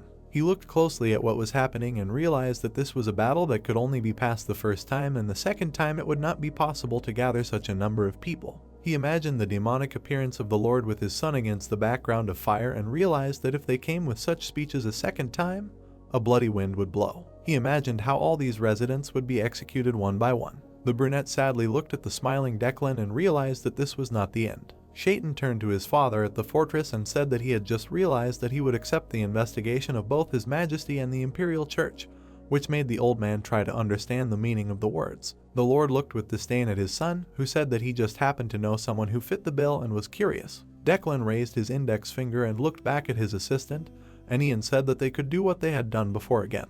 Declan winked at him and said that if possible, then with all the regalia. The protagonist looked ahead in bewilderment along with the worried Philip. The archers immediately tensed slightly and continued to aim. Ian stepped forward in front of the crowd, and they realized that he was the same mercenary who killed the monsters in the dungeon. Mason began to laugh loudly, presenting in his hand, and said that he considered himself a worthy man and really was a mercenary, saying that if he hired such a person, then he hardly had such competencies. Philip stood behind and closed his eyes, wanting to officially introduce Ian. He opened his mouth and said that he was an apostle of Torin and guards of the southern border, as well as the owner of the cherished sword of Agelin, which belonged to Maeve Laurel. The crowd of residents was shocked by such statements. Doran and the archers also opened their mouths because Ian was her only official representative and judge, whom the strict goddess loved so much. Declan extended his hand. Philip bowed his head and introduced Lord Ian, standing with a proud look. The servant himself put his hand to his chest and said that he was his squire. The brunette looked at the smiling servant with bewilderment and understood that he had said too much. Declan pointed at the brunette with an enthusiastic look and said that this lord was a witness to Bradley's decomposition, and he was also the one who personally condemned him. The brown-haired man looked out from under his brows with a grin and said that he was qualified enough for this. Marquis immediately cried out in anger that this could not be. He looked at the guys with anger and said that it could not be an official representative and an apostle because this could mean that he could be a paladin. The protagonist immediately began to pull out his sword. He swung it with a smile and said that he could show them everything with the sword. He immediately began to pull out his glowing blade. He held the glowing sword in front of him and realized that unlike a normal sword, this one was filled with divine power. He then pointed the glowing blade forward. The guards were shocked to see that it was indeed a paladin. The little girl immediately fell to her knees. Mason looked at the man with horror along with his father and said that he was indeed a paladin. Ian began to step forward. He immediately ran to attack with his glowing blade. Lore immediately extended his hand and shouted at the archer, "Why are they just standing there and watching and not shooting?" Mason immediately pulled out his blade and was angry, saying that any guard who dared to disobey the order would be beheaded on the spot. The protagonist with a blade glowing with an aura ran towards the fortress. Mason pulled out his sword and ordered the archers to shoot. A flurry of arrows flew straight towards the protagonist. These arrows were aimed straight at his head and glowing eye. A card with an explanation came out, lower gray magic, a rotating barricade. He was able to deftly jump over these arrows. Then he began to run along the wall. He jumped into the air with a glowing blade. Ian flew higher above the Lord and his son. Mason looked up with bulging eyes. Ian swung the glowing blade and said that the sentence passed by the goddess is death. The protagonist delivered a slash towards the knight. The protagonist cut off Mason's hand. The man looked ahead in bewilderment. Then he grabbed his hand, screaming loudly. Ian climbed the wall of the building. He began to pull off the glove with his teeth. The man bared his teeth in fury, saying that he was a freak. The soldiers looked at the man in confusion. The knight asked what they were doing, ordering to seize the guy. The fighters exchanged glances with each other. The main character looked at the guys, telling them to stop. He held out a blade in front of him, from which a blue aura emanated. The mercenary said that he thought that today they would limit themselves to only the blood of the decomposers. The knight looked ahead in bewilderment. Declan called out to Doran. The guy spread his arms out to the sides, telling him to call off the soldiers. The captain looked at the soldiers, telling the regular guard soldiers to retreat since this was not their battle. The fighters laid down their weapons. Doran turned around and began to walk away from the main character. The swordsman looked angrily ahead, saying that these scum are good for nothing and it seems that he should retreat inside the castle. The man bared his teeth in anger, imagining an image of the castle. He noted that he has supporters, so he needs to somehow buy time. The knight imagined an image of a man and a deer. He noted that meanwhile there is an old deer. Mason smiled maliciously, noting that he would send a messenger to him, because Orndell was a strategically important point and he would have no other choice but to send his troops. The man looked at his father with a confused smile, saying that he would go. Then his eyes widened. Black veins began to appear on the old man's neck. The lord's eyes turned red. The old man leaned on his cane, baring his teeth. The swordsman looked at his father in bewilderment, asking what was wrong with him. The lord looked at his son in horror, asking that he did not see the sign of the shining goddess on the soldiers. Mason did not understand what he was talking about. The lord stood in front of the soldiers, whose spears were shining. He asked that didn't all the spears and bows manifest divinity. The mercenary watched what was happening nearby. Then he grinned maliciously, thinking that he had succeeded. He recalled taking off the glove from his hand. On his hand, a black ring in the shape of a snake was visible. The protagonist looked at the ring with disbelief, thinking that it would be nice if he lost his temper, wondering if it would work. The snake began to move, showing its fangs, after which it bit the protagonist's finger. A black aura began to emanate from the ring, after which the snake headed towards the lord. The black snake bit the old man's neck. Black poison began to spread along the man's neck. Marquis looked at the soldiers in horror, telling them to all step back, and this is his castle. The young man watched intently. The soldier asked what was wrong with him and that he was really a rotten. The protagonist recalled a system notification, which said that in exchange for some life force, he could use a curse that causes confusion to the enemy. Ian noted that the swamp curse skill at first glance, it looks useless, but it seems to work well in fact. Marquis looked at the mercenary furiously. The old man looked at the main character with a crazy look, said that now he understood. He is a brat, a difficult paladin, and he is what they say, the apostle tyrant is the embodiment of this damn goddess. I spread across the man's face. The lord said that he should not make him laugh, and he will not receive any sentence. A purple aura began to emanate from the old man. People watched closely what was happening. The man said that the gentleman was indeed a decomposer. Doran watched in horror, noting that everything the young gentleman said was true. Mason did not understand why he suddenly reincarnated. The old man began to emit a powerful aura. The soldiers looked behind them in horror, not understanding what was floating. Purple smoke spread to the fighters. They looked away with a crazy look. The soldiers began to attack each other. The guys did not understand what was happening and why they suddenly attacked. The maddened knights ran along the corridor, after which they ran out into the street to the people. Declan shouted that they had come this far and they must return the soldiers. The guys began to fight the crazy soldiers. Declan shouted that not one should be missed. The old man smiled bloodthirstily, saying that as he expected, after all, this is the power that was given by the god of emptiness. The lord, with a mad look, exuded an evil aura. He said that it is different from the power of the fake heads. The main character delivered a slashing blow. The old man put his hand in front of him. The lord blocked the attack with his hand, noting that no power can overcome the power of a true god. The old man looked at the protagonist with a crazy look, noting that since everything started earlier, it is worthwhile to start executing the plan without delay and gradually increasing the power.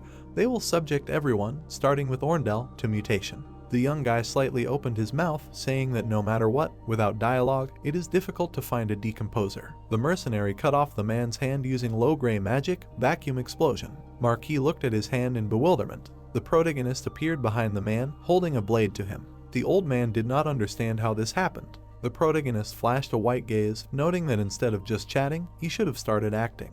Marquis looked at the mercenary in horror, asking if this was magic, and he really was the incarnation of Tyrant. The young guy looked at the lord with a terrifying look, noting that he did not say this, after which the protagonist struck, cutting blows to the old man's body. The main character cut the lord's body into pieces. Blood was visible behind the protagonist. The protagonist put the blade back in its sheath, stating that he wanted to do everything cleanly. The brunette looked behind him when Philip appeared. The squire looked at his master with a serious look, asking if he had finished yet. The protagonist gave the bag to his squire, saying that he was in the process, and this was the head of the lord, and he should not lose it. The brown-haired man looked at the gentleman with a serious look, said that he would go help the soldiers, after which he headed to the side, attaching the bag to his belt. The mercenary watched Philip, saying that finally he was capable of something. The young gentleman looked at the knight, telling him to focus on saving people and give them commands, after which he approached the protagonist, asking that he was okay. The brunette replied that as he saw Marquis was dead. The brown-haired man grinned contentedly, saying that he did not know how he did it, but thanks to him it would be easier for them.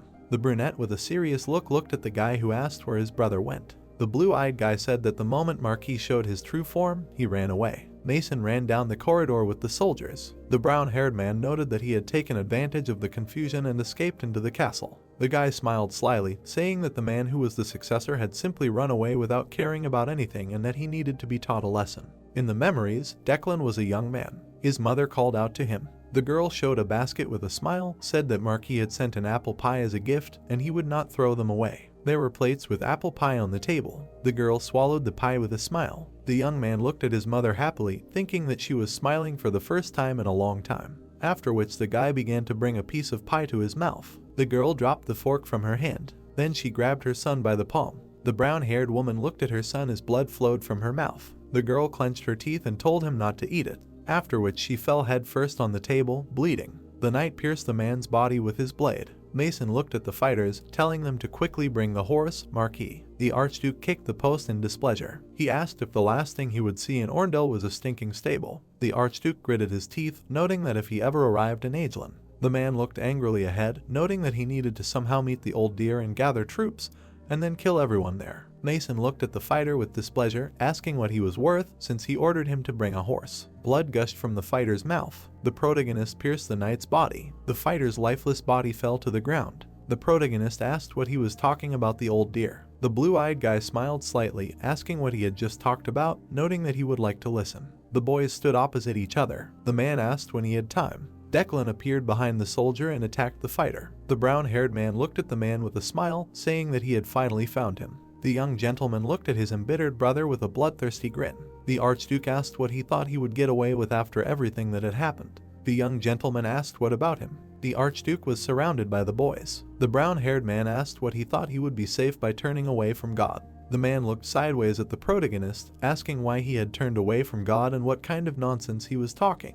After which he swung his blade at the main character, saying that it was all bullshit. The boys' blades met each other. The man looked at the protagonist with displeasure, noting that he was fast and that he would not leave an empty space behind him now. The protagonist slightly opened his mouth, saying that the apple definitely doesn't fall far from the tree. After which he chopped off the man's hand. The brown-haired man heated his teeth in pain. The protagonist grinned bloodthirstily when he screamed in pain. Ian said that he should have mutated a long time ago, and he was tired of talking. The mercenary looked at Mason mockingly, asking that people like him cannot use force unless they concentrate. Black veins began to appear on the knight's face. The protagonist cut off the man's foot. The mercenary stood next to the man's mangled body. Declan watched intently. Ian plunged his blade into the warrior's thigh. The mercenary leaned towards the knight, saying that although he had the desire to immediately cut off his head, he would pacify him if he answered his questions correctly. Mason widened his eyes when the protagonist mentioned an old deer. The brunette recalled the image of the beast man who mentioned the old deer. The protagonist asked who he meant. The Lord's son looked at the mercenary in bewilderment. The protagonist twisted the blade in the soldier's leg. The Lord's son opened his mouth wide in pain. The protagonist's eyes widened. Mason said that it was Duke Regis Brandt. Declan looked at his brother in shock, asking what he said and that he was not His Majesty's uncle. The protagonist looked at the knight with a terrifying look, thinking that his name had finally appeared. Mason smiled maliciously, saying that the kingdom was in their hands, and the king was just a puppet who thought he could win this war. The blue-eyed guy covered the man's mouth, thanking him for the information, saying that he no longer needed his tongue.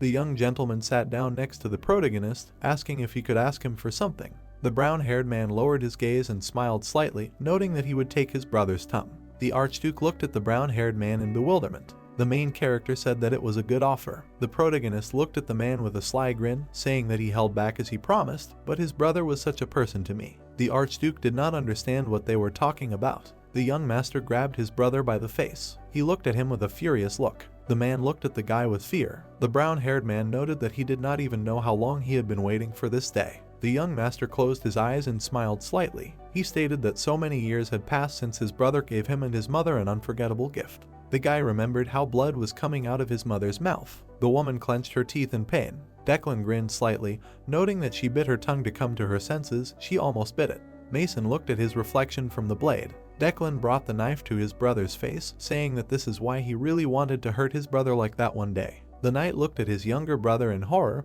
asking him to wait and listen to him first. Then blood gushed out. Drops of rain fell from the sky. Declan dragged his brother's exhausted body towards the wall. The young lord held his brother by the hair. The little girl watched in surprise. The boys opened their mouths in surprise. The villagers raised their heads up. The young lord said that he was following the will of the apostle Tyron. Philip watched with a serious look. The brown-haired man said that he was Declan butchered, executing the one who turned away from God. Then the brown-haired man brought the blade to his brother's throat. The young lord cut off the knight's head. He watched the flying head with a serious look. The man smiled joyfully, saying that their new lord defeated the decomposers. The brown-haired man stood on the wall, watching the crowd of people. He raised his head up, revealing himself to the rain. People began to shout that it was His Excellency Marquis Declan butchered. The mercenary stood near the wall, watching the scene as the people continued to shout. The king sat on the throne. The man asked the old men what they thought of this. The king looked at the people with a menacing look, noting that he was talking about his recent meeting with Lady Maeve. King Aeglin, Erwin II,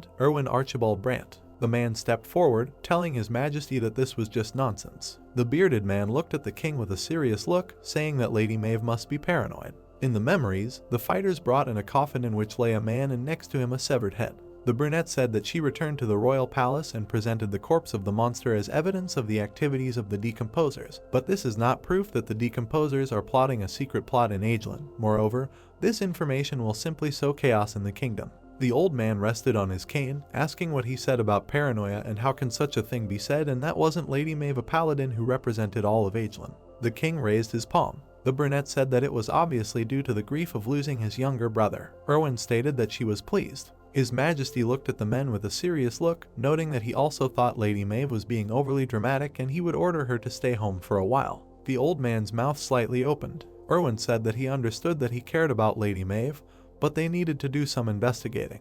The man looked at His Majesty with narrowed eyes. The king told his uncle that he should understand this too. The old man agreed with Erwin. Duke Regis Brant. A three-eyed deer appeared in the darkness, nicknamed the Old Deer. A day passed. After the procedure for inheriting the title of Marquis and establishing the right to manage the land, Declan butchered and his mercenaries identified the corrupted among the minions of the previous Marquis. Then they were gathered in the square and sentenced to punishment. In fact, they carried out a cleansing operation. Each of these people was brutally killed. In the evening, the guys met and discussed that it seemed as if the smell of blood was spreading even beyond the city. The protagonist turned around and replied that they should focus on the search. If there was no material evidence of presence in the basement, they would have to climb into the sewer. A comrade caught up with him and said that if the Hertz was a decomposer, no one would believe them without significant evidence. In response, he heard that it seemed that the man had an excellent reputation, and this was even more, he performed almost all the duties of the king on his behalf. The young man added that he met him a couple of times on the border, and this man turned out to be a wise and merciful man. He also heard that he was against the war, but turned out to be the head of the decomposers, while simultaneously recalling the moments of their meeting. Suddenly, the main characters stopped and thought that he seemed like an outstanding person, interesting. Then he looked at the knight's suit. He came closer and pressed the secret brick. Immediately, the door to the secret room opened in front of them. The young man scratched his head and said that as expected, the gentleman found something again. Then he took a candle and went inside after him. The guys walked along the corridor for some time and eventually found a sphere. Ian's sword immediately rattled. Apparently it was a magic sphere. After which the guy took it and thought that the engravings were to keep the gaze of God out here. Apparently they were hiding something bad here. Meanwhile, the young man came closer and said that these were suspicious engravings, scrolls, books, ceremonial daggers, and even strange artifacts that looked like a bead. It wasn't even surprising. And then some kind of portal opened next to them. The boy turned around and asked if he could ask the gentleman one question. He stuck his hand into his storage and said that he couldn't ask a question. But nevertheless, the boy immediately remembered about the last fight and asked if the gentleman was not a red magician who used fire. Heard that magicians can only use one type of magic. But what about this gentleman? And the brunette thought that he seemed to have said that he could not ask a question. Then he took hold of some chain and said that this happens, and this is not magic yet. Then he picked it up and added a question if he should not worry about the kingdom. It seems that he does not care if the Duke destroys the country, judging by how he hesitates. The boy jumped up and said that this is not true at all, so in response he heard that in this case we just need to take everything that can be used as evidence. He also thought that the boy had finally become useful, but apparently he was wrong. Meanwhile, the sphere was becoming brighter and brighter. The brunette approached it and thought that it was definitely not something connected with House, and it was not even contaminated. Perhaps all thanks to the fragment of House that he has, it can determine this power to some extent. Then it was as if he had moved to some parallel world. He thought that he felt uncomfortable that he would have to meet that creature again. But should he study the power of chaos in order to unravel the Duke's plan? Checkmate. It seemed the plan had been unraveled. After which he raised his hand and took on the magical power. They literally touched the energy with this ball. The magical power at that moment became brighter and brighter. It frightened the main character. Everything around began to shake. And then a bright light appeared. He closed his eyes and thought whether this was really emptiness, although no, this was a little different from what happened last time. He felt himself hanging in some space. He thought that this was another manifestation of emptiness, or were there many emptinesses? Then he opened his eyes and looked around. There was really nothing around him except some kind of force. It was not clear who was here, but judging by the fact that everything was still intact, it was some kind of transcendental being. Looking at all this emptiness, it seems that this is the consciousness of another decomposer. Then he began to examine this silhouette even more carefully. You thought that perhaps it was something like the Duke's personal diary, then this something asked who disturbed him. A dialogue took place between them. The silhouette asked if this was someone's apostle who had penetrated this abyss without warning. Then he flew closer and asked if this was by chance the apostle of house. The young man was surprised and thought about what his interlocutor was talking about, and he meanwhile could have newelled himself. Then he came closer and said that if he had offended him, he would like to apologize. In response, he heard the question why he thought that the young man was an apostle. At that moment, the main character continued to hover opposite and thought that it worked, could transmit thoughts to him, and immediately received the answer that this was so. All this began to dissolve as if and tried to say that of course chaos and emptiness merged together, but a second later it dissolved. The brunette saw it and was very surprised. Then he raised his hand and thought what the hell happened, why he was interrupted in the middle of the conversation. Then he turned around and heard from the assistant what just happened. He answered that he wanted to ask him how it looked. He moved away and said that the magical power of the artifact surrounded the gentleman and hovered around, but at some point disappeared, leaking somewhere. The main character asked the truth, or was it like that? If it leaked, then it was not so important. Then he turned into the question if everything was okay. He answered that rather even the opposite, everything is great.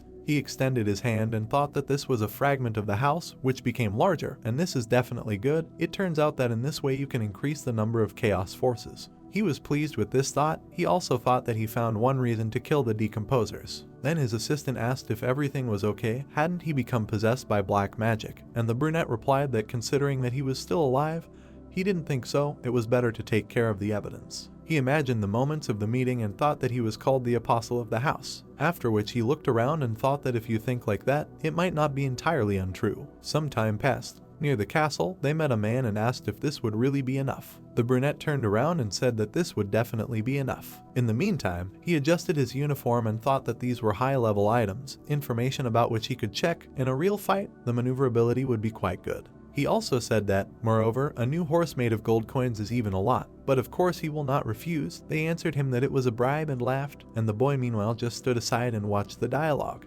After which the interlocutor smiled and asked if the main character could have a proper talk with His Majesty and say that the new marquis was very deeply devoted to the kingdom. He replied that it was not difficult for him, and it did not matter whether it was true or not. He immediately heard that the man could not lie about such a thing. He came closer and said that he would like to call the guy by name. He turned away and replied that he had already been called that several times, both now and then. It did not matter. In response, he heard that he was a little awkward when he was called that.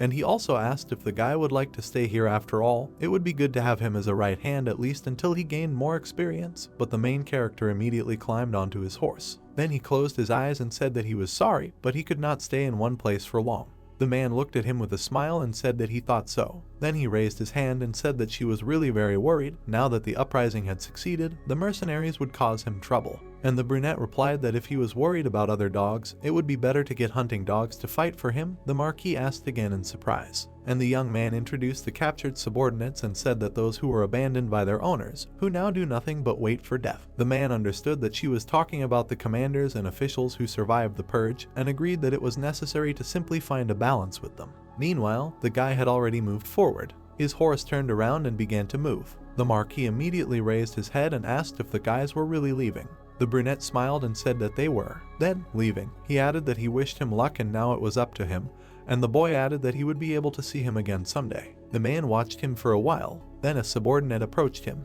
He looked at him and said that it was time to go. Everyone had gathered at the walls of the castle and were waiting for his speech. He turned around and agreed. But when he left, he still turned around and looked after the main character. There was no one at the gate, and this person remained a mystery to him until the very end. Meanwhile, in the Laurel Estates, a maid was standing near the door with a tray. A man approached her and asked her something. His face was not visible, but the question was clearly audible: did the woman refuse to eat again today? While there was no one at the table in her office, these people discussed how she had been behaving like this since her return, and only did what she did: look out the window. Indeed, at that time the girl was standing by the window and watching. Her eyes were filled with despair and hopelessness, as if she expected to see someone there. Some time passed. The boys were still moving through the forest. The assistant looked up and asked if there was anything there, and the brunette continued reading the book and replied that he had found something. Then he looked at him and said that this evidence would be enough to prove that the Duke was a degenerate.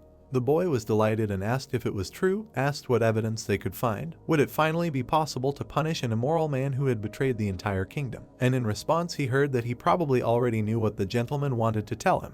And while the protagonist continued reading, the boy said that he understood. Perhaps he should keep his mouth shut.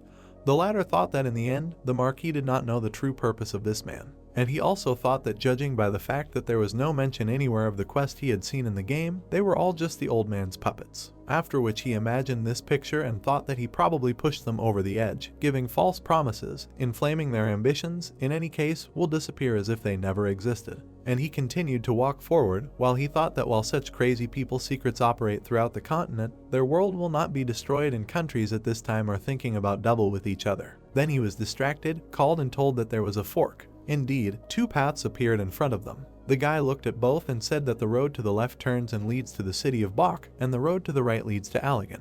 Then he slammed the book shut and heard that since they found evidence against the Duke, they should go to Allegan as soon as possible. This made him think, and the boy spread his hands and added a question whether the gentleman really wants to go to another place. He asked him to shut up and said what he thought. Then he presented the map and thought about what to do. Obviously there should be a quest somewhere. When everything ends like in the game, for some time he will not even be able to set foot on the territory of the city. And immediately thought about the girl. At that moment, there was a pause in the air. The brunette raised his head and said that he was ready to go in this direction. After some time, they arrived in the kingdom. Life went on as usual there. People walked around the bazaar, bought food, and there was a man running there. He was wearing a hood. He was obviously looking for someone until he noticed two guys. Then he took it off and said hello. It was Miguel, who immediately greeted them and said that they finally arrived. He almost went crazy while waiting for them. The guys were of course surprised to see him. Then Philip ran to hug and shouted that he did not expect that the day would come when he would be so happy to meet him. Meanwhile, the brunette looked at the guard and asked if they could pass now. He embarrassedly answered that yes, after which a man came up to them and said that the guys didn't look like themselves, and in response heard that his face became twice as big. Then the brunette smiled and asked if the food was really that good here. He laughed and replied that he would be lying if he said no, and that it was time for them to go. For some time they moved around the city, discussing that at least they spent some time to get here. This is not the end of the road, there is still one more fortress wall to overcome. Then Miguel pointed to the gate and said that this is all because the estate is in the central part of the city. And Philip walked behind and noted that their friend was already here as a local resident, even greeted the guards. The man replied that as the boy knows, he adapts very easily, and the brunette meanwhile looked around. There were some people standing nearby, all in blood, but an idea immediately appeared in his head of how they would die, and the whole city was cut out in his thoughts. The guy continued to look around while his comrades discussed that the boy now felt like a mercenary, although he did not want to. He then looked at his friend and said that he would like to know what was going on with the lady. He thought that she would come out in person, but in response he heard that the girl of course wanted to, but the man turned around and explained that the lady was now under house arrest. Both were surprised by this news, immediately asked what was going on. Did they really not hear anything about house arrest? Silence hung between them. People from the windows meanwhile looked at them and whispered, and the guys continued to ask questions. The main characters noticed this while the boy was asking if His Majesty really did not want to track down the decomposers. Philip also turned around and asked even after he was given evidence that His Majesty did not want this case. But the answer was that it was exactly so. The man also acted as a witness, but in vain. She immediately remembered the moment of the funeral, and the king added that, nevertheless, she himself could not believe it, but he said that since the sorcerer was dead, there were no more problems. Other subjects openly insulted the lady. They sat nearby and spoke out against her, said that it would be better to provide significant evidence instead of spoiling the mood in society. The boy was surprised and said that this man was clearly a member of the community, asked his name and what he looked like. In response he heard that he did not remember, as it should be. Frankly, he was very scared. But nevertheless he remembered these people and said that there were so many of them, as many as critics, but the lady still kept silent, hid their existence, and thinks that she was worried that this could affect the course of the case. Then he turned around and added that His Majesty only listened to what his confidant said and ordered disciplinary measures to be taken against the lady. These measures are still ongoing. Philip asked in surprise if everything was okay, if the lady was okay. And her subject remembered their last meeting and said that since her appointment as head of the family, she has been doing a great job, but in reality, he turned around and said that he didn't know, he no longer shows his true feelings like before. Finally, the guys approached the estate and said that they came instead of an appointment, after which the gates opened, and a beautiful garden unfolded before them. Then a servant came up to them and took the horse, and the brunette looked around and said that the garden was in good condition, but there was no one here at all. Miguel replied that the former head of the house had died and was returned to his father's house, although he would be a decomposed corpse. Then he raised his head and added that no one blamed the lady, but the hereditary line was interrupted, and the atmosphere in the estate was bad. The question immediately came, where is the lady? The man turned away and said that he was upstairs in the office, we must go there. Then the main character thought about it, thought that this was some kind of sentimental mercenary. Surprisingly, he was still alive. But then a girl appeared. There was a little girl of about 14 years old standing there. The man bowed down and asked if she was really here. It was Miss Lucy. The brunette looked at her and at first did not understand who it was. And Miguel approached her and said that these guests came to the mistress of the estate. The little girl took hold of her dress and bowed to them, after which she turned around and simply ran away. The man looked at her and said that this was the mistress's cousin.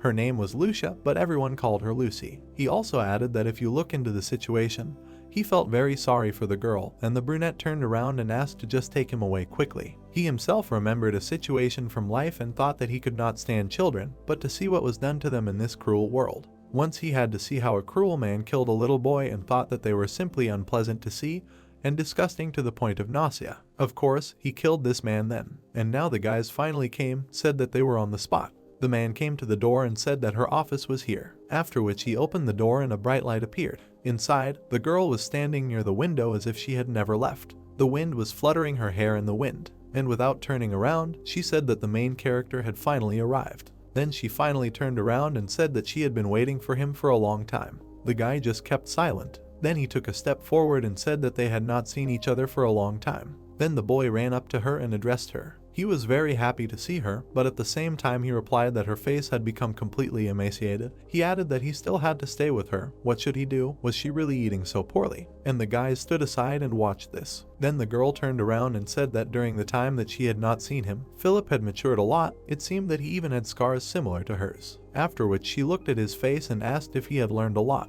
The boy answered happily that yes, indeed a lot. And then the main character interrupted them, saying that now he was not the boy who could be used for simple errands. The guys paid attention to him. Meanwhile, the brunette was sitting nearby on a chair and was simply silent. At first, the girl smiled. Then she came closer and thanked him for returning him safe and sound. He then put the box with heads on the table and added that the culprits of the incidents with the ancient tree were the Marquis and his eldest son. After which he introduced these people and how he killed them. Miguel listened to all this and said in surprise that the guys had done a great job again. Then the guy looked at Maeve and gave her the letter, said that it was written by the new lord. In response he heard that the guys really tried their best. After which he raised his hand and said that the most important thing is different. He took a book out of his storage, thereby scaring the mercenary. The man grabbed his chest and said that although he had already seen this, it still scares him. How does he do this? He does not understand, and the boy then asked if he was holding the diary of the former Marquis. Only the pages inside were empty. The guy looked and asked if there was really nothing here, and the brunette asked him to wait a bit. After which he activated his magic and immediately, out of fear, inscriptions began to appear. Everyone was surprised because they screamed that these were letters, and it turns out that it was an enchanted diary. The man immediately came closer and asked what was written there, and Philip replied that many names were written in it, and one of them was the name of the Duke. The boy turned around and shouted, "Is this really it?" The brunette smiled and interrupted him, saying that it was exactly that. It was a list with all the names of the decomposers written down. When the girl heard this, she was very surprised. Then she jumped up and heard the boys surprised that the Duke had also joined them. This was clearly proof that there were representatives of the community here. The man also came closer and said that there were a lot of names there. They were really hiding all over the kingdom. They needed to come to His Majesty again and convince him. Well, they were immediately interrupted. They were told that half of them were already dead. The boy turned around and asked who killed them. And for a while, silence hung in the room. It didn't immediately dawn on them that they were being talked about the fact that the master had killed them, and he replied that he hadn't done it on purpose. He added that it was all because they were trying to deceive him, or did not want to pay for the completed tasks. He found out that these people were decomposers only just before their death, and immediately memories of these battles began to emerge in his head. The guys were even more surprised at this point and said that the gentleman was truly an incredible person. If so, he could really be called the keeper of the kingdom. He turned around and said that he did not do this for the sake of the kingdom, and in general, stop adding inappropriate titles before his name. But in response he heard that, after all, perhaps he was destined to defeat them, and perhaps this is the main character of the game. The guy refused to believe it. Suddenly the girl stood up and said that the young man really did a great job. Then she came closer and said that his story would also be long, then it would be better to cook dinner. Then she frowned and looked at him, and the brunette simply remained silent, after which he finally agreed. Evening came. He was lying in his bed and thinking about everything. There were many thoughts in his head, such luxury around for the first time in a long time. After which he opened his eyes and thought that he should enjoy this while he could, because it would not last long. And he remembered the evening dinner where the girl said that she planned to ask for another meeting. The guys were sitting at the table and asked what she was going to do when she asked for a meeting. She lowered her eyes and answered that they needed to reveal all the decomposers on the list. Then she raised her head and said that the brunette said that there was a way to make the decomposers show their true faces. Her plan was simple, to show everyone their true faces right at the meeting, which would be attended by the king and the others. This was discussed at dinner. Then the girl with wild eyes said that she would try to kill him. Everyone around was surprised, asked if they had misheard, whether they were really going to kill him right in front of His Majesty. It was too dangerous. And the main character interrupted them and said no. After which he lowered his head and said that if he did not do this, His Majesty would simply not believe again. He thought that when a member of the community appeared before his eyes, he would have no choice but to believe. And now in bed he thought that this was right. If they were going to do it anyway, then it was better to do it this way, although it was quite risky. In any case, they needed to catch him. Then he looked at the ceiling for some time and scrolled through everything in his head, including their meeting with the girl, and realized that she would still have to become a demon together. He had thought about this during their first meeting. He also thought that after death the girl should appear as a ghost, and only in this way would she be able to deal a real blow to the boss of the first chapter, so she was destined to die. After which he closed his eyes and thought whether this really could not be prevented in any way. Because of this there was a stitch in his soul. Suddenly there was a knock on his room. As soon as he approached the door, he thought who had brought it there at such a late hour, and behind the door stood the baby and looked at him. The brunette was surprised. He thought that he had just decided to have a good rest. She came, asked what she needed. The girl was surprised. Then she bowed, and in response he heard that enough greetings, she could just say what was needed. The girl raised her head and asked if this was the mercenary that Miguel was talking about. He replied that he wanted to know what she had been told. The girl began to count, said that this man had killed the sick dragon, the headless horseman, and dealt with the cursed ancient tree. He said that the legendary mercenary had also killed the dark mage. Then the guy stopped her. He grabbed his head and thought that this man was a gossip, that he would teach him a lesson tomorrow, and he said that it really was him, though he corrected her a little. The little girl was even more surprised by this news, and the young man looked at her and asked what she wanted from him. They stood in the hallway for some time. The little girl replied that she didn't want anything. She just wanted to thank him. Perhaps this man was even stronger than the curse that was on her. The main character immediately asked again about the curse, and the girl said that everyone she loved died, absolutely everyone. At first, the young man was surprised, and the little girl then bowed down and said that he needed a good rest and wanted to leave. Then she turned around and walked down the corridor. The brunette then closed the door and said that there was not a single normal person in this damned family. Before his eyes stood the picture of a little girl saying that everyone she loved died. Then he grabbed his head and said that such an ominous feeling was rarely wrong. It would be better to prepare in advance. Morning came. All the close subjects gathered at the table. The lady introduced the main character and said that this was the assistant they had talked about earlier. Then she turned and added that these knights at the table were members of the royal guard. He looked at them when he heard that these were the most reliable people, because she had selected them personally. They had even been told their plan.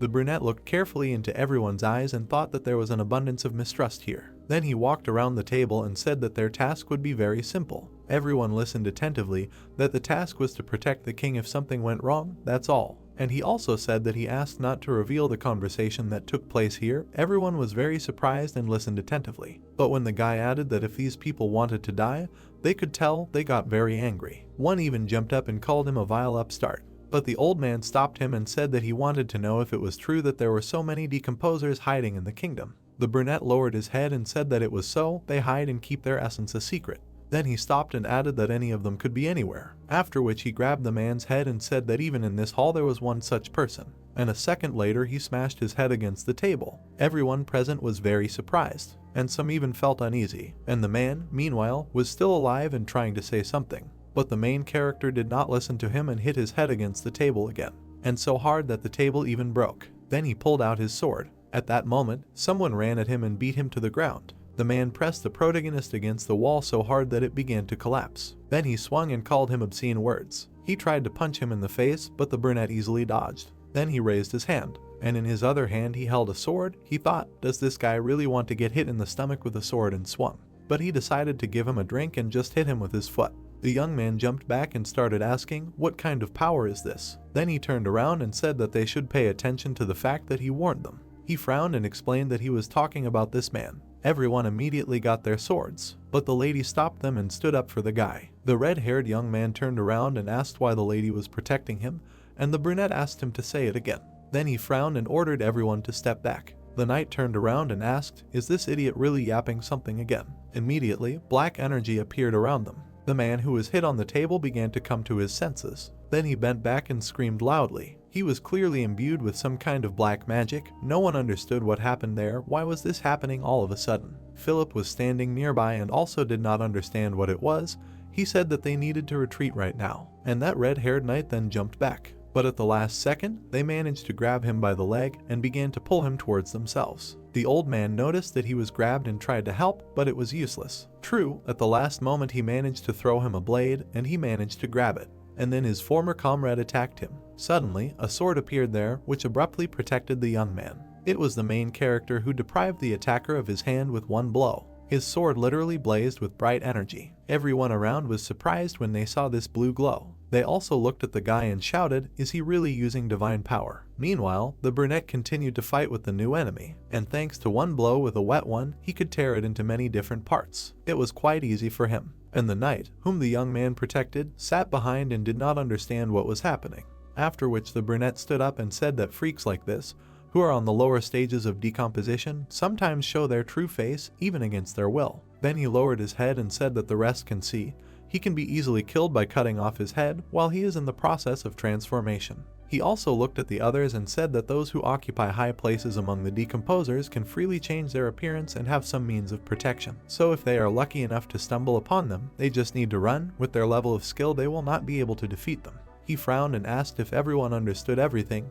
In response, he heard that everything was clear. At that moment, the traitor's body was still glowing brightly. The girl grabbed her sword, after which she pulled it out and a bright red light appeared. Her eyes also glowed red. The old man saw this and wondered what kind of red divine power this was. It looked so sinister. And indeed his mistress stood over the corpse and looked very scary, said she had to do this. And then she cut off his head. Then she turned around and said that it didn't turn out well. She thought she had checked everything well. In response, she heard that those bastards probably thought the same thing when they sent their rat. They needed to at least somehow watch her. He also added that this is why he asked to gather everyone in this place. The mistress nodded in response. Then she extended her hand and said, as everyone saw, this man is a recognized holy warrior of the goddess. If he were not worthy, the goddess would not have blessed him. The knight who attacked him was still in shock at this moment. After which the mistress added that, moreover, from now on Torin is no longer an apostle, now an apostle who brings revenge. Thus, all the decomposers are the target of her place. She frowned and said that therefore, if anyone had any doubts about her and her comrade, she asked them to express them right here and now. The old man washed his head and said that he had no doubts. The others did the same,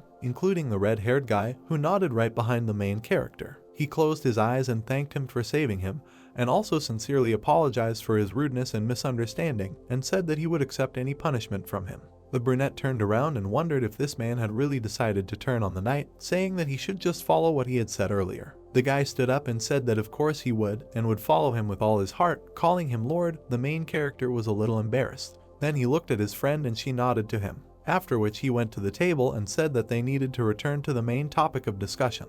He raised his head and asked what they should do after the meeting was called. And so the night came. Somewhere in the basement, members of the community gathered and discussed that the Marquis of the Order had been defeated.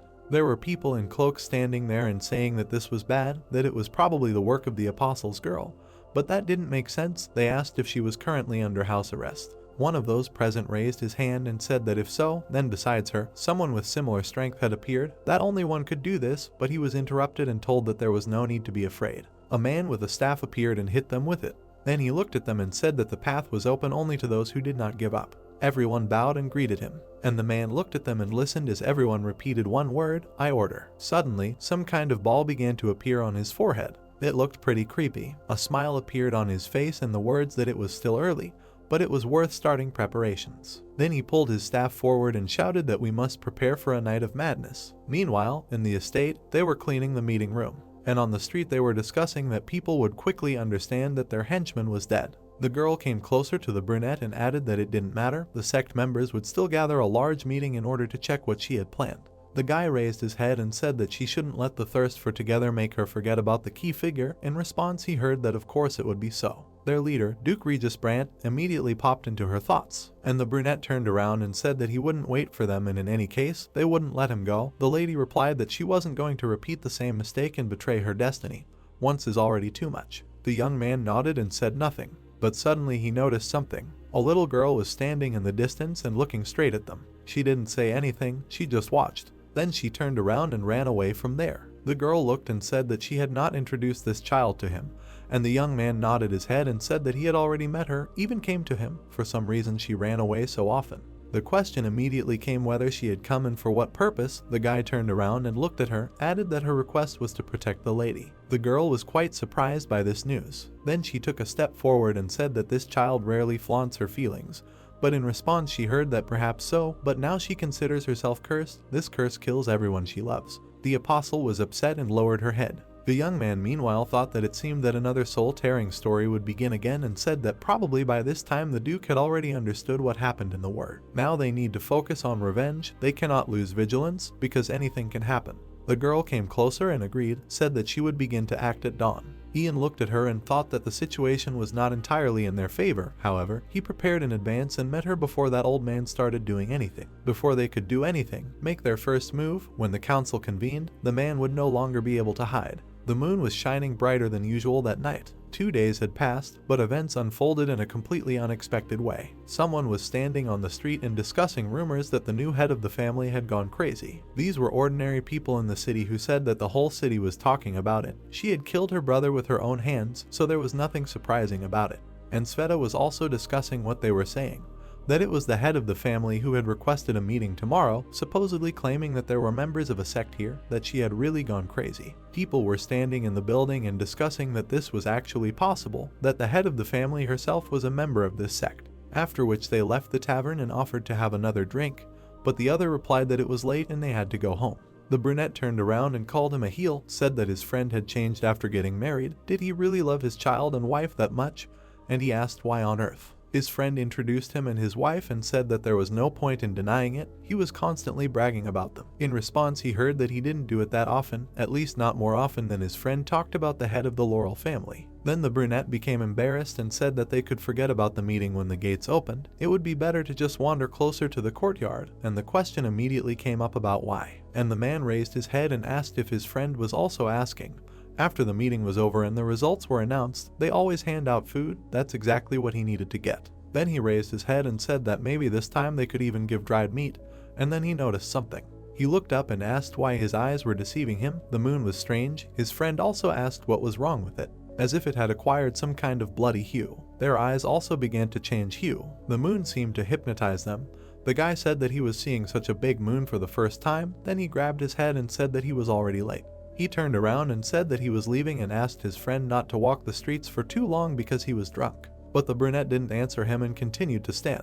He was clearly enveloped in some kind of black energy which had already seeped through his entire body. The light of the moon also came through the windows into the houses. After some time, a man came in and told his beloved that he was already home. He looked around with a smile and noticed something. But there was a lot of blood on the floor and some kind of monster was sitting. This monster continued to devour someone and suddenly looked out. It turned out that his wife had killed their daughter. The man was shocked by what he saw and did not know what to do with it. He immediately remembered how he left his friend and that he was hanging under the moon. He immediately opened the door and jumped out, and then he ran across the entire city to save himself. While he was running, she screamed that he shouldn't look at the moon, it was dangerous. But he suddenly stopped and noticed another bewitched person. It was his comrade who immediately pounced on him. Screams were suddenly heard and his blood was everywhere. At the same time, the main character woke up. He got up and said that he was familiar with this musty smell. He remembered the moment when he saw the sphere and thought that this was the smell that he felt after absorbing the power of the house. Then he looked out the window and saw this huge red moon. Also, a window appeared in front of him where it was written that this is a night of madness. The Duke covered the city with a demonic field. It is necessary to kill the Duke to dispel the demonic field. He was surprised and thought that this is really the last quest of the first chapter of the game. Then he grabbed his sword and ran forward. He immediately jumped out of his room and began to move towards the exit. And while he was running, he thought that the quest had already begun. It turns out that the event will happen, no matter how hard he tried to avoid it. He got angry and thought that after all, how could they diligently hide the existence of their sect and then suddenly do this? Then he heard a loud sound. These were the bells that notified of the alarm. There stood one of the guards and shouted that you can't look at the moon. If you do, you will become a monster. Meanwhile, below they were actively killing such monsters. The brunette saw this through the window and even got a little upset. Then he looked to the side and noticed something. It was decided to break the window and jump out into the street like that. After some time, the guy got to some room, and what he saw surprised him greatly. There were corpses lying there, many corpses. All the knights were dead, and behind him, a monster suddenly appeared. True, the brunette was able to kill him with one blow of the sword. He deprived him of his head and that was the end of it. Suddenly the head landed next to him and it became clear who it was. Memories began to emerge that this man took their horse from them, probably the servants who looked after the garden and stable. And a second later a loud scream was heard again. The young man jumped out of the room. Then he saw something. There was a monster that was actively trying to bite through the sword that belonged to the lady. The girl tried to escape from it, but it was very difficult. However, she looked at the guy and said that she did not need help. And a second later, she threw the monster back and freed itself. Then she raised her leg and struck the enemy in the head. From this, the monster flew back, and the girl meanwhile grabbed her sword and swung. Then she struck the enemy right in the back. She failed to win. Then the girl raised her head and said that it was strange, noted that she was so upset when this happened to her brother. She frowned and added that she did not feel the same now. Then she turned around and said that all she could think about was the desire to take revenge on those who were behind all this. The brunette said that this would happen soon and heard something.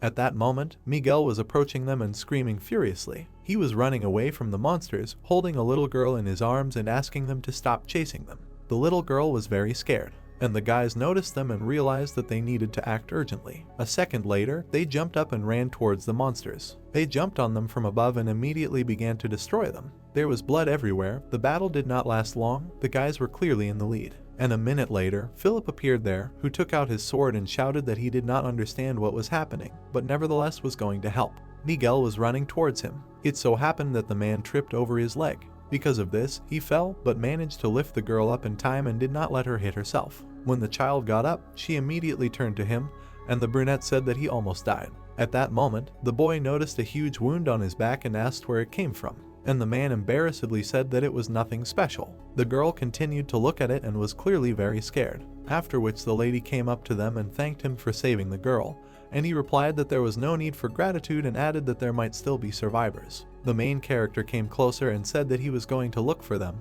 and the rest should put on armor and come to them. The lady agreed with him. After which she turned around and thought that she couldn't become a burden again, so she asked him to take care of himself. At that moment, there was no one left in the corridor. No one except for a mountain of corpses. So the guys got up and went on, discussed that they needed to look after the girl, and not dare to look at the moon, and the question immediately came up, what happened in the end? The brunette frowned and said that the city was covered with a demonic field, like the Forest of Madness. Those terrible moments of their adventure immediately came to mind, and this news made me feel uneasy. The red moon still covered the entire city with its light, and it was clear that it was the one infecting people. Ian turned around and asked if any of them had looked at the moon. The boy replied that he felt dizzy and immediately looked away. Then the guy walked on and said that he couldn't believe that the moon hadn't taken possession of him right away. The training was worth it. At that very second, a monster jumped out from around the corner at him. The brunette took out his sword and continued talking. At the same time, he cut off the monster's head. He continued walking and said that this wasn't a real moon,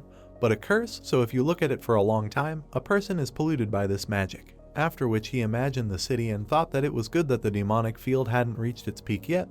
The proof was that someone could escape if they weren't completely cut off from the outside world. He looked at the sky and thought that according to his memories, the red moon was bigger and the curse was stronger. As a result, the light from the moon was so strong that the entire space was filled with it. But now it didn't look like that. The thoughts were that even this level is enough to pollute people with abilities in the mental and physical plane, which is what happened to the people of the estate. Some time passed, the cleansing continued. For example, the boy was able to save the maid, she thanked him for it, and the guys were standing nearby and discussing whether the maid was the only one who was able to survive. Immediately after, shouts were heard about not being able to look and screams. The boy then got up and asked what the Duke was thinking about when he decided to commit this crazy act. The main character approached them and answered that when in a hopeless situation, sometimes the best way out is to destroy everything and start over. He was asked whether it was really just for this, but this is not something that can be let go of him. Then he opened his eyes and said that he had a suitable person who could be made guilty. The guys stood in the room for some time and discussed who was the biggest hindrance to such a person, of course the apostle. Then it dawned on Philip that he meant the lady, and the brunette remembered how they discussed the madness of this girl and the fact that her brother belonged to this sect, then said that this could be an excellent opportunity to get rid of her. The boy ran up and said that it was the lady who exposed the existence of this sect. In response, he heard that the truth does not matter.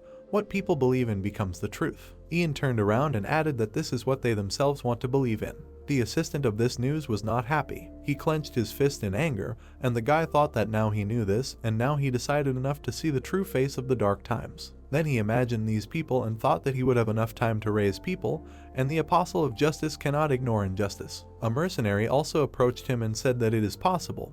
Even hope that the lady will die in the fight against monsters. Even if she survives, public opinion will be on the side of the Duke, then she will have no way out. So the brunette frowned and replied that since the apostle of justice could not harm the innocent, it could lead to some problems. The boy got even angrier and said that these people were probably using the restrictions imposed on her. How mean. Well, it immediately dawned on them. The guys looked at each other and asked, is it really the apostle of justice? Finally, the brunette was pleased that they got it. A girl came into the room and said that the Duke really doesn't know that the apostles have become together. Then she raised her head and added that then they don't even imagine that he is going to go straight to them and chop off all their heads. The main character looked at her and said that this is exactly so. In response, he heard that he will have to break their plans. True. In response, she heard that this is not enough and immediately asked again. The guy raised his head and said that they need to add an unexpected threat so that they reveal their true face. Right. Finally, when everyone gathered in one house, Ian made a proposal. Even the lady was surprised by this, and the guys stood around and did not understand what they were talking about.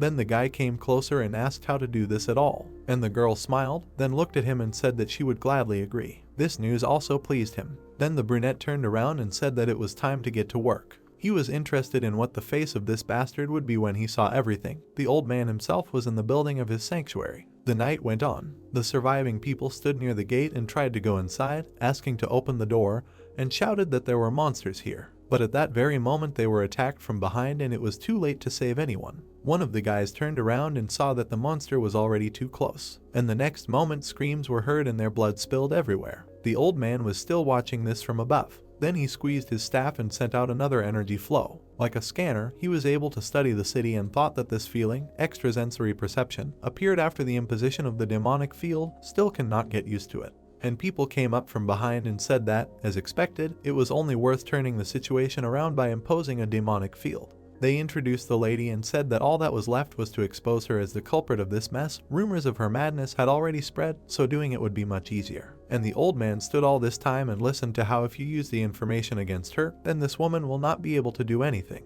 But then he felt something strange. In the distance, he could see someone actively destroying monsters, and doing it quite quickly. A question arose whether this was happening again. This person was underfoot from the very beginning, and it was clearly not a girl because he was faster. Then he began to study him closer and thought that it was like an unnecessary variable. He did not understand who it was, but ordered the monster to pursue him. And then the subordinate came closer and asked if this was the woman, but in response he heard that no, it was just a louse. Then he smiled and said that even with his keen sense of smell, it was not easy to detect her. Is she not now immersed in despair due to the extermination of her kind? The woman clearly lost. They also added that this was sufficient payment as revenge for the death of their followers. The old man smiled and said that this was not enough to pay for the destruction of his great plan.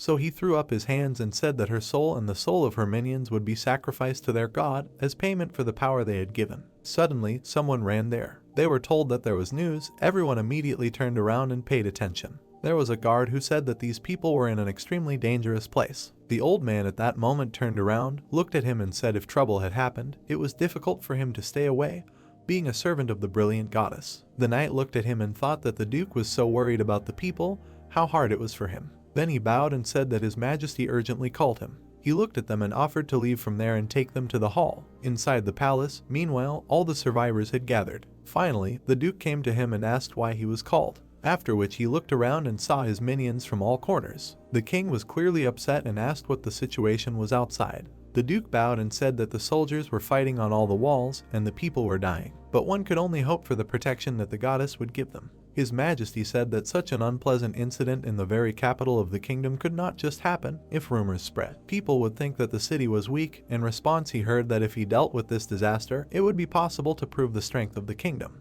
After which the man waved his hand and ordered to stop spreading empty words. This is not important, it is better to return to that conversation. A subordinate looked at him and said that in his opinion, members of the Laurel family were behind these incidents. He also introduced the deceased brother of the lady and said that he was the previous head of the family and turned out to be a member of the sect. Also, the girl who recently tried to sow discord in the kingdom probably called for the madness of the Black Wall. Everyone around began to discuss that this is so, the lady is suspicious, before she appeared, this did not happen.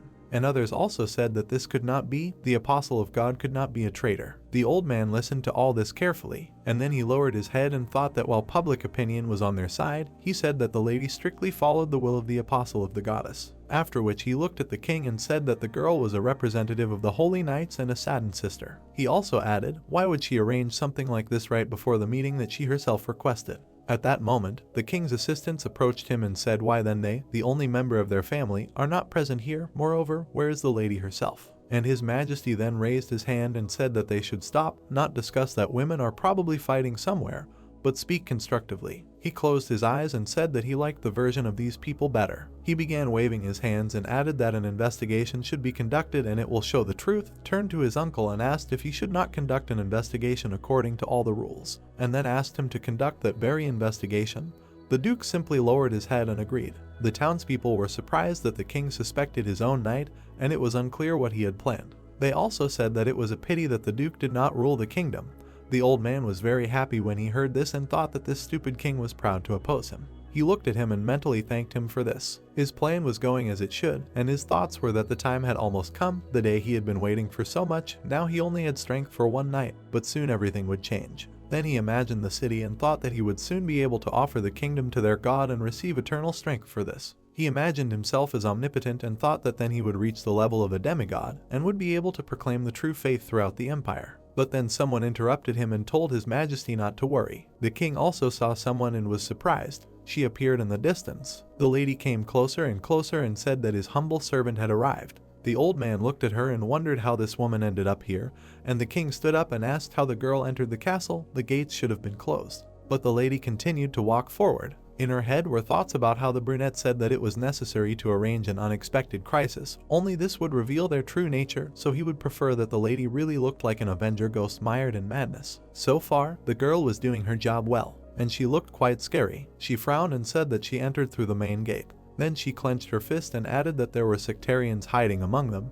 How could God leave him alone in such a situation? After which she stopped and heard from the king why the lady still continues to talk about these people. The girl lowered her head and asked if the man himself could not see. Those who are quietly hiding are thrown into the city of chaos, continue to hide from the eyes and ears of the king. The Duke was very surprised when he heard this and thought, did she really guess? Does she think she knows everything? It can't be. And His Majesty looked at her and asked what she was talking about, and where is her family? Why is she alone? And then he heard something that scared him. All family members were dead. Maeve took another step forward and suggested that he see for himself right here and now. She took out her sword and the room was filled with red light, and she said that she was going to eradicate all the sectarians. The man asked again in surprise, and everyone present was clearly scared, and the main character was also standing behind her. At that moment, the city's residents began to run back and shout that the lady had really gone crazy. Did she really want to kill them all? The girl herself waved her sword and asked the Lord to forgive her. Then she turned and looked at them with glowing red eyes. The old man no longer knew where to go and understood that he had been exposed. I looked at her and thought that she knew everything. She just came here to kill them, to kill everyone who remained in the castle. The protagonist was still just standing behind. He frowned and thought that it was time to slowly begin their operation. Then he looked back and thought that the first stage would be a battle with the boss, with the Duke. Everyone immediately shouted that she had a sacred power of an ominous red color and that it was necessary to stop this. The guards were going to stop her, and the brunette thought that it seemed that she did not even know about them, although what difference did it make? He looked at her and thought that the girl was the embodiment of the bloody avenger, whom he remembered from the game. At that moment, her rage was so strong that even consciousness was clouded. Ian watched all this time and thought that from what he saw, her intentions were sincere, not bluffing. It seemed that she was going to take revenge and die. After which he came closer and mentally apologized to the Days, thought that this would not happen because he still had not received his reward. Meanwhile, the girl continued to walk forward. She was surrounded by guards who ordered her to stop and began to chatter that it was necessary to protect the king. And the brunette carefully walked around them along the wall. His target was one of those present. And for some reason there were thoughts in his head about how the baby said that he didn't know. Maybe it was stronger than her curse, but everyone he loved was already dead. So he stopped naturally with his teeth. At that moment, when he grabbed the man by the head, she reasoned that this was precisely why she didn't like children. And then he sent a magical wave at him. The man's eyes lit up. He was clearly another member of the sect. He threw him up and thought that although this was a small part of the energy of chaos, he hoped that it would work. And then he threw him right at the knight's feet. The man got up and didn't understand what was happening. They immediately asked him if everything was okay, and he had already begun to transform into a monster and couldn't do anything about it. The guards noticed this and started shouting that the man was changing. Instead of nails, there were already long claws and sharp teeth. The sight was unpleasant. People also noticed and started to run away from there, did not understand how the Lord changed. Did a real decomposer appear? The battle between him and the knight began. Everyone else decided to just run away from there. The main character then assessed the situation, immediately remembered the past moments and thought that it really worked. The lower decomposers who cannot control the mutation, perhaps it was not just contaminated magic, but magic mixed with the energy of chaos, which they cannot fight. After which he continued to attack the others and thought that he had an idea. He directed energy flows at them and thought what would happen if he acted on them with pure chaos energy. Maybe there would be some kind of reaction. And then he pushed, thinking that his prediction was correct. If he did this with true sectarians who know how to control the energy of chaos, on the contrary, it would strengthen their power. And then he noticed how the old man just continued to stand and watch everything that was happening. He threw these men aside and thought that his plan should have worked on such inferior freaks. After which he looked to the side and ordered the guards to protect the king. The soldiers had to fight the sectarians. These people were standing nearby and listening to him attentively. Then they looked at each other and realized that it was time to act. The red-haired guy turned around and shouted to the guards to protect the king. And he himself ran up to him and said that they needed to evacuate, promised to take him out of there. He refused and still did not believe what was happening.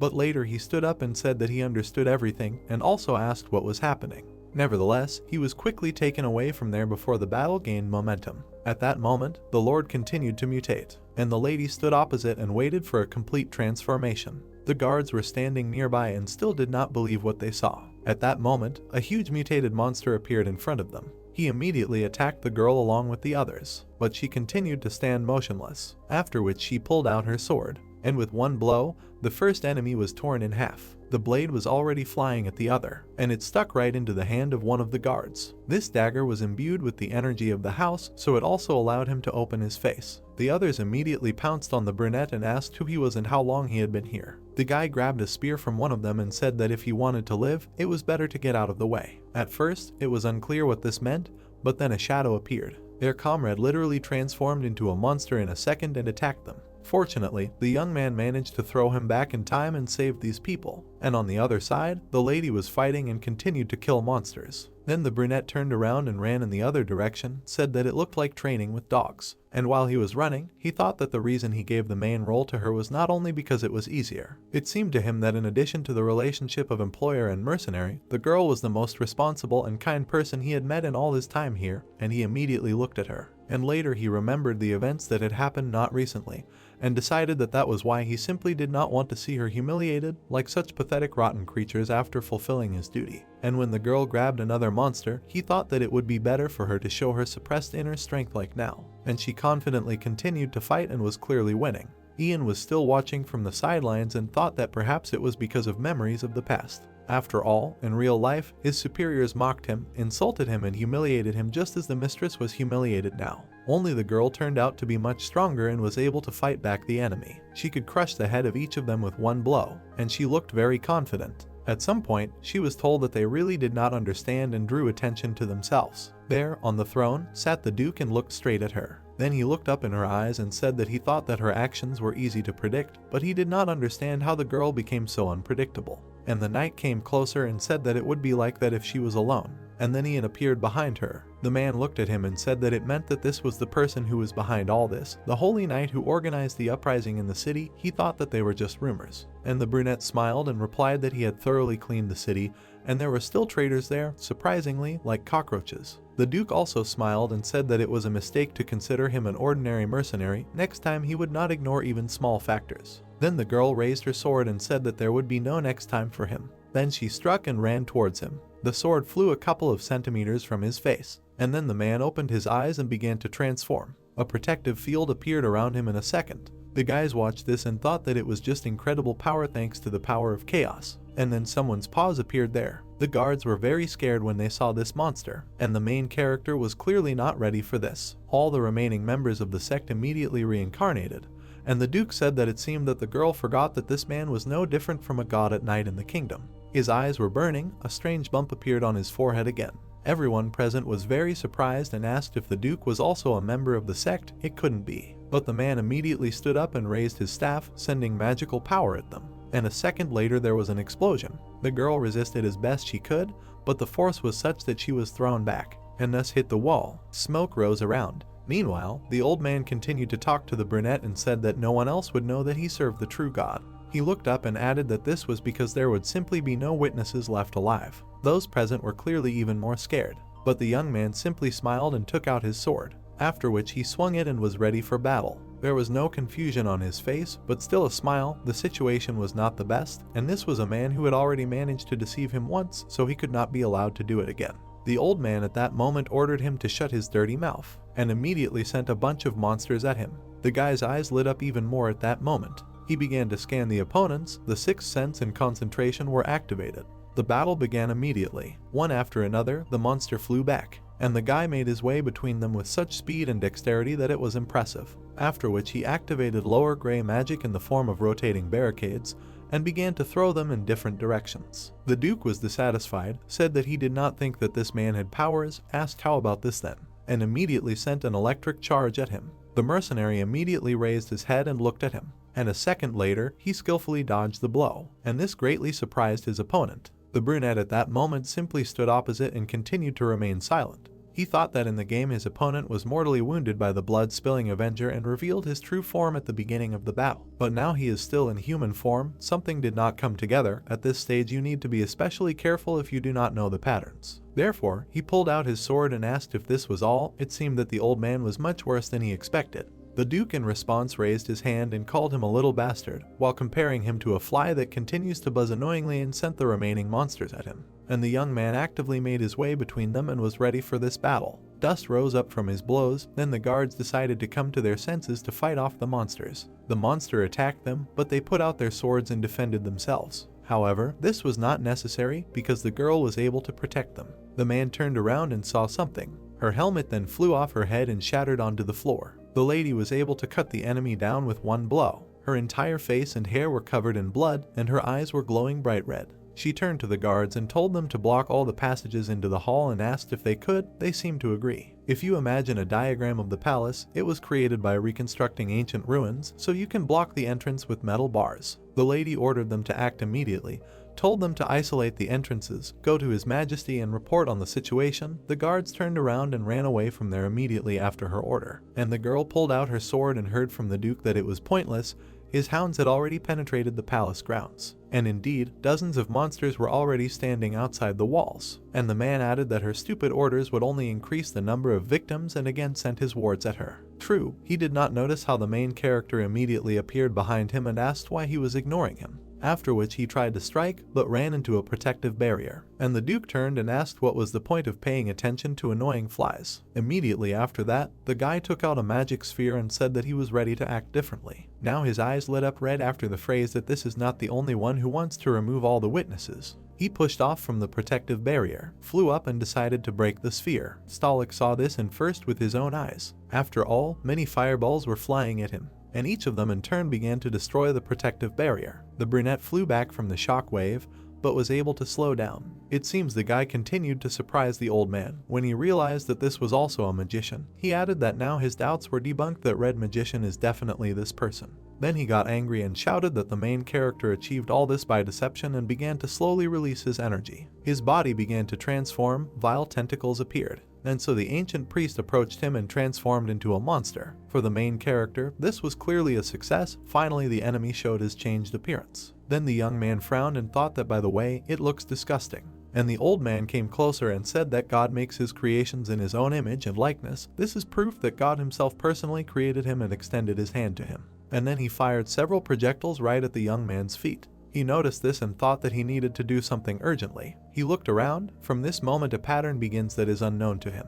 Therefore, he had to improvise and dodge as best he could. The Duke continued to move towards him and said that the true demon of the void, hiding in the depths of space, is the Hound of the Void. Then he directed this monster at him and added that they are on a completely different level than simple mutated ones. The guy then extended his hand and replied that he was sorry, but he did not care about these freaks, and thanks to the dancing flame, he was able to destroy this monster in about 1 minute. The Duke continued to hide under the protective barrier and said that nevertheless the boy could only amuse him with his lights. With a power of this level he would not be able to break through the force field. However, the brunette did not listen to him and continued to fight. Then he activated the lower red magic and decided to use the flamethrower. Thanks to this, he began to actively attack the protective field. And by the way, it worked. The old man was surprised and shouted that this simply could not be. The young man then continued to attack and thought that the biggest difference with the game is the presence of the Sword of Condemnation. Thanks to it, the safety of the fight increases many times over, so much so that everything will end quite quickly. He frowned and said that he would send him straight to his god. A bright blue light immediately appeared in the room. This light filled everything around when Ian flew towards his opponent and was preparing to strike. But the old man did not even think of running away. He raised his head and said that he had lost sight of him, after which he pulled out his staff and created another barrier. Until now many changes had occurred in the game. A second later, something appeared in front of the brunette's eyes and a huge hand began to appear from the portal, and this hand was approaching him directly. Because of such changes, the Duke's patterns could also change, and this was very bad. The night continued. Suddenly, an arrow flew from somewhere, and this arrow pierced the monster right in the head. Then someone broke away from the spot and flew towards him. It was a knight with blonde hair. The guy landed down and with one blow was able to cut his opponent into 2 parts. Then he swung and continued to kill him, shouting that he must die. This lasted until the monster lost its head, after which the guy stood up and exhaled. And then he turned around and shouted what his comrade was doing. He told him to cut off heads, why take too much? And he grabbed the crossbow and replied that he really thought it was so easy to dodge its tentacles, and with this he could do it. Then the guys looked around and said that, by the way, there were many more racers chasing them. It seems they were running towards the royal palace. And the man also shouted what was going on. Weren't there 2 friends in the palace now? Behind him stood a girl who immediately imagined these guys and realized that they needed help. She grabbed the plate and began to hope that none of them would get hurt. Meanwhile, in the palace, the battle was in full swing. The main character parried the enemy's blow as best he could, but the blows were so strong that both could not cope with the blast wave. Finally, he managed to cut the hand of the monster that was crawling out of the portal, and the old man then raised his staff and realized that something urgently needed to be done. At that moment, the brunette was trying to comprehend what was happening and realized that he hadn't hit very deep. He was using this skill for defense. He looked at the monster's hand and realized that in the game the enemy had used it exclusively for attack. And the old man then raised his hand and said that it impressed him. He had received favor. It was hard to inflict such damage even with a covered attack. After which he struck again and said that it looked like that was it. Suddenly, the whole room was filled with a bright light. The young man didn't understand how to act further, so he just watched for now. After which he smiled and realized that things were bad.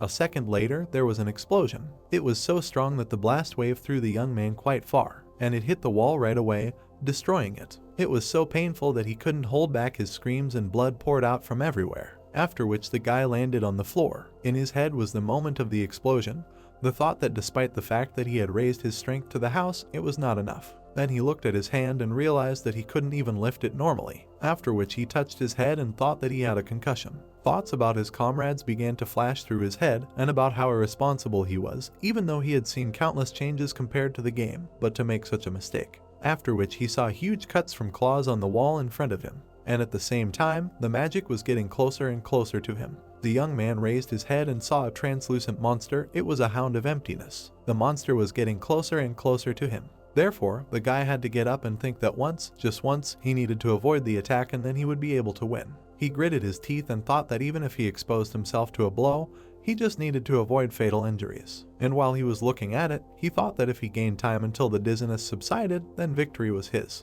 But suddenly he noticed how his girlfriend stood in front and began to protect him. He was surprised by this. The girl fought valiantly and protected her comrade. There were cuts on her hands, but they were recovering quickly enough, and the eyes were burning brighter than before. It was quite a bright sight. Finally the blow was struck. The monster flew back and began to bleed. Meanwhile, the girl went to the Duke. He saw the blow coming towards him, but it was too late, and a second later there was an explosion. Finally, there was silence. The young man sat in the middle of the hall and thought that at some point she had dealt with all the hounds. Then her friend came up to him and turned to him. She turned around and said that she needed to take care of the others. The brunette raised his head and asked what was going on, and in response he heard that since he was a mercenary, he thought that one request would not be enough. She turned around and said that she would give him everything she had. Then she looked around and said that her position, her fortune, she would give literally everything. The girl was determined and added that if he stopped, such a price would be enough, and she would not ask him to stay in the kingdom, it was enough to just be with them. The young man raised his head and replied that he did not agree. Then he saw an approaching enemy and shouted that he was already behind him.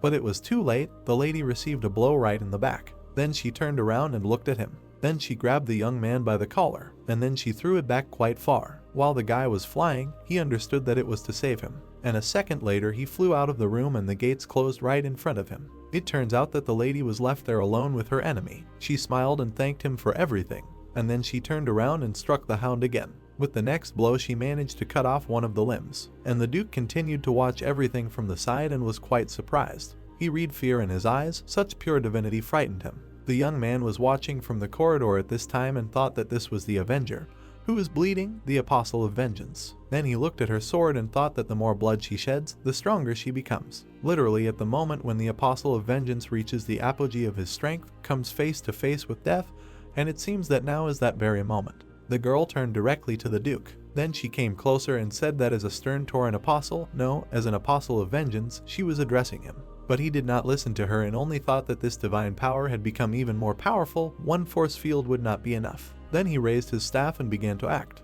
He tried to strengthen the defense, but then the lady ran up to him and shouted that she was going to carry out her revenge. The brunette immediately jumped up and realized that he had done wrong too. The Duke thought the same thing. The lady was filled with confidence, and a moment later there was an explosion. Finally, the force field cracked, and almost immediately after that, it flew into small pieces. The Duke was thinking about how a girl could break 2 layers of his force field. Meanwhile, the knight was approaching him closer and closer. The girl took out her sword. It blazed like a flame. Then she swung and was ready to strike. The man noticed this and thought that the force field was at maximum power. He should try to activate it again. And he succeeded, but only then the sword approached with incredible speed. And after the blow, everything around began to collapse. The enemies crossed eyes, but never reached each other. The lady thought only about the fact that she needed to try a little more, and then she would definitely win. But a monster was moving towards her, and a second later he grabbed her, pulling her back. The Duke saw this and shouted that his rival had weakened her vigilance, and that was the result. This was the end. But nevertheless, the girl swung again. Then she screamed and tried to fight back. Surprisingly, she succeeded. The monster was destroyed, and the protective barrier cracked again. The old man saw this and could not believe his eyes. And he did not have to believe, because a second later he was deprived of his head. Then the knight landed and exhaled, after which she raised her shaking hands and could not believe that she had managed to win. But that was not all. Almost immediately the penetrated began to regenerate. It took him about a couple of minutes to completely come together, after which he turned and said that he would make her suffer forever, sending her into the void. And then he went towards her. He again activated the portal, from which several monsters had already appeared. Meanwhile, the lady grouped herself, and the old man shouted that the true God would personally condemn her. In addition to the hands, terrible huge eyes began to appear from this portal, and they were all directed towards her. For some time, the girl stood and thought what to do next. Was that really all? Although in the end she did not manage to kill him, but she felt how her divine power was eating away at him from the inside. She could clearly see this, and thought that as for Ian, he had taken full revenge. She imagined him and thought that this was enough. And then she saw how huge hands were getting closer and closer to her. The guy then stood up and said that he had not yet given any answer. This news surprised her very much. Then someone grabbed her by the waist and pushed her aside. The main character appeared nearby, who was going to fight and was not going to give up. The girl turned and asked how he managed to get in. But the answer was simple. He had a sharp and good sword. He just cut the bars. And the young man looked at her and said that the request would be established only after his acceptance, and not the message. What is happening is different from the game, and it is not just a pattern of the old man's behavior. Many factors influence. For example, how the girl said that she was hiring him, then asked not to die, helped with everything and fought the bull god. Also, when they met and all the participants were killed, there was a desire for revenge. The girl transferred the other side and asked if he would accept this sword, and the young man took it and officially received the position of her deputy. The intermediate boss of the first episode, a crazy avenger, all smeared in blood, no more, no less, that's what the main character thought. Then he imagined her and thought that the lady had also changed, for example when she met him and said that she was waiting for him, and became the one who could cover his back. Now this man was standing in front of him and did not understand what was happening. And the guy picked up the magic sphere and thought that it didn't matter. In any case, if his hero accepted the assignment, he had to complete it at any cost. Then he dropped the sphere on the ground and it turned into ice blocks. The young man's eyes lit up with a bright light and he decided that he was a mercenary, so now he had to protect his employer. Thus, the brunette activated the lower blue magic, a frost shield.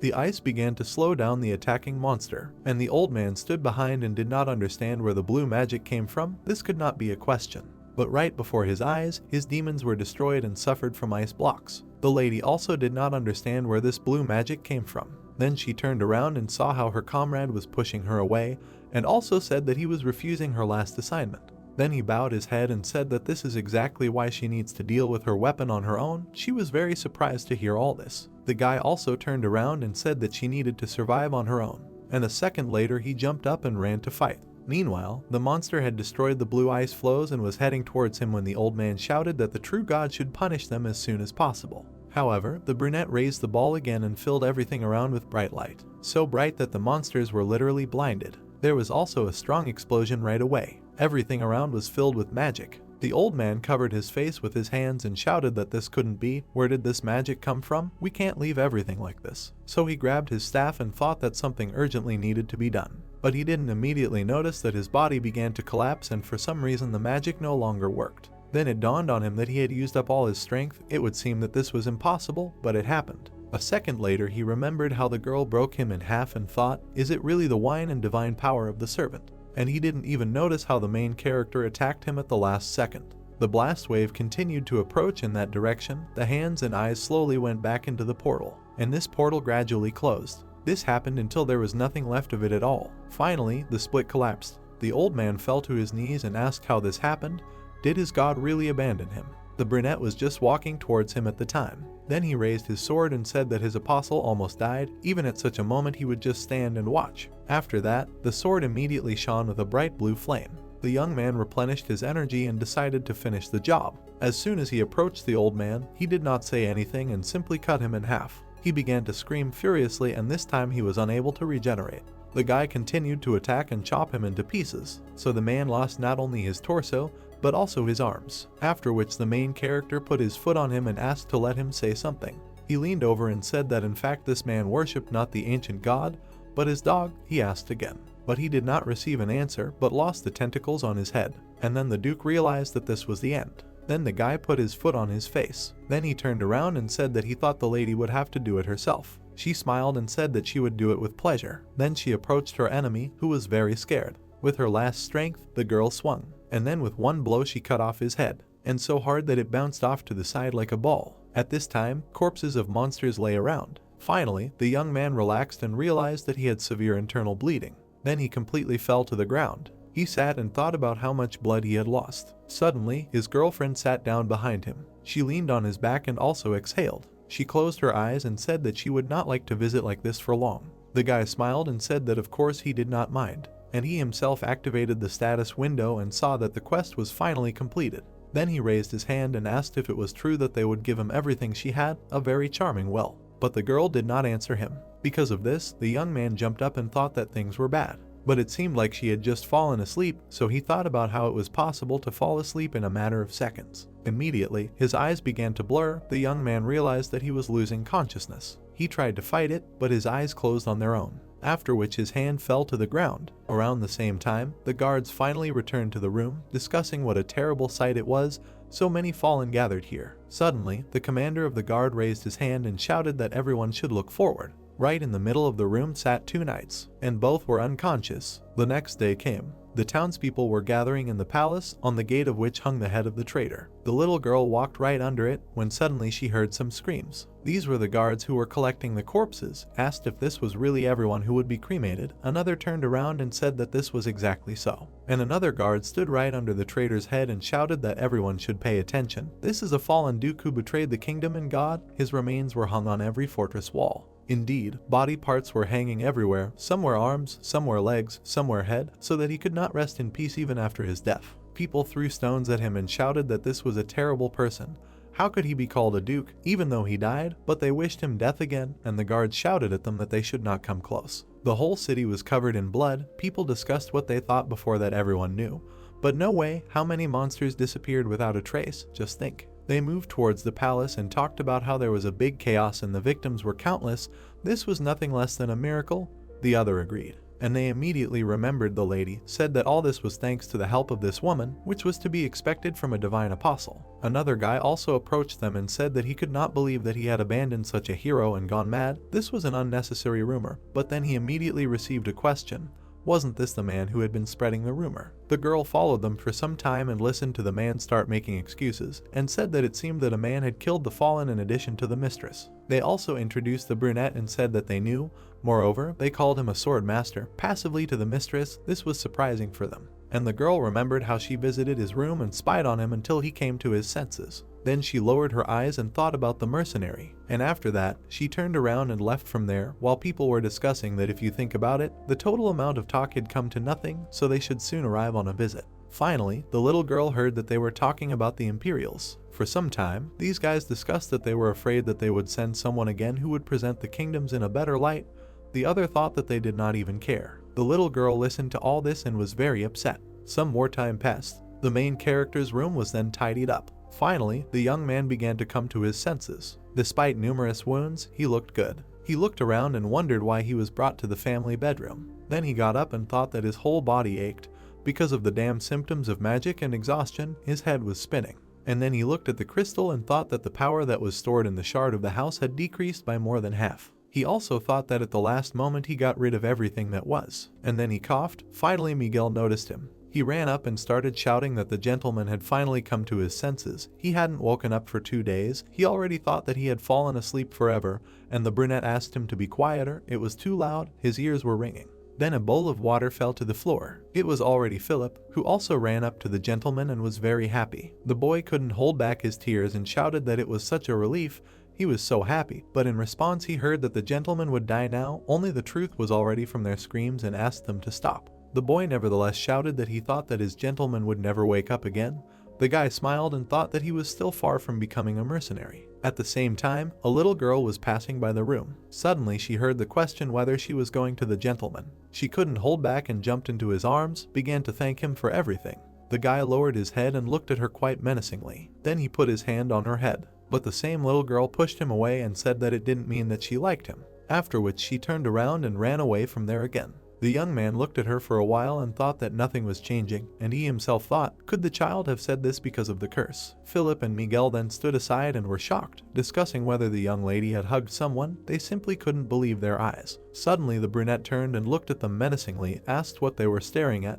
They immediately got scared and answered that they weren't looking at anything. Then the main character got ready and left the room. He walked down the corridor for a long time. And while he was walking, he thought that he seemed to understand the reason why his friend was trying to throw away her life. He imagined her alone in this estate and thought that being alone in a place that was once full of those who loved you must be worse than death. Finally, he reached her office. He opened the door and looked in. There was no one in the bedroom. The maid immediately approached him and was surprised that he woke up. But the young man turned around and immediately asked where the mistress was. To the question whether they were talking about the mistress of the house, she said that she was probably at the training ground next to the estate.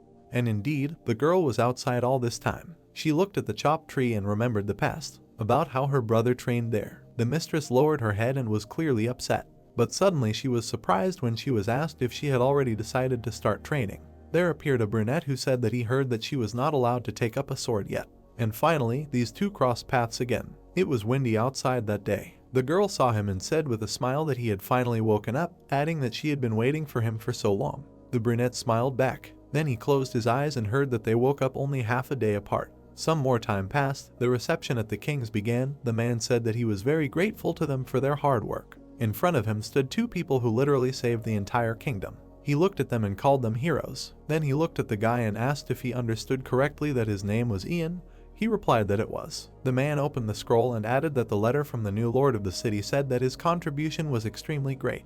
Then he smiled and said that during their war period, such a talent as this would be useful in the kingdom, and asked what the young man thought about it. The guy smiled and said that he would think about it carefully, and he himself thought that until the restoration he would have to stay here. There was no need to spoil the relationship with the king. Suddenly, a girl intervened in the conversation, who said that it was more important now to discuss something else. She picked up the book and said that the search for the remaining sectarians was a priority. They climbed the wall and discussed that a huge tragedy had happened in the kingdom, but under the supervision of a dazzling and strict goddess, they were able to overcome all the hardships. They also added that they were able to find the remnants of the hiding sectarians. These people were caught and tied up in front of the townspeople, shouting that it was unfair, asking for mercy, and said that they did what they were ordered. But a second later, swords appeared above them, and a moment later, all these people were deprived of their heads. The king smiled and shouted that this would make their kingdom even stronger and be reborn into a reliable kingdom. After which he raised his hand and shouted that their future would be filled with only victories and honor. Everyone supported him.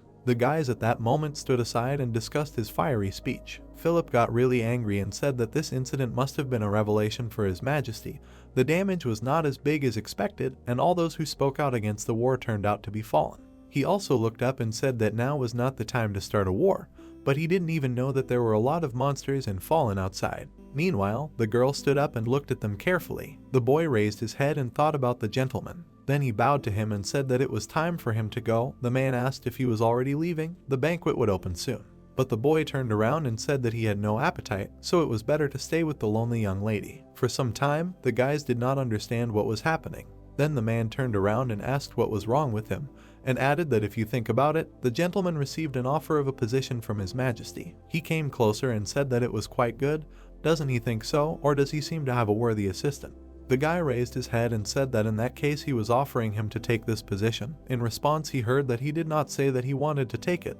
Ian should do it, but he replied that he did not want to either. Then Miguel looked up and said that it was not that he had any affection for the kingdom, but he was worried about him and the young lady, and also asked if the gentleman was not worried at all. He looked at the girl and said that although she had finished taking revenge, there was no will to live in her. And the guy then looked at him and said that this was all because the girl had finished her revenge. He thought that all this time her driving force was revenge, and now that even he had come to an end, the need for revenge had disappeared. The king above was talking to her at that moment and offered her to take her place in the banquet hall. In response, he received consent.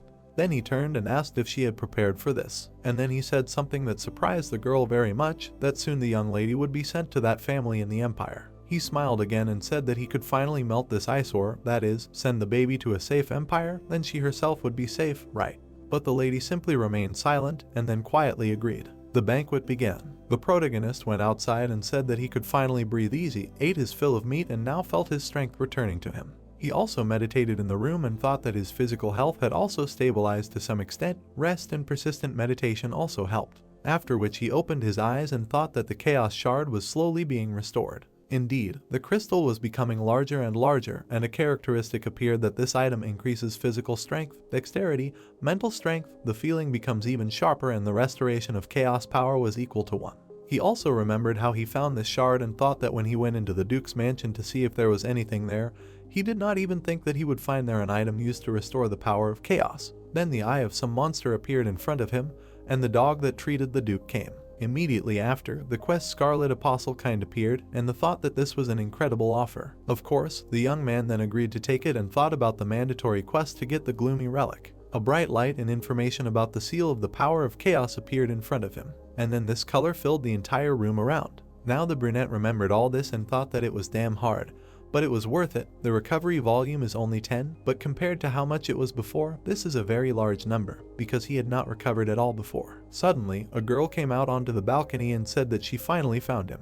He turned around and said that for the main culprit of the banquet, she looked unhealthy. And then he looked into her eyes and asked if something had happened to her. The girl lowered her head and apologized, said that she could not hide her face, that's all. Some time passed. The girl told him the story that her younger sister would soon be sent to the Empire. The guy was very surprised by this. After which the lady came closer and said that at first glance she was adopted, but in fact she would act as a tribute and a hostage. And the main character frowned and said that the Empire should not be interested in the outskirts of the kingdom. He also introduced them and thought that he did not think that they would be interested in doing something with another small country, although he did not know the reason. He also thought that their interest was only in the Black Wall, and that beyond it, anything could be hidden there. The girl then turned and said that he was right, but a war between kingdoms is a completely different conversation. Perhaps it was at this moment that they would be able to conquer them. She added that this is why His Majesty decided to impose an imperial tribute on a feudal family.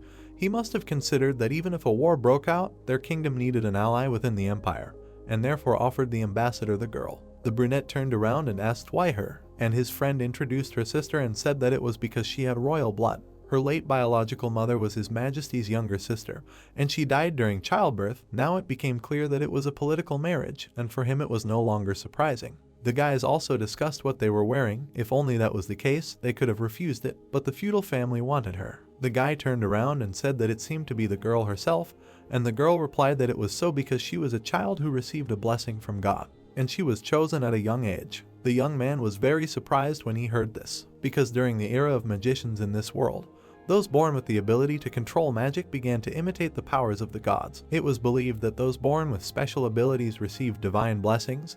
These guys were truly special among the rest. And among them there was one god. His name was Runenter, the god of ardor and madness. He controlled fire, and to receive its blessing meant to be born with red magic. The guy listened to all this and thought that perhaps, when creating a game character, among the features chosen for him, there was something similar to this damn kinship of the cop, and it was necessary to choose. Also, the lady said that when the baby was about 2 years old, she lit a fire in the air, despite the fact that no one taught her magic. Probably, he knows better what it means. The guy thought really knows better, a friend, and is just jealous. Then he frowned and said that this is a very good family, produces everyone, from paladins to magicians. And the lady turned and said that this is the influence of the royal family, but the baby does not receive favor from the current king. This fact is kept secret in the family, and in addition, the sunset of magic is approaching. Here I let ours realize that this was really established. The sunset of magic means that the era of magic in this world is coming to an end. After the emergence of the Black Wall, magic will begin to disappear. The number of people born with magical abilities must be decreasing, but the biggest blow is taken by magicians. Now, as before, they can no longer abuse magic. Naturally, their favor has also decreased. Probably that is why there are especially many sectarians among them in this world, bad people who have strayed from the right path. The girl lowered her head and said that therefore, she looked at him and said that she had a request for him, because only this person can fulfill it. Suddenly, all those relaxing at the banquet heard, "Is this all the gratitude?" Even one of the servants raised his head and asked in surprise what was going on. Why did he hear the voice of the gentleman who went out to get some fresh air? The guy smiled and said that the girl started this long conversation to ask him for a request. Why, when it is annoying, he cannot listen to her. Then he looked into her eyes with an absolutely disappointed look. The lady raised her head and was even a little confused. Then she tried to stop him, but the brunette turned around and left from there. Everyone started discussing what it was. Rather than a quarrel, it seems he was underpaid. Is he really just a simple mercenary in the end? The guy meanwhile approached the man and turned to him. He asked what was going on, and the brunette lowered his head and apologized, said that he did not think he could satisfy his desire for a quiet life, so he needed to come to his senses and take this into account. He was surprised and asked why so. He leaned over to him and said that now they had to kidnap the baby. In the meantime, she was sitting in her room and reading books. Dawn was already approaching. The girl's chariot was approaching the exit from the city. They were met by guards and asked what kind of carriage could move out at such a time. And then they saw something and were very surprised. There was an apostle and a hero who saved the country. The lady at that moment was sitting inside and waiting for the bandage to be finished. The men looked at them and said that they asked for their forgiveness, but they needed to know where they were heading at such an hour. In connection with the recent incident, leaving and entering at the wrong time was prohibited, and therefore the royal decree was now being violated. Philip looked at them and shouted, "Doesn't each individual case count?" Then he turned and said that the lady was not feeling very well today, so there was no need to talk nonsense, and opened the gates, and they immediately asked him not to be angry. The girl raised her head and said that these people were doing their duty, but against, they deserved praise. Then she looked at them and apologized, said that her soul was uneasy, so she wanted to breathe a little night air. They agreed and said that they should be careful, there could be monsters outside. And then they let them out of the city. The chariot drove for some time, and then it stopped. The boy turned around and said that they had arrived and they could go out. The veil was immediately lifted, and from there a man climbed out with the main character. They said that it felt like they had become a footstool. The boy smiled and said that he acted as Mr. Ian said, and the guards had no doubts, and the girl added that the strategy of a good knight and a bad escort worked. After all, there is always something to learn. The young man lowered his head and asked what was going on there. Let him come out quickly. And he turned to the little girl, her crown seemed, and then the girl herself, only in boy's clothes and without hair. Before that, they had to cut her hair and spoil the beautiful face of the young lady. Now this face turned into the face of a stray boy and caused unpleasant feelings in everyone. The main character closed his eyes and said that nothing could be done about it. With that appearance, she really attracted attention. This appearance is ideal for someone who has experienced everything in the dark world. Then he looked at her and said that it was not very good that the appearance of a boy came out, but at least this is enough. And then the man came up to her and said that now is not the time. She needs to help him move things to the new carriage, take clothes and food. At that moment, someone shouted at the brunette. It was the lady, who came closer and said that perhaps it was an unnecessary request, but she was very grateful to him. It turns out that evening on the balcony she said that she had a request that only this man could fulfill. She looked into his eyes and asked him to take the girl to the Temple of the Hearth. If you imagine that place, then this temple is in the north, where the serving priests and crazy blacksmiths live. Constant work is underway. He happened to be there in the game. The guy turned and asked why exactly there, and not to the Empire. The lady immediately remembered how she studied the papers and her brother and said that to tell the truth, she found a document related to a feudal family that wants to take her. Her brother studied it. It seems he was also worried about the girl. Then he wrote these papers, and this family has a deep knowledge of paper. If you imagine all its members, you can understand that it often accepted talented children and young people, also associated with the Grey Tower. Here the guy lowered his head and listened to her attentively, and the girl covered her face with her hand and added that however, after gaining talent, communication with them is completely interrupted. There is no way to find out how the children live and what research they conduct. The young man looked at her and asked, this family by chance is the last name Larma? Knave looked at him in surprise and asked how he found out, although this is one of the most important influential families in the Empire. The guy got angry and thought that he would be lucky if only contact was lost. In the future, this family is doomed to become a kingdom of demons, called the Nightmare of the Magician, and what is happening there is terrible. He immediately imagined many killed children, thought that it was impossible to contact them, because they all became terrifying test subjects. The girl then said that for this reason she prefers to send her to the Temple of the Hearth, since she is a child who has received favor from the god of fire. The priests will give her care and love. She will have a chance to develop her innate talent. After which she looked into his eyes and said that therefore she has no choice but to ask him. The guy was very surprised. After all, the quest spark of the hearth appeared before his eyes, after which he lowered his eyes because he came to his senses. Immediately in his memories emerged how the little girl hugged him, and then the dead children. And now her sister said that she thought so. This is too big a request, then you can refuse. But suddenly the girl was surprised because she heard that he agreed. The brunette came closer and said that only if the reward is appropriate. After which he turned away and said that he wanted to know if the lady is good at acting. Now he was standing in the forest and said that at the ball yesterday he made a noise, so even with the disappearance of the girl, these people will think that only the mercenary and his assistant kidnapped her, because the young man then demonstratively left in full view. And now he turned around and said that it was because these two were allegedly unhappy with the reward and wanted to sell it, so they would have no doubts about the night. And the girl stood opposite and with a smile on her face tried to find words of gratitude. But then the guys distracted them and said that everything was loaded into a new chariot. After which the main character came closer and said that his things also needed to be collected, which the king had given him as a reward. Of course everything was collected and they were dealt with first. So the moment had come to say goodbye. The girl approached her sister and said that it was time to part. The brunette then looked at his assistant and said that if the lady wanted to kill someone again, she had to accept all the conditions to stop her. He agreed. And he also added that if something goes wrong, he should leave the kingdom, because he knows that he is not attached to it. The lady should also leave.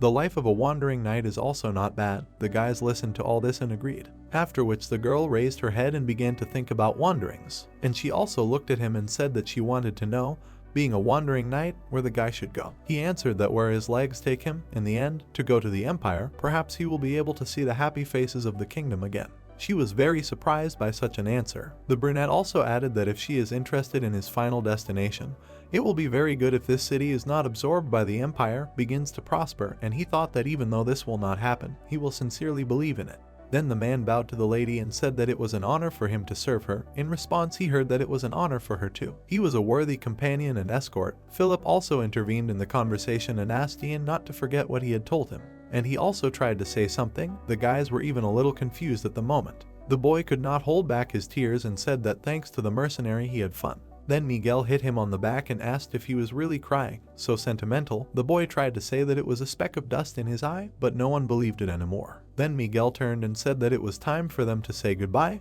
Perhaps all these people were seeing the young lady for the last time. But the girl looked at them and said that it was not the last. She read in a book that when her training at the temple ends, she will be able to return again. And then she ran to hug her older sister. She said that this was why they were destined to meet again. The girl heard this and smiled. Then she hugged her and agreed. Then they came up to them and said that someday the day would come when they would meet again.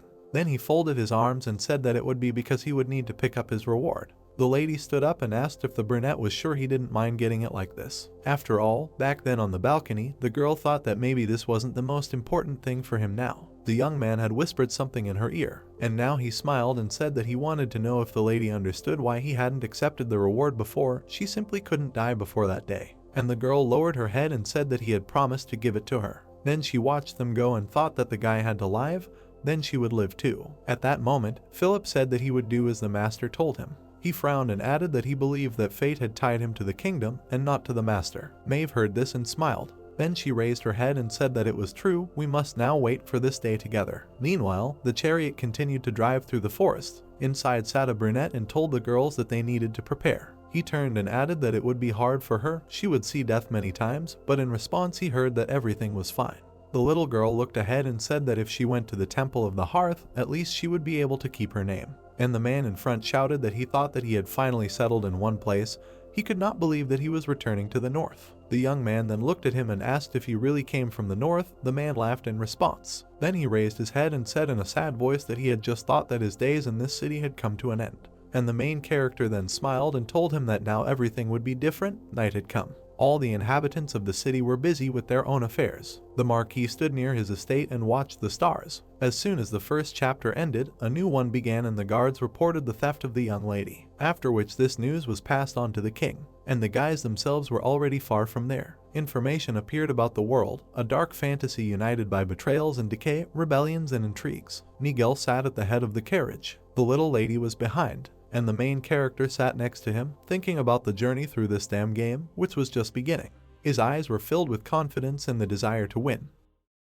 That's how this video ends. If you have sat through to the end, please don't forget to press the subscribe button and leave feedback. See you in the next video.